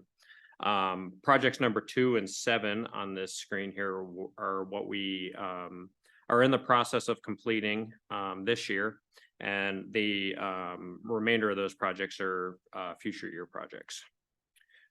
So for this year, these are just some photos of what we have accomplished throughout sidewalk upgrades this year. So on the left side of your screen, we're looking at Larch right in front of the Connexu Daycare Center. That stretch of sidewalk was in pretty poor shape. You can see the demoed sidewalk there and then the new pour down below. To the center photos on the screen there, this is on Florence. The top photo there is, of course, demoed sidewalk, and the bottom photo is the newly poured sidewalk. It's still very fresh and green in that photo. And on the right-hand side of the page there is on Lavina, just south of Washington Elementary. That parcel that you can see there, that's all the green grass, is owned by the school, and they use that for various classroom activities throughout the day. And they had asked us, and as a part of this project, if we could prioritize putting that sidewalk in, and it was kind of a no-brainer to do because it wasn't currently existing, and that's a path where a lot of kids walk to get to school, as Kate and I walked a couple weeks ago, and of course to use throughout the day as they're going to various outdoor classroom activities. So that one for me was a really big one. There was a big gap there, and nobody had any way to, safely get down Lavina on the west side. But now they do, and it's fantastic. I've seen, kids skating, running, walking, doing everything that kids do on that little stretch. And for, I think it's about 250 feet. I think it made just a huge improvement on that stretch of Lavina. This is, now we're back up on Larch. This is in front of Super One. On the left side of the screen there, we're looking west towards the roundabout on, I'm drawing a blank on my street names, apologies. The middle photo is that same stretch of sidewalk that you can see is longitudinally cracked that was demolished. We had to take that out because we had differential settling in there. So the sidewalk literally split in half and was settling more on one side than the other. And the right-hand side is the new pour, where you'll notice a joint in the middle of that, which will stop that from happening again. And we fixed the subgrade as well. So no issues there. For 2024 sidewalk projects, when I presented you all a couple months ago asking for approval on this construction contract, I identified everything that's in red on this screen. So that's what we completed, what's done already. We were hoping that we could award both sides of Lavina and Florence respectively at that time, but budget just didn't allow us to do it. However, in the meantime, we rolled over into our new fiscal year, which allowed us to utilize 2024 sidewalk dollars. So just last week, we signed a change order with our contractor to complete the west sides of Lavina and the west side of Florence. Nice. So we kind of got a jump on 2024, and I'm pretty happy about that. The west side is just as bad as the east side was. In a lot of respects, we just kind of had to take a, guess on, or make a decision on which side we were going to go for first. But thankfully there was only a few week gap between doing the east side, and we're going to be starting the west side towards the end of this week or early next week. And if you've noticed some lack of finishing on the east side concrete work driving around town, it was because of this exactly. The contractors like to do things kind of all at one time. And they had a couple weeks there where they had some staffing issues where they just couldn't be out, which is why there was a gap in completing this work. But they're going to be going again, and they'll be pouring new sidewalk on the west sides of Florence and Lavina. And then they'll be repairing topsoil, seed, et cetera, on all of the sidewalk throughout town. And that'll be done, I want to say within 3 weeks, but let's cross our fingers the weather holds out and allows that to happen. Do you mind if I ask a quick question, Mr. Mayor? Yeah. The east side of Florence, I don't think as of this morning they had done the shaving on the south part of that block. They have not. No, and that I apologize. That is not complete yet. They will be doing that at the end. It makes sense to do all of those at one time. You're talking about differentials. Yeah. Yeah, the grinding in between the joints. Yeah. That will occur towards the end of the project. Okay. Yeah. Got it. Thanks for reminding me about that one, Jason. And in future years, what we've been talking about is wrapping in our sidewalk improvements projects with the Neighborhoods program. It makes a lot of sense to be planting street trees as we're doing sidewalk upgrades for a bunch of reasons, but a lot of these locations, there's gaps of street trees, and we all love our canopy in town here. And it's just a really nice segue to be able to install sidewalks and new street trees at the same future years for 2024 and further on. We're going to be doing these at the same time. That'll allow us to install irrigation sleeves under the new sidewalk before we put it in, so we can water those new trees, or the residents can water those new trees if they have an irrigation system. I'm going to kind of turn it over to Holly because she was able to kind of do this similar thing this year with the Pine Street project that was completed last year with sidewalk upgrades, but just this summer or a month or so ago was able to plant some street trees, kind of starting that whole process. So yeah, so following our Pine Street sidewalk project, which you'll recall was grant funded and wrapped up fall of last year, we went in and we identified residents who wanted a tree in front of their property, not only wanted a tree, but were also willing to take on the maintenance of the tree, water the tree, and keep it alive and well. So we reached out to those folks and successfully planted 9 trees along Pine Street this past month. You can pass it over to you. Thanks. This next update is for you on our street paving projects. So in fiscal year 2023, using our resort city tax dollars, we reconstructed the portions of Jefferson Avenue between Spruce and Larch, Hickory Street between Washington and Ella, and Ruth Avenue between Larch and Main Street. Prior to this reconstruction, the pavement condition was anywhere between very poor and poor, with alligatored and deteriorating pavement. You'll recall that Ruth Avenue, excuse me, was following a water main repair, which is what prioritized that paving project. Construction was complete in September. That project was on time and it was also within budget, funded by the Resort City Tax General Fund. And a portion of the project was also funded by the Water Department since it was following a water main repair project. And I got to ride my bike on Ruth Avenue and it was just so nice. I should have made that bottom picture bigger. It was really a great project. With a skateboarder, that would be perfect. So upcoming in 2024 are projects that we've identified to use our Resort City Tax funding. Design and construction for the reconstruction of First Street between Forest and Ella. There's a block of good pavement, so we skip that block and then we continue with repaving Jefferson to Division. That pavement condition is very similar to Ruth. It's anywhere between very poor to poor assessment, again, alligator to deteriorating pavement. It will be a very similar reconstruction where we're just putting the asphalt back. The other project that we'll be working on is design and partial construction for the reconstruction of Cedar.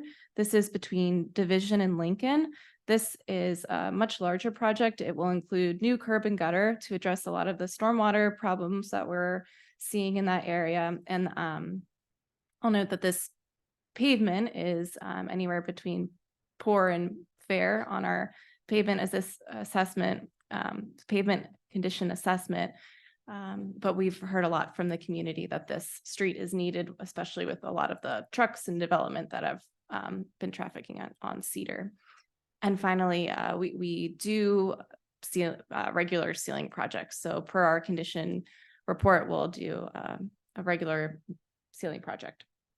What's highlighted in blue in the south side of Sandpoint, as you're aware, we applied for a strategic initiatives grant to repave a portion of Pine Street. There's also a portion of 4th Avenue between Pine and Superior. It's identified that street is in need of repair. If we can get funding, that's going to be our next priority. Jumping back to other funding, in 2023, we completed the Division Corridor Improvement Project. This is phase 1 of the Multimodal Master Plan project. This project was largely grant funded with the Child Pedestrian Safety Grant. We were able to revitalize the east side of Division from Highway 2 to Superior. 6 feet wide sidewalk was installed with a 5.5 foot wide planter strip. We also engaged those businesses and, well, I guess it's just businesses on that portion. And we did have a couple takers for some street trees. So we were also able to get some street trees planted along this corridor. This project was also completed in August of this year and was on time and within budget. And I think that concludes the presentation. Excellent. Thank you both. Council, any questions? I'm just going to channel Andy Grote here and say you guys are killing it.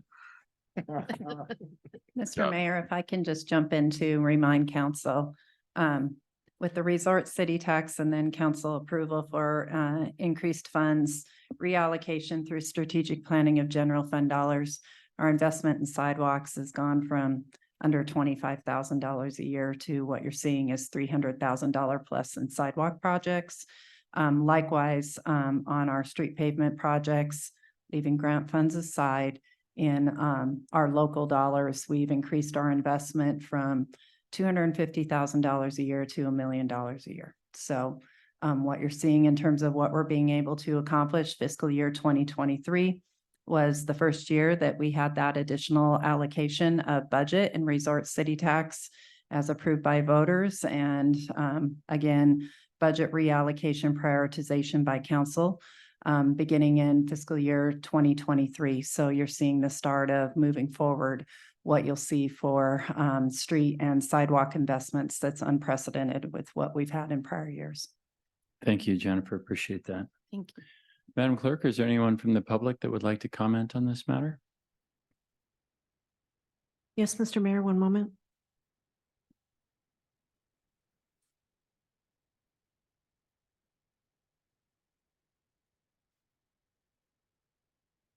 Kyle Schreiber.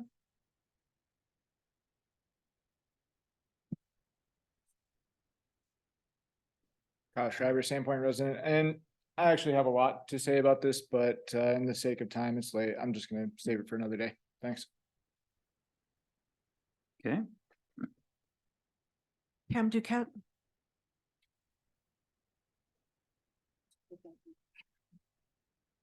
Pam Duquette, Sandpoint resident. Thank you. That's awesome. I'm excited. I have a question. Oh, can I ask them a question? I can't ask you guys a question if I can ask them a question. Okay, I have a question for somebody. If you're doing a sidewalk and you are hitting somebody's tree, I've seen on Pine, I think you went around a tree. I'm hoping, without making it a question, I'm hoping that you can save people's trees that are in their yards if your sidewalk plan goes by a tree. Thank you. Mr. Mayor. Yeah. If I could just make a comment for council on that. In following up with previous discussions, we've added our construction managers to our team in the last couple of years. Holly, engineer, we're fortunate with the number. We have unprecedented number of engineers on staff. Eric, one of the reasons that who is really leading most of our sidewalk projects moving forward with Resort City Tax.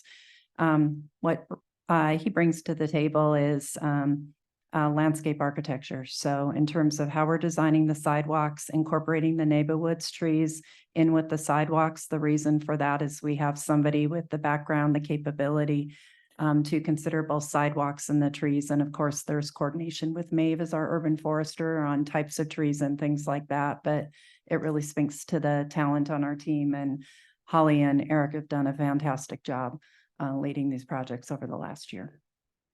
Great. Thank you for that. Thank you. Madam Clerk, is that it? Yes, Mr. Mayor. Okay.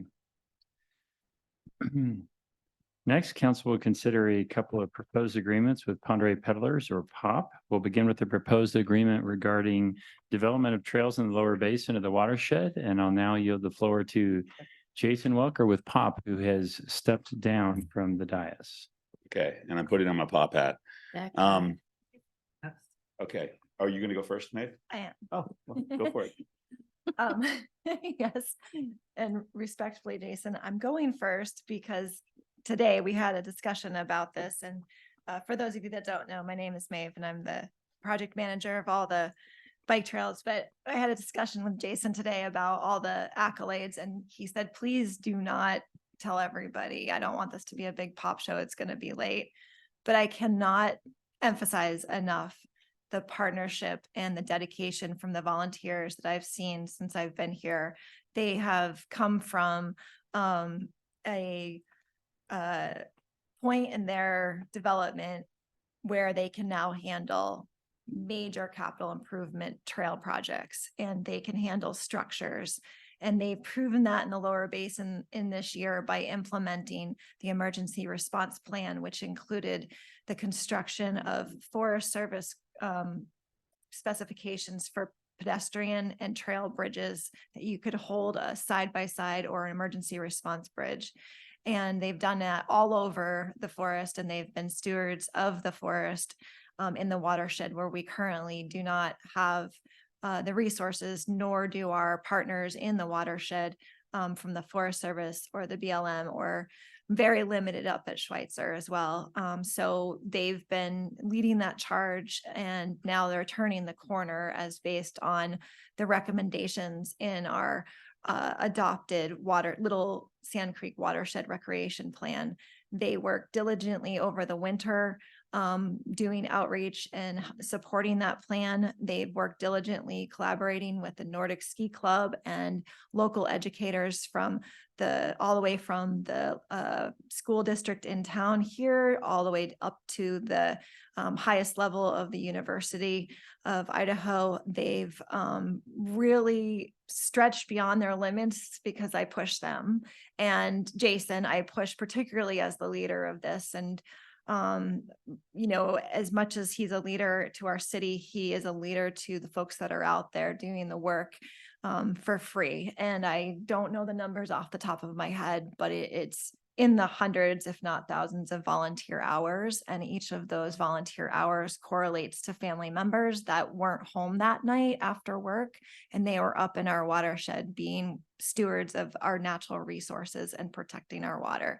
So I have to tell you that accolade, because they've proved to me as the project manager that they can not only handle the risk that is going to come as they develop downhill trails to that next level to reach what we need and what the community is demanding for the watershed, but they have also proved to me that they can handle difficult, challenging, complex projects with eyes on them from all different agencies at the local level all the way to the federal and now with the resort. So with that, I do want to turn it over to Jason now to tell you about the project, but use the lens that this is a you have in front of you a resolution to ask for essentially a MOU for them to become the construction managers of the project. That doesn't mean that I'm going to go away or the city is going to go away. It means that they can now officially take it beyond the maintenance scope, and they can put a proposal out to bid for a large scale of the $200,000 plus range of a project. And they have a defined section of trail that they would be managing. And all of that is in this lengthy document. And if you have any questions, I'll be here, but I want Jason to take it from here. So thank you. Maeve, maybe you could put the staff report up on the screen, and just in respect to our volunteers who you mentioned, there's a page in the staff report that shows just the volunteer commitment that we had this summer for the implementation of what you can see actually right there in the middle of the map. See that solid blue line? That's what we built this summer. And then we completely rebuilt all the dotted line below that. We also decommissioned, just as of 3 days ago, all of the red dash lines that you see there. That's about a half mile of, no, below Maeve, below switchback 4. Yeah, that is all now decommissioned trail. We've spread native wildflower seeds on that, pulled out about 4 trail bridges that were built in the last 10 years that were not built to any Forest Service specifications. And we cleared that corridor for what I'm going to talk to you about tonight. So if you can scroll down to the volunteer documentation that I included. I'm not quite sure where it is. It's right at the bottom, last page. Yeah, just look at that. You don't even need to zoom in. Those are the names of the people who volunteered between June and September this year, just on that one blue trail that you see below switchback 4. So that was 225 hours. Unfortunately, the federal government only gives us $7.25 an hour for matching. But I value their labor at closer to $30 an hour, or priceless, because that's our community. So the project we are looking to enter into an MOU for, if you want to scroll back up to the map page, Maeve, is the 1.76 mile black trail that you see there. All the little dots and the hash marks on that trail, this is segments 201 and 104, I believe. Those are part of the about 36-page design document that International Mountain Bike Association created for this trail. We hired them this year at about $12,000 out of POP's fundraising budget to do the full design and flagging of that 1.76 miles of trail. And Mr. Mayor, you'll be happy to hear that this is the long-awaited new downhill trail. And you can see the old downhill trail to the left. This is the trail that was created by users between, I don't know, the mid-90s and today, because they're still going in and doing work on that trail. POP has never touched that trail, and we never want to. All we want to do is build a better trail so that people stop riding it, because quite frankly, it's dangerous. It's in the natural gas corridor. The Intermax fiber optic cable goes through there. We can't put a shovel in the ground there without risking, you know, rupturing a line or disconnecting Schweitzer from the internet. So we are looking forward to putting a new trail in. This is a beautiful trail that IMBA flagged for us. We're really excited about it. We have raised $175,000 to date to pay for the construction. That puts us on national standard levels in terms of price per mile of trail, about $100,000 per mile for like a really qualified national trail builder to come in and do that. So after tonight, we've got a request for proposals almost completed. We want to put it out to bid later this month, and hopefully by December 1st have chosen a contractor to do that work for us next year. Our construction window, we're hoping to do it quite early next year, May 1st through July 1st is kind of the window. We're looking at about 2 months to get this project done. We would then go into decommissioning of the old trail and hopefully increase user safety and enjoyment in the lower basin. And just to remind you, our trail counters have registered around 200 riders, mountain bikers per day in late July in this trail network. We haven't done a count since we opened the new climbing trail last year, which is the one you see down in the lower right-hand corner. That was the last big trail project we did in here. So we're really excited about this. I hope you choose to support it. The funding is coming from the Recreational Trails Program and private donations and lots of in-kind contributions from POP members. And some of our local builders as well have dedicated, committed machine time. Lumber milling, Connexu Land Trust provides us with tons of lumber for the bridges and other structures that we need to build. So I don't need to talk about this much more. If you have any questions, I'm happy to answer them. Council, any questions? Good job, guys. Thanks. Yeah, I'm glad to see that you're keeping track of time. And in Idaho, as you know, I have in leadership, I tell you, it is worth about $29 an hour for the state, but too bad the feds only give you $7.25. But Exactly. it's great that you're tracking it. Yeah, well, yeah, part of our grant applications, we usually commit for a project like this. We'll probably commit around we have already committed about 200 hours, and I know we'll exceed that. It'll probably be more like 300 or 400 hours of volunteer labor. Yeah. Great job. Fantastic. And my comment would be that it is a great, fun, wonderful community experience to be out in the woods and creating a trail in about 2 hours' time, and to walk in there and be tripping over the shrubbery. And you turn around 2 hours later and you see a new section of trail built, and everybody's just smiling and happy and patting each other on the back. So I would encourage all the council members to get out to do at least one day out there, even if you can only use the pruners or rake a little bit of the rock off the trail. It's just a wonderful community building experience. And I don't think I was good about signing the sheet every time, because I put your name down, Deb. Don't. no, I mean the hours. Oh, I recorded those. Okay, good. I was like, oh, did I blow it? Because he likes you to sign the sheet. He wants to know. He's always on top of it. Okay. By the way, there's one more resolution after this related to POP as well. So do we want to vote on this one? Yes, we will do that. Jason and Maeve, thank you for that presentation. I'll entertain a motion to approve the resolution for the Lower Basin Construction Agreement with Ponderay Peddlers City Agreement number A24-5100-2. Is there a motion? So moved. Second.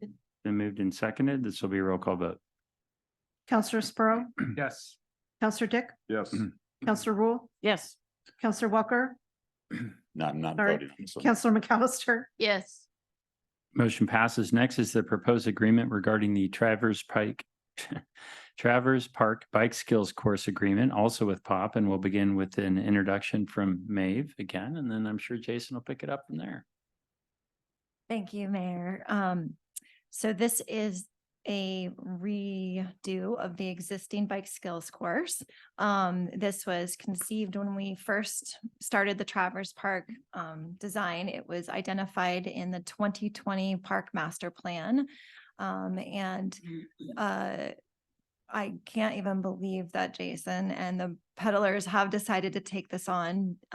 They saw that we had this opportunity. I remember walking the site with several of the peddlers and their children, and seeing what the potential could be to rehab it.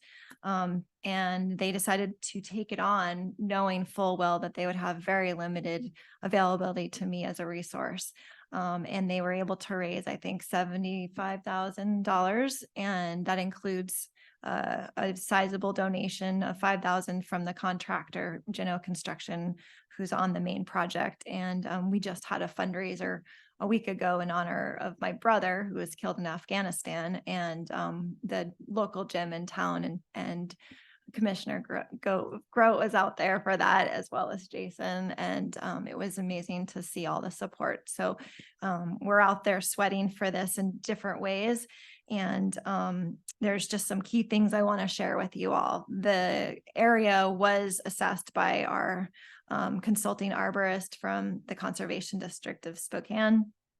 And a lot of the trees that are there, we can't maintain, or we haven't been maintaining, as well as a lot of just general deferred maintenance in that park. And we're keeping all of the trees that are within that area, and several of the trees that are part of the other project at Travers are going to be, we're gonna be able to relocate a couple of them over there, as well as several of the shrubs. We don't know the exact ones right now because a lot of that won't be determined until we essentially excavate them out. But that's what the plan is right now. And we also have additional trees that would be going in that area, as well as Jason had mentioned the lumber would be donated, and they're creating a fence to separate the users and create a whole park-like picnic area. So it can really double as, well, you have an area for other activities as well as biking. So it's going to remain essentially what it is, just better. And with that, I'm going to turn it over to Jason and just let you know this is also a similar kind of agreement. The only thing that's different with this one is that POP will essentially build it. They've fundraised for it. They're going to build it, and then they turn it over to the city to maintain. We put in the agreement that every year, twice a year, we would do a walkthrough together as part of our partnership and reevaluate. The features that they're putting in have a 10-year warranty, and they are pre-engineered wood features. So we don't have anything like this here. These are features that are designed by professional bike builders, Progressive Bike Ramps. They're the leaders, and to my knowledge, the only ones doing these types of features, and they're essentially the equivalent of a bike playground feature. So they're intended to last for a long time. So with that being turned over to the city, that means that the city is then responsible for this area, but we will continue our partnership and maintaining it, and we will continue looking into that as we need. But we do anticipate it's very minimal maintenance. Park staff with that will be keeping it like a park. So they'll be mowing the grass and whatnot. Okay, so with that, I'm going to turn it over to Jason to fill in the gaps. Okay, this corner of Traverse Park has long been loved and used by children from the Waldorf School, including my daughter, who went to Waldorf School for 4 years. And they have long called this corner of Traverse Park Tiny Woods. And in fact, we reached out to the Waldorf School when we were going to initiate this project back in January. I went through the concept with Julie, the director of the school, and she wrote a letter of support for this project. So this has been a project that Waldorf has been behind, I'm happy to say. And we're hoping to call it the Tiny Woods Bicycle Skills course in honor of the Waldorf kids who will continue to use this after we're done renovating this here in a couple weeks.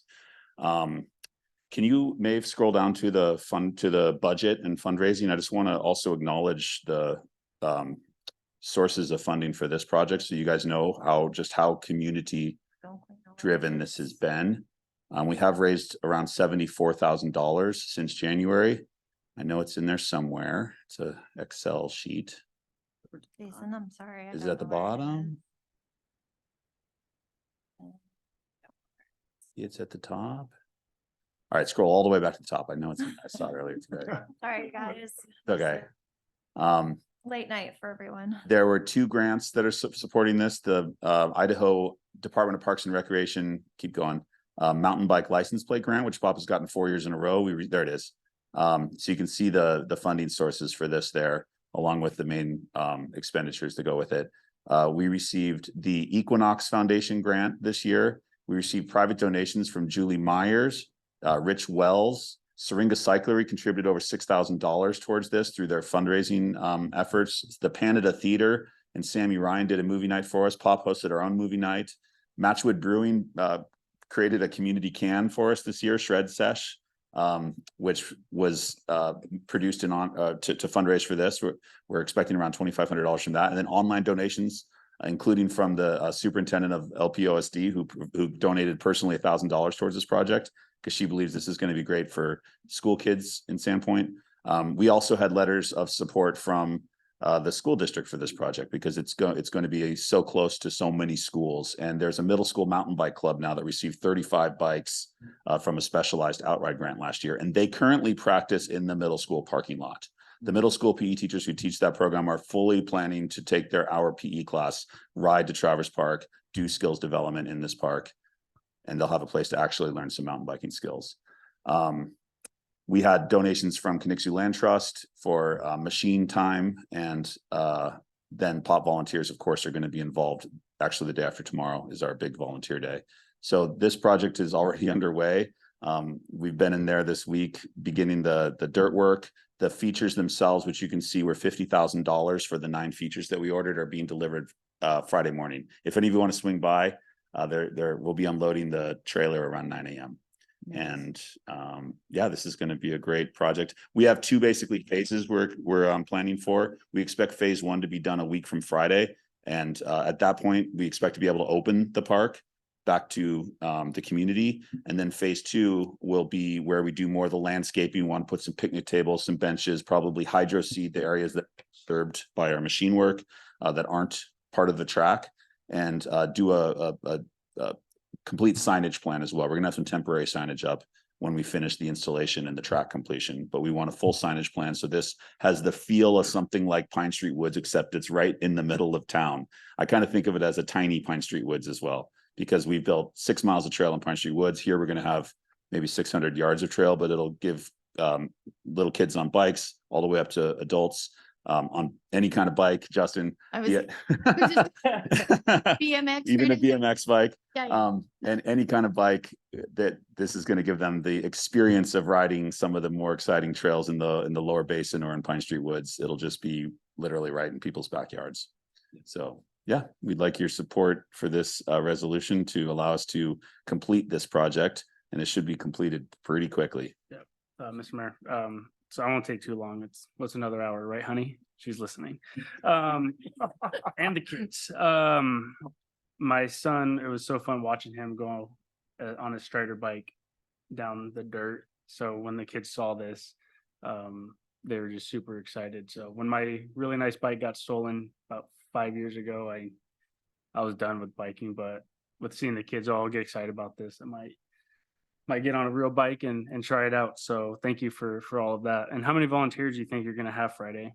I'm only looking for about 5 or 6. Okay. Yeah, we just need a few to help install the features. Okay. The company, American Ram Company, is sending 2 people to oversee installation. Yeah. And that's how we get the 10-year warranty. They'll be there to make sure all the features are installed right, but they need some manpower. Awesome. So I've reached out to some reliable, mostly retired POP volunteers who don't work on Fridays, who are going to come out and Well, I help out. appreciate you guys, and not obviously people give a lot to you guys, but you guys helped out with the youth triathlon we put on, and Justin, you too. And so thank you guys again for all that you're doing. Yeah, thanks. Jason, just again to the public, that'll be 9 a.m. on Friday, and then will there be a lot more work going on Saturday for volunteers? I think we'll still be installing features on Saturday. And Yeah, when will that start? Same or probably 9 a.m. Yeah, 9 a.m. both days? I think we'll be Okay. done by the end of the day Saturday. And then next week, it'll be just the construction crew in there doing the finishing work on the trail. Just the contractor and myself, probably. I'll see you there. All right. Excellent, Jason. Thank you. No further questions? Madam Clerk, is there anyone from the public that would like to comment on this issue or the lower basin trail? Sorry, I forgot to invite on that one. No one has signed up for Okay. either. Thank you. I would entertain a motion to approve the resolution for Traverse Park Bike Skills Course Agreement with Ponderay Peddler City Agreement number A 24-5100-1. So moved. Second. Right, this will be a roll call vote. Counselor Rule, Yes. Counselor Sprow, Counselor McAllister, Yes. Counselor Dick. Yes. Motion passes, and welcome back, Jason. I'd like to welcome, next, the city has been awarded a grant for design and construction of the new playground and splash pad at Traverse Park. Council is now presented with the proposed Land and Water Conservation Fund state and local project agreement, and I will yield the floor to Maeve. Thank you again. I don't know. Oh, Mike is on. So my landscape architect, Mike Terrell with MTLA. is on, and he's been part of this project as our consultant since the very beginning. He was brought on with the first, I guess, the phase 1 building project. So we I wouldn't say stole him, but we borrowed him for the playground design and development for the grant. So we have a short presentation here, and we'll just fly through it. Literally. Okay, so the playground, this is the master plan that was done. I actually did it from BWA back in 2020. It was adopted, and you can see where the existing footprint of the playground would have been. And so for reference, this is the existing tennis courts and the proposed additional tennis courts and the proposed additional pickleball courts. And then this whole field would get redone and a new plaza, and then all the fields would get redone. So that's the original plan that was adopted in 2020. And from there, you're familiar with the outreach that occurred back then. And this is the summary. I don't need to regurgitate all of this to you, but highlight 17 meetings were held for that master plan. And you adopted that plan. And I wasn't hired until the fall of 2021 to implement your plans. And when I came on board, it was the end of COVID, and we started with Kim Woodruff, our former park director, doing park walking tours and held public meetings and surveys, and we were bridging the gap between virtual world and how do you meet together. And so we started that outreach process. And then fortunately, by 2022, once we were fully ramped up in the outreach realm, we were able to start meeting again. So we had our own open house meeting for the playground. And at the time, when the LWCF grant, the Land Water Conservation Fund grant, became available, we were exploring the concept of including the parking lot and the playground. But after public testimony and the mayor's hearing everyone's advice, he redirected me to focus entirely on the grant for the playground. And so the scope of the grant, while you did adopt the resolution to move forward with the grant application, mayor did direct me to move forward with a refined scope and focus on that playground. I wrote the grant just for note. I worked all night on weekends until 2 and 3 in the morning on one weekend. I pulled this off. I was given direction on a Friday in the grant. I needed to have it done by Tuesday.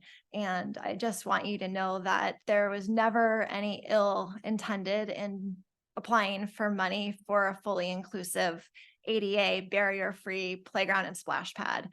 And I need you to know that because I've built my career around inclusivity.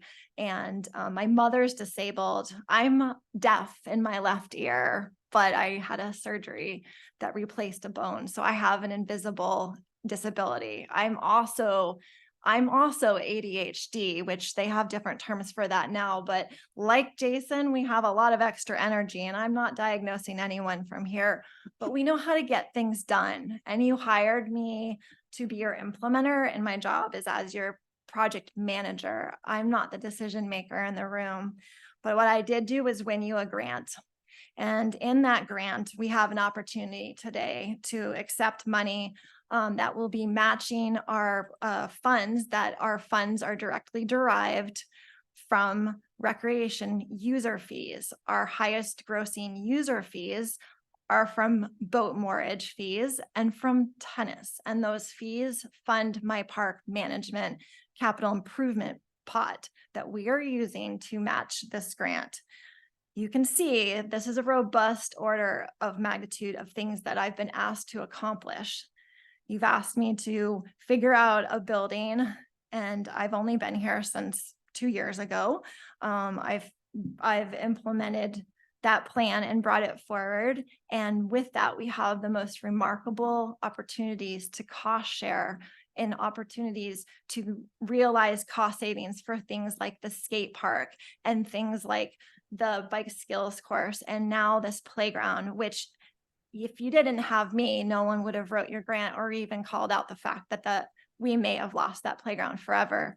And in this playground, not only are we using the existing playground and all the pieces that we can possibly refurbish, because we heard the community loud and clear through, I think we had 9 public meetings here on top of our public outreach meeting.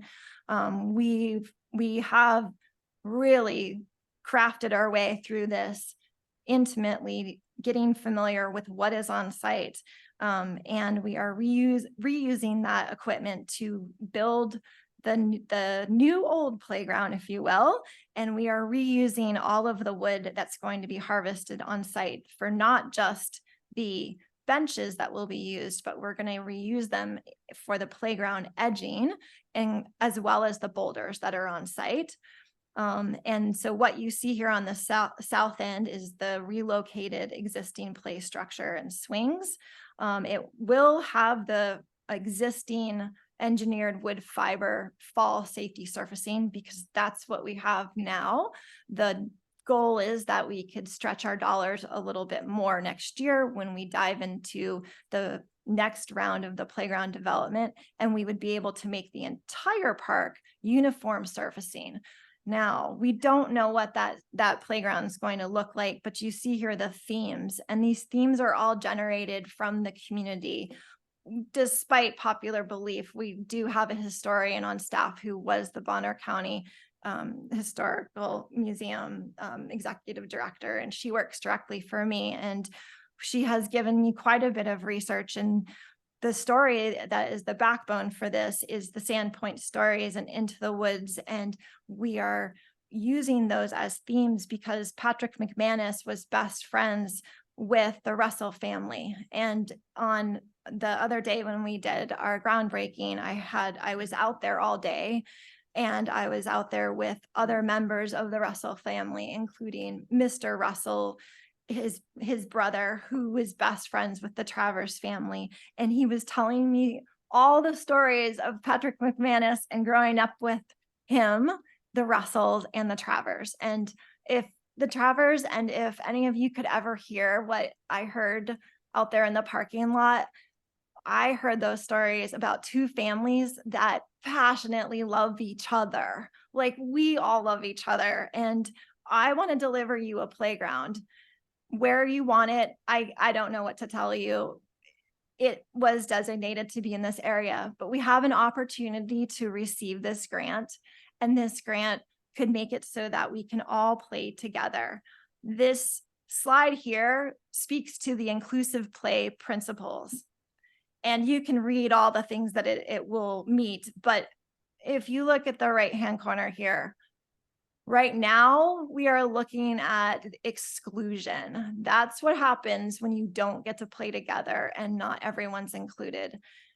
We have a little bit of segregation.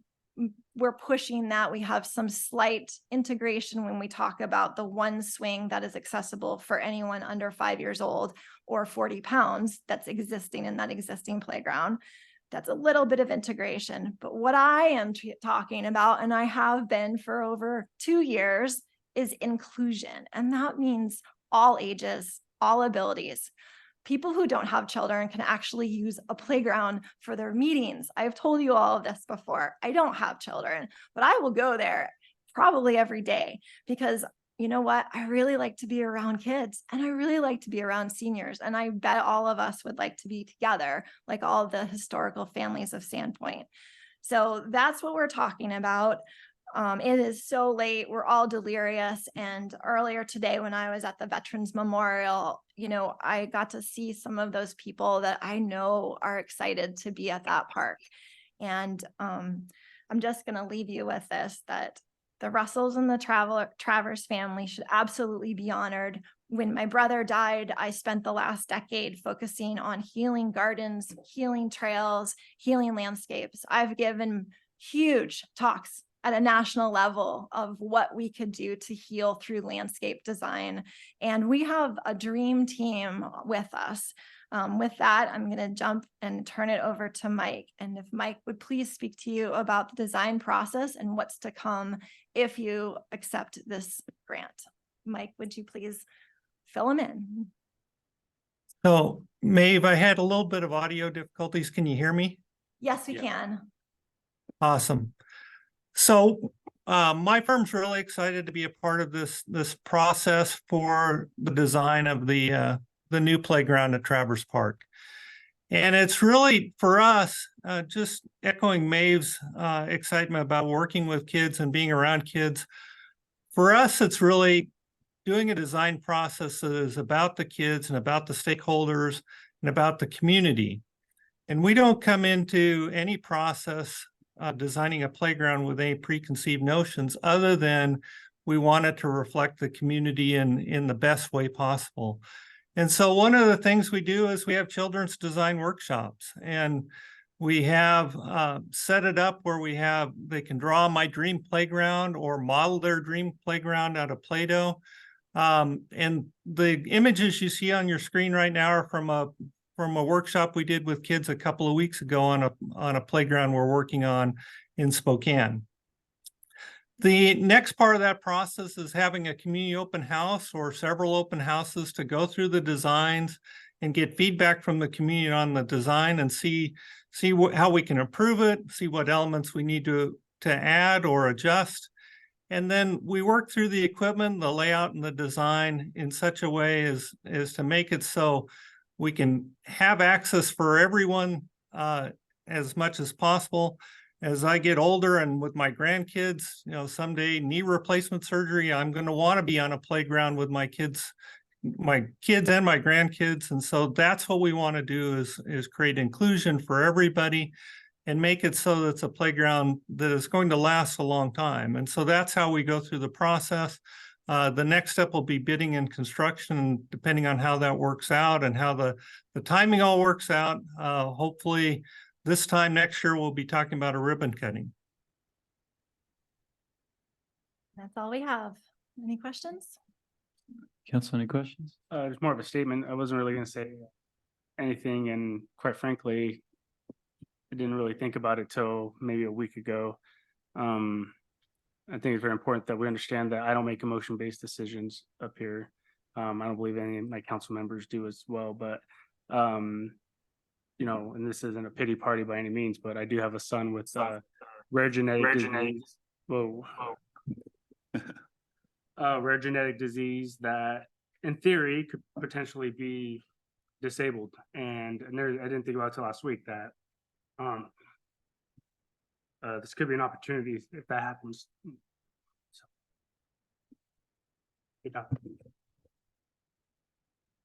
great. Anything else? Okay. Can I Madam, make one comment? yeah, please. Maeve, I really appreciate you and I appreciate what you've done for the last 2 years and, standing up for yourself and all the things you're saying. Like, that's what I tell everybody in the community as well. We are so lucky to have you here. So thank you. You've done a great job. Yeah, thank you. I guess I would make a comment that we did have the wonderful workshop where you brought a Paralympian here to kind of take us through how inclusive playgrounds work. And I think that was a great eye opener for the community. I think we probably had about 30 or 40 people attend that. You actually took us to the playground after we had a session here. And I just thought that was a wonderful thing that you did for the community. Thank you. That was fully sponsored, by the way. So, I can bring you those resources if you want. Well, I very much More of appreciated it. that. Great job. Well said, councilors. Nice work, Maeve. Madam Clerk, is there anyone from the public that would like to comment on this matter? Yes, Mr. Mayor, one moment.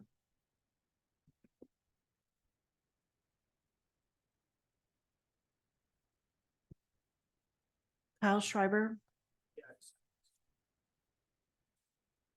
I will check on mine, Mr. Mayor.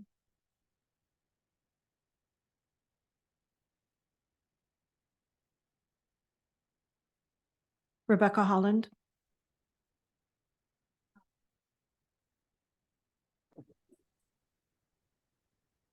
Good evening, Rebecca Holland, Sandpoint Bonner County resident. Hey, here we are after 10 o'clock coming up with this. This seems rather peculiar that it would be last on the agenda, and so much was been said. This land water conservation grant, a lot of people don't know that the 560,000 coming in has to be matched. And so this is a replacement of a perfectly good playground that people have not really been happy about. We have an inclusive playground. It's got a ramp. Children in wheelchairs can get up there. They are part of the scene. There's so many things that we could be adding on to the playground and improving it. That's great. So the whole idea of having this new design and getting together with kids, the kids love it. The kids love it just the way it is. So I would suggest you not get yourself into another contract because the community is not happy about this. I did talk to the guy, the $560,000 could be put toward improving our playground as it is. And then when you figure out what the match is, and you do need to tell the people where that money's coming from, that $1 million pot of gold can go a long way, a whole lot further than what you guys are talking about doing. And I think that this has just been a call. Andy walked out. This is just a call to action that you need to put a pause on this and not sign on to any more contracts until you've brought the community into play. Thank you. Thank you, Ms. Holland. Looks like we have another one.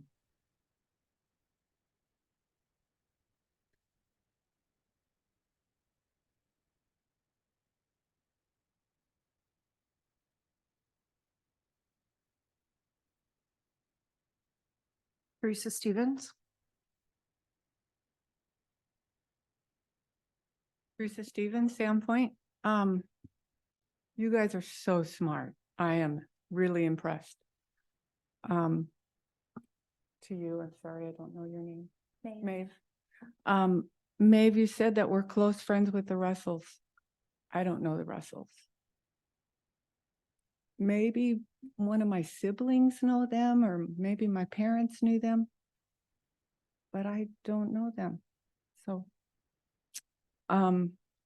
I would love to see these additions to the playgrounds, of course. We all would. I just would like to see the playgrounds stay where they are and add on to them. That's all, obviously. Thank you. Thank you, Ms. Stevens. Looks like, Madam Clerk, is that it? One more, it looks like. Okay.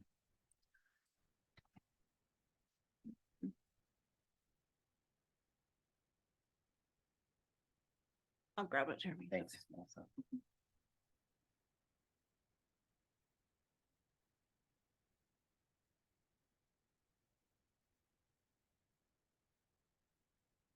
Yep. Oh, thank you, Yep. Mayor. Jeremy Grimm. I just, want the council to be aware, and obviously you'll have your legal and finance team look into this. But looking at the 2024 budget right now, you have made some anticipatory outlays, and most specifically, I'm talking about the Travis Park tennis court improvements. It's on page 47 of the capital project budget report. And the description of that project is Travis Park tennis courts will be undergoing renovations to rehabilitate the existing outdoor tennis courts. That's wonderful, $275,000. But the funding source appears to be from capital improvements, capital impact fees. And I've worked on impact fees in Post Falls and Kellogg and Arizona and Priest River. The challenge with them is you can't use them for renovations or improvements. You can only use them for capacity expansion. So you can't like repave roads with them. You can only take them for adding the capacity for new people in the community that pay into those. So you might just want to check with city staff and your advisors to make sure that you're not going to have a $275,000 hole in your budget next year or this year, because I'm not sure you can use that $275,000 line item for that tennis court rehabilitation. Just wanted to pass it along. Thanks. Thank you, Mr. Graham. Madam Clerk, is that it? I believe that is all, Mr. Mayor. Okay, I'll entertain a motion to approve the resolution for the Land and Water Conservation Fund State Project Agreement. Is there? Mr. Mayor, before that, can we have staff address what Mr. Grimm was just talking about with the impact fees and the $275,000 for refurbishing or refinishing the tennis courts?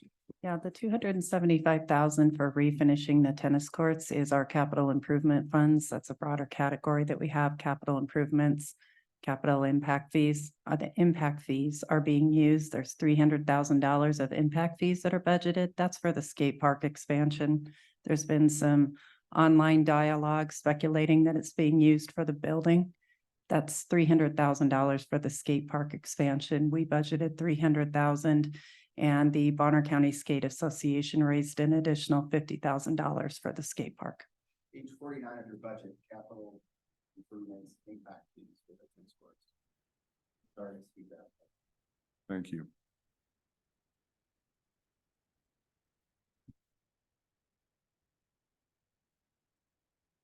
Is there a motion to approve the resolution for the Land and Water Conservation Fund State and Local Agreement Project? So moved. Second. Project agreement, rather. It's been moved and seconded. Is there any further discussion?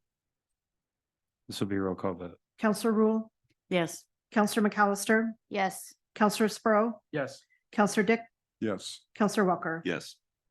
Motion passes. We've got two more items on the agenda, folks. Do we need a break or can we power through? So let's do it. Okay, we're doing it. The final item under new business, council will consider renewal of employee benefits, and I'll now yield the floor to City Administrator Jennifer Stapleton. I think we can move through this quickly, council. I have the most scintillating items on your agenda tonight, but important business items. First is the renewal of our employee benefits. You have a full summary in your packet, so I'm just going to give you a very brief overview.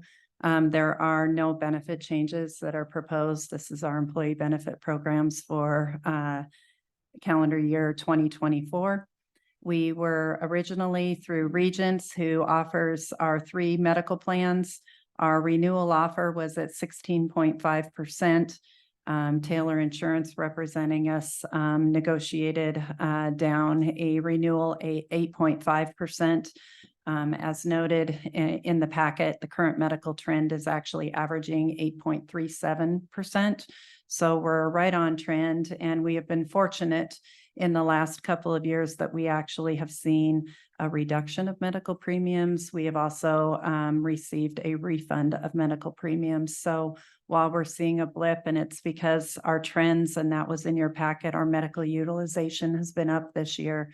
When that happens, we see our premiums trend up. So it's kind of a up and down balance that we go through throughout the years. One of the ways to keep our premium at the 8.5% premium was we did agree to move our pooling point to 125,000 from 100,000. So explain to you what that is if I was, because it goes by individual members, if I was to incur up to 100,000 in medical expenses, that counts against our utilization and what may happen in future years relative to premium adjustments because of that utilization.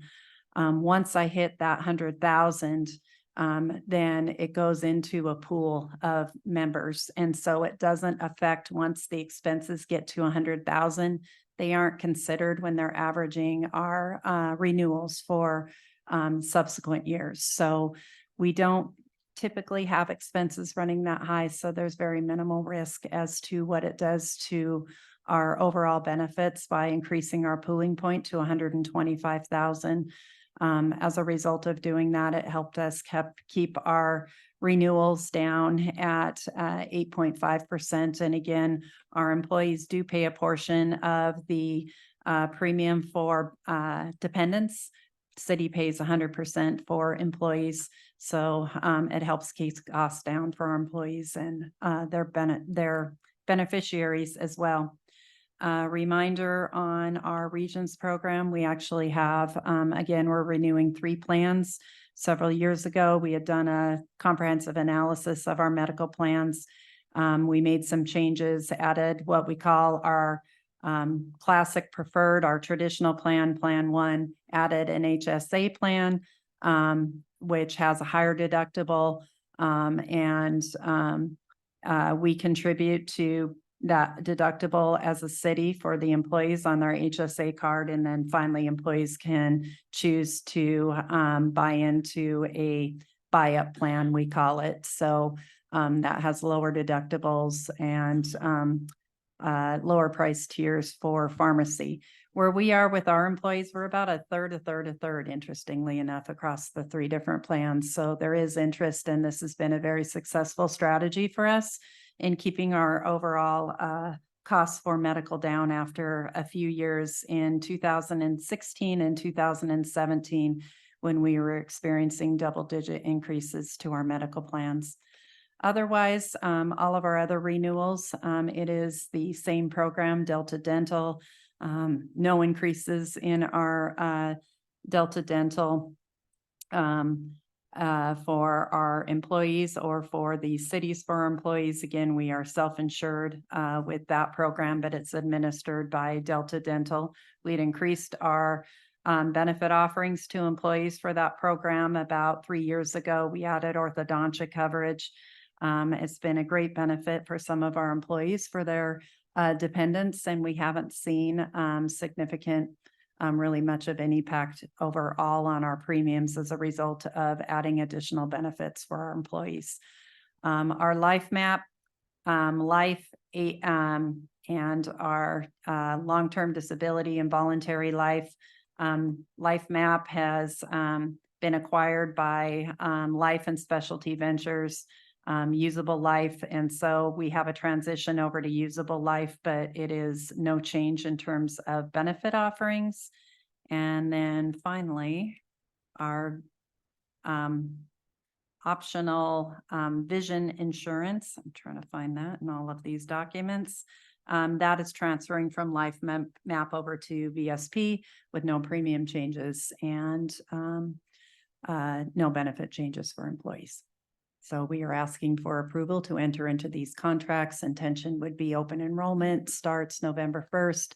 ISIS has our health benefits fair planned for November 8th, and benefits would take effect January 1st. Any questions, council? Okay. Madam Clerk, is there anyone that would like to comment on this matter? No, Mr. Mayor. All right, I would entertain a motion to approve the employee benefits contracts and policies. So moved. Second. Been moved and seconded. This will be a roll call vote. Counselor McAllister, Yes. Counselor Sprow, Yes. Counselor Rule, Yes. Counselor Dick, Yes. Counselor Walker. Apologize. I Yes. think that was a yes. I don't know who I am anymore. Motion passes. For the final item on the agenda this evening, during our last meeting on October 4th, council tabled a decision on renewal of the legal services agreement with the Lake City Law, seeking an update on the city's development impact fee advisory committee and compliance with state law. And I'll now yield the floor Me. to you. Yep. Okay, you take it away. I'm going to start with a couple of comments and then I'll hand it over to Andy. There was some incorrect information that was given at the last council meeting, so I will clarify that, and also where we are with planning with the Impact Fee Advisory Committee. We do have an Impact Fee Advisory Committee. As specified by code, it is our Planning and Zoning Commission and 2 additional members that represent the development building community. Those two members were appointed by the mayor and approved by the council in 1999, and there has been no change in that membership, or excuse me, 2019. I seem to be wanting to go back to 1999 lately a lot. Those of you who've talked to me in the last week, I've talked about it a lot.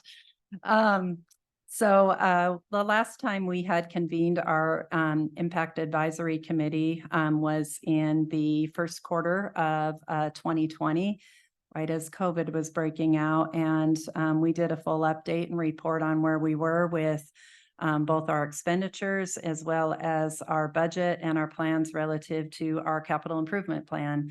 The intention was then to move forward with actually a rate study, 3 studies in 2020. We were planning to undertake, and council had approved budget for the rate study for our water utility, our sewer utility, as well as our impact fees.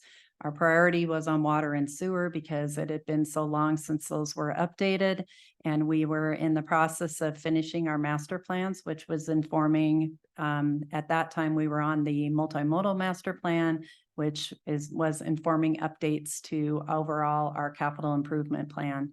Our capital improvement plan prior to this time was the plan that was contained in our impact fee report. We have a robust 20-year capital improvement plan that was developed coming out of 2021 and into 2022 as master plans were being finished.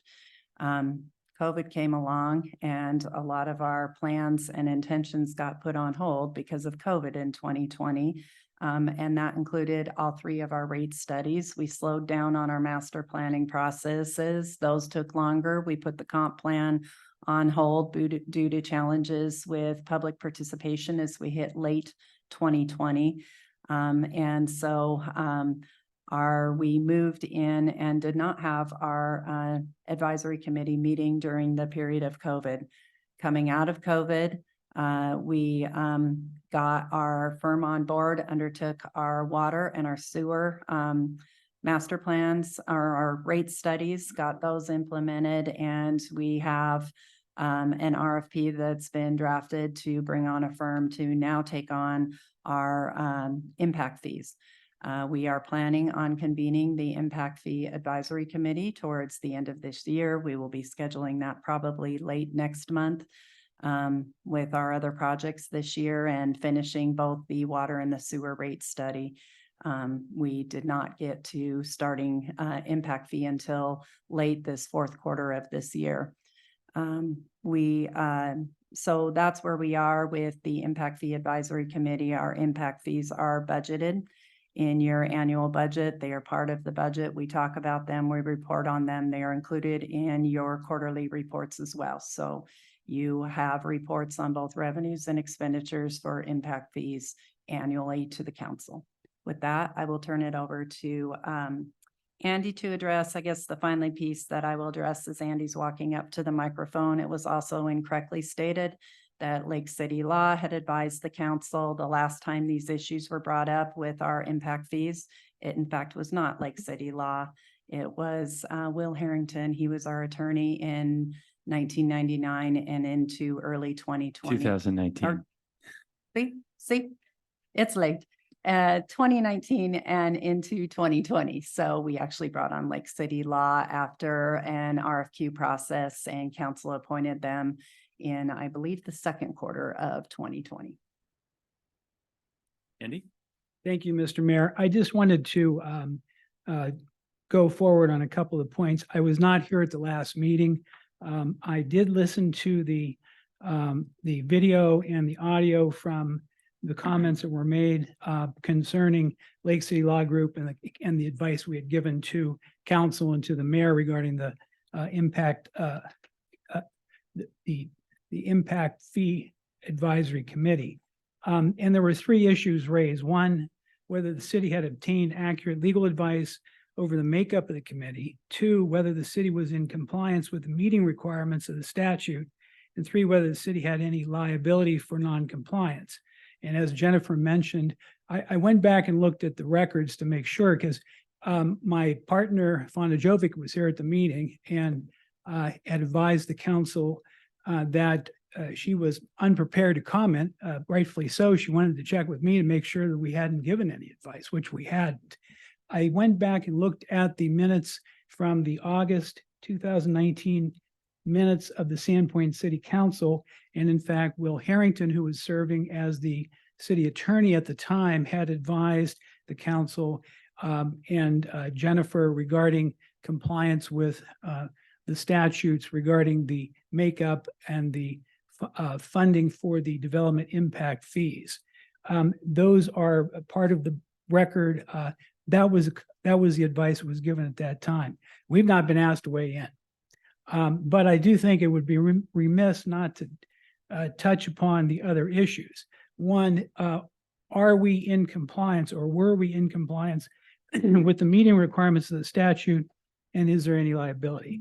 Well, the statute that was cited is Idaho Code Section 678205, which provides that the Development Fund Impact Advisory Committee serves in an advisory capacity to assist in adopting land use assumptions, approve the capital improvement plan, and file comments, monitor and evaluate implementation of the plan, file reports at least annually regarding inequities in the capital improvement plan or development impact fees, and advise on the need to update or revise land use assumptions, capital improvement plan, and the impact fees.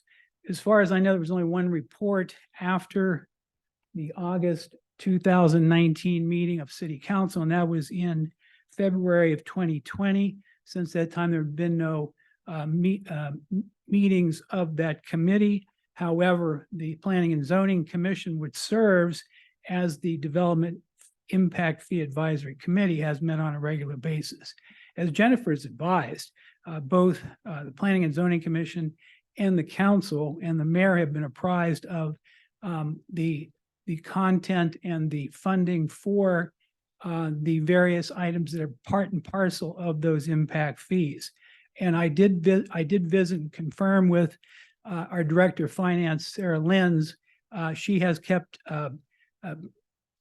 as is her customary practice, rather very detailed accounting of where those funds are, where they're generated from, where they're spent.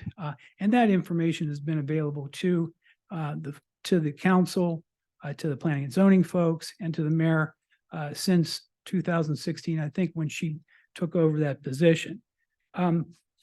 Were we in compliance for the last 2 years? No. Where does that leave you at this point in time?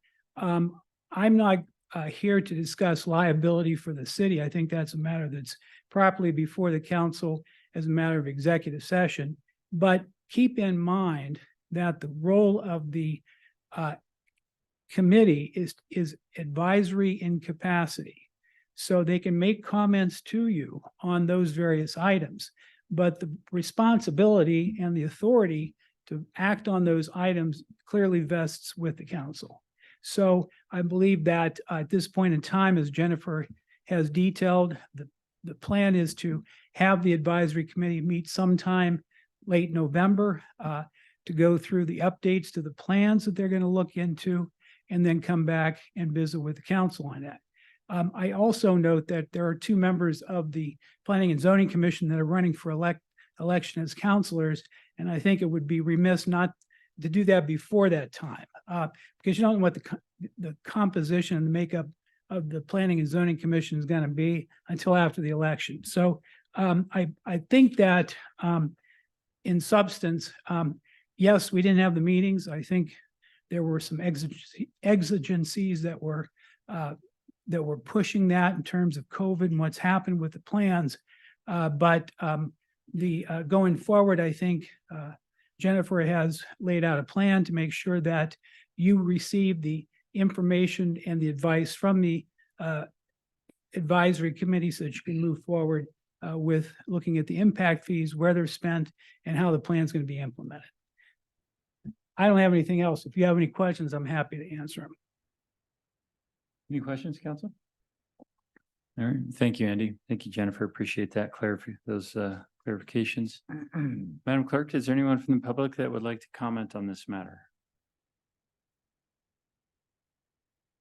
No, Mr. Mayor. Okay.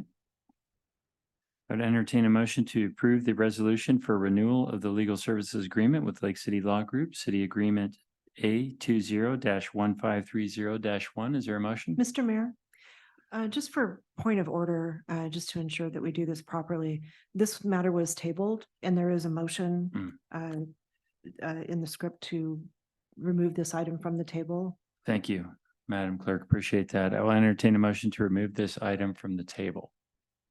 So moved. Second. This will be a roll call vote. Counselor Sprow, Yes. Counselor McAllister, Yes. Counselor Rule, Yes. Counselor Welker, Yes. Counselor Dick. Yes. Motion passes. I will entertain a motion to approve the resolution for renewal of the legal services agreement with Lake City Law Group, City Agreement A20-1530-1. Is there a motion? So moved. Second. It's been moved and seconded. This will be a roll call vote. Counselor Dick, Yes. Counselor Rule, Yes. Counselor McAllister, Yes. Counselor Sprow, I really urge staff to move this meeting before the election as encouraged and look forward to seeing an outcome. So yes. Counselor Welker. Yes. Motion passes. And with that, is there anyone who would like to continue the public forum portion of the meeting? Any members of the public that did not get a chance to comment in the public forum at the beginning of the meeting? Yes, Mr. Mayor. Okay.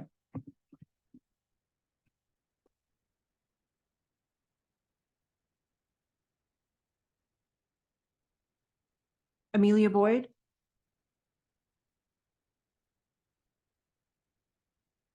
I know it's late, but I just didn't want to leave without saying this. It was very sad to see Andy leave. He was actually one of the people that talked me into running, and I'm proud to say that he's a friend. So to see him that upset is very upsetting, in that it's come to this. I wish Mae was still here. She needs to be recognized. I watched all those meetings from the past when the Russell Center first came up. And to hear her voice when she explained this project, she was so excited, and you could just feel it exuding off of her. And to listen to her tonight is not the same person as she was a year and a half ago. That is very sad, because I know she's put so much time and effort and energy, more so than her 40 hours a week. So I want this for the public record, because I hope she hears this, that she is greatly appreciated. And it would be remiss to say that I am very disappointed on the attacks that she is, and city staff has been given and had to deal with. So that's it. Thank you. Thank you, Ms. Boyd. Appreciate that. Hal Gates.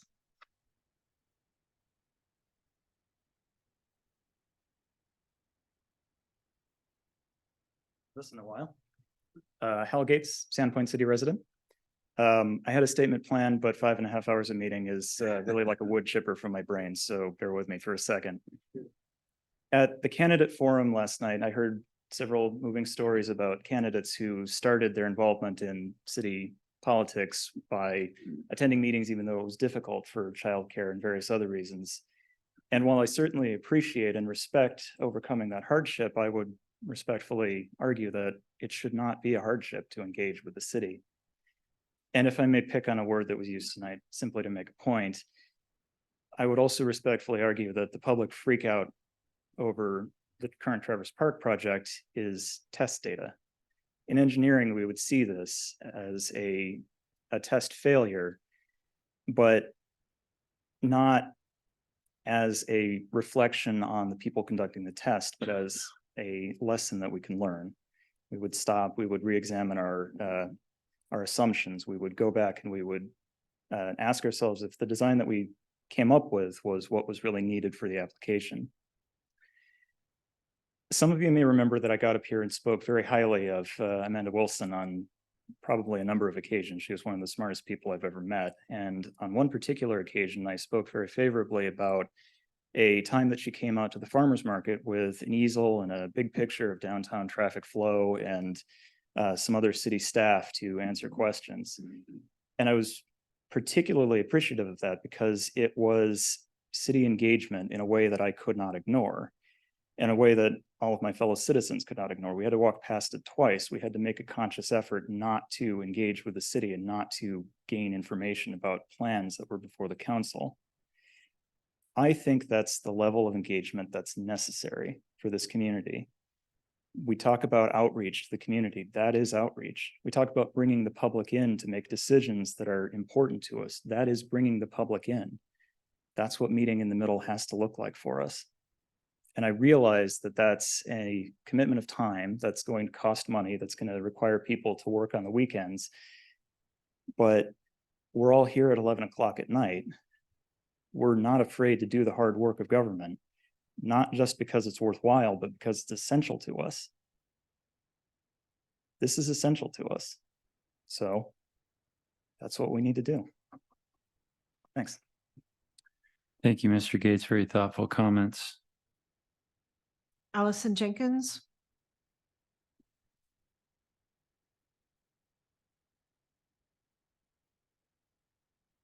No, Allison? Sally Moon. Well, I'm half asleep. We all are. I'm just here because I felt like I need to, sort of I'm not going to say apologize for our protest because we were just feeling like we were not being heard, and it was not anything that we wanted to direct to the Russells. It was actually directed at you. So I really want to be open about, that whole day. And then the other thing that I'd like to cover is that, there are other places that building can go, and we need to protect our green spaces.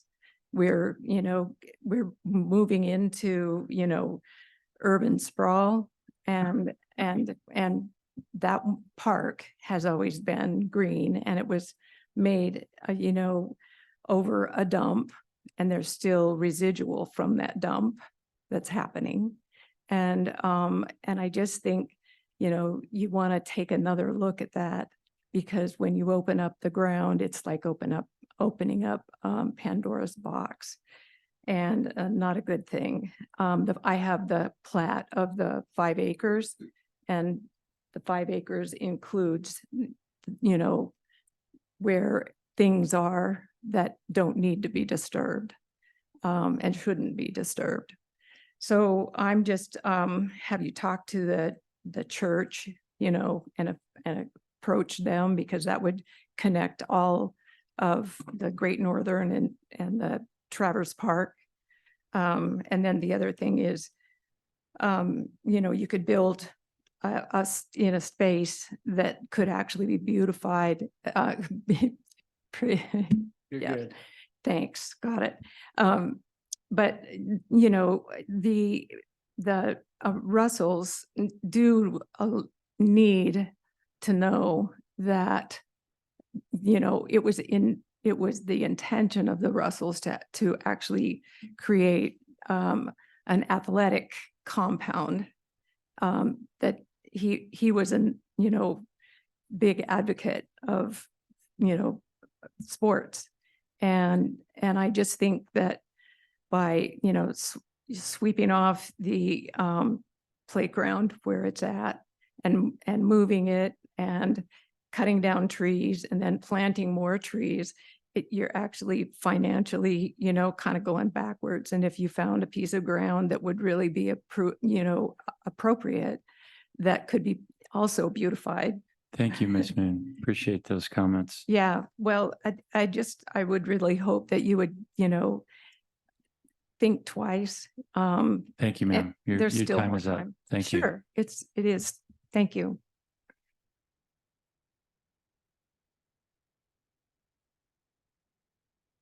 Pat Vilkenberg. Okay.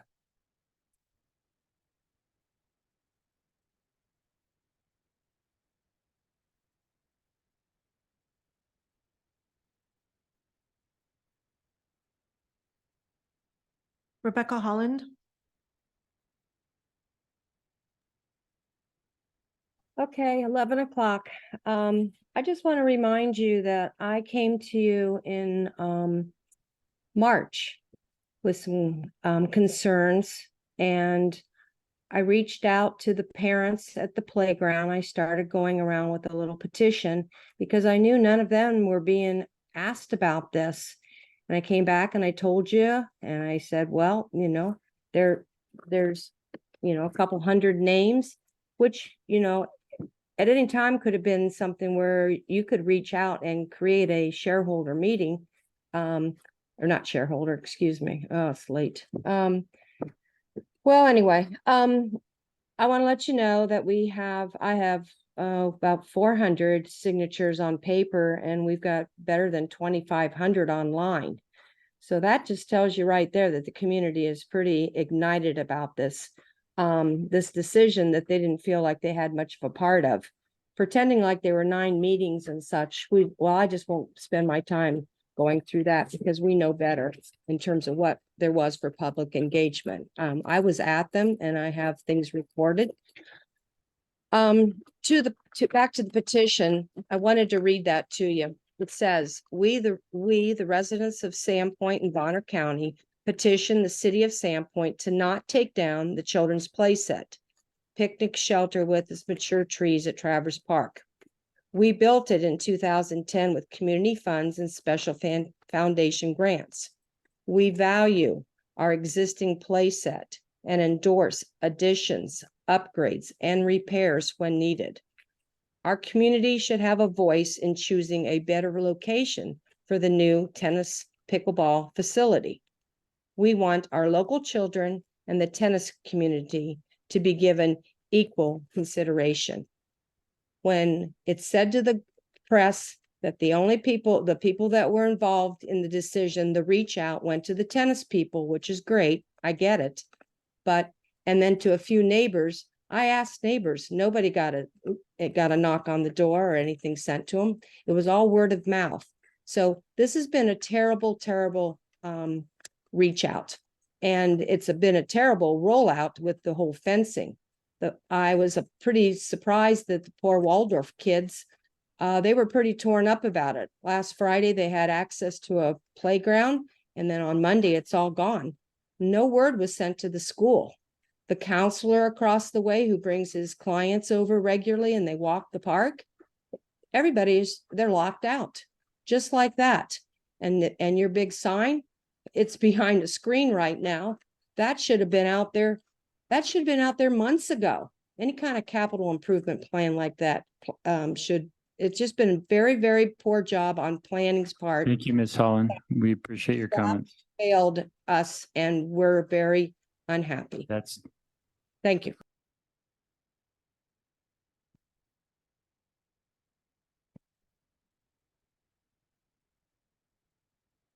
Mr. Mayor, there are no other hands raised. Okay. That concludes our meeting this evening. Thank you, everyone, for participating.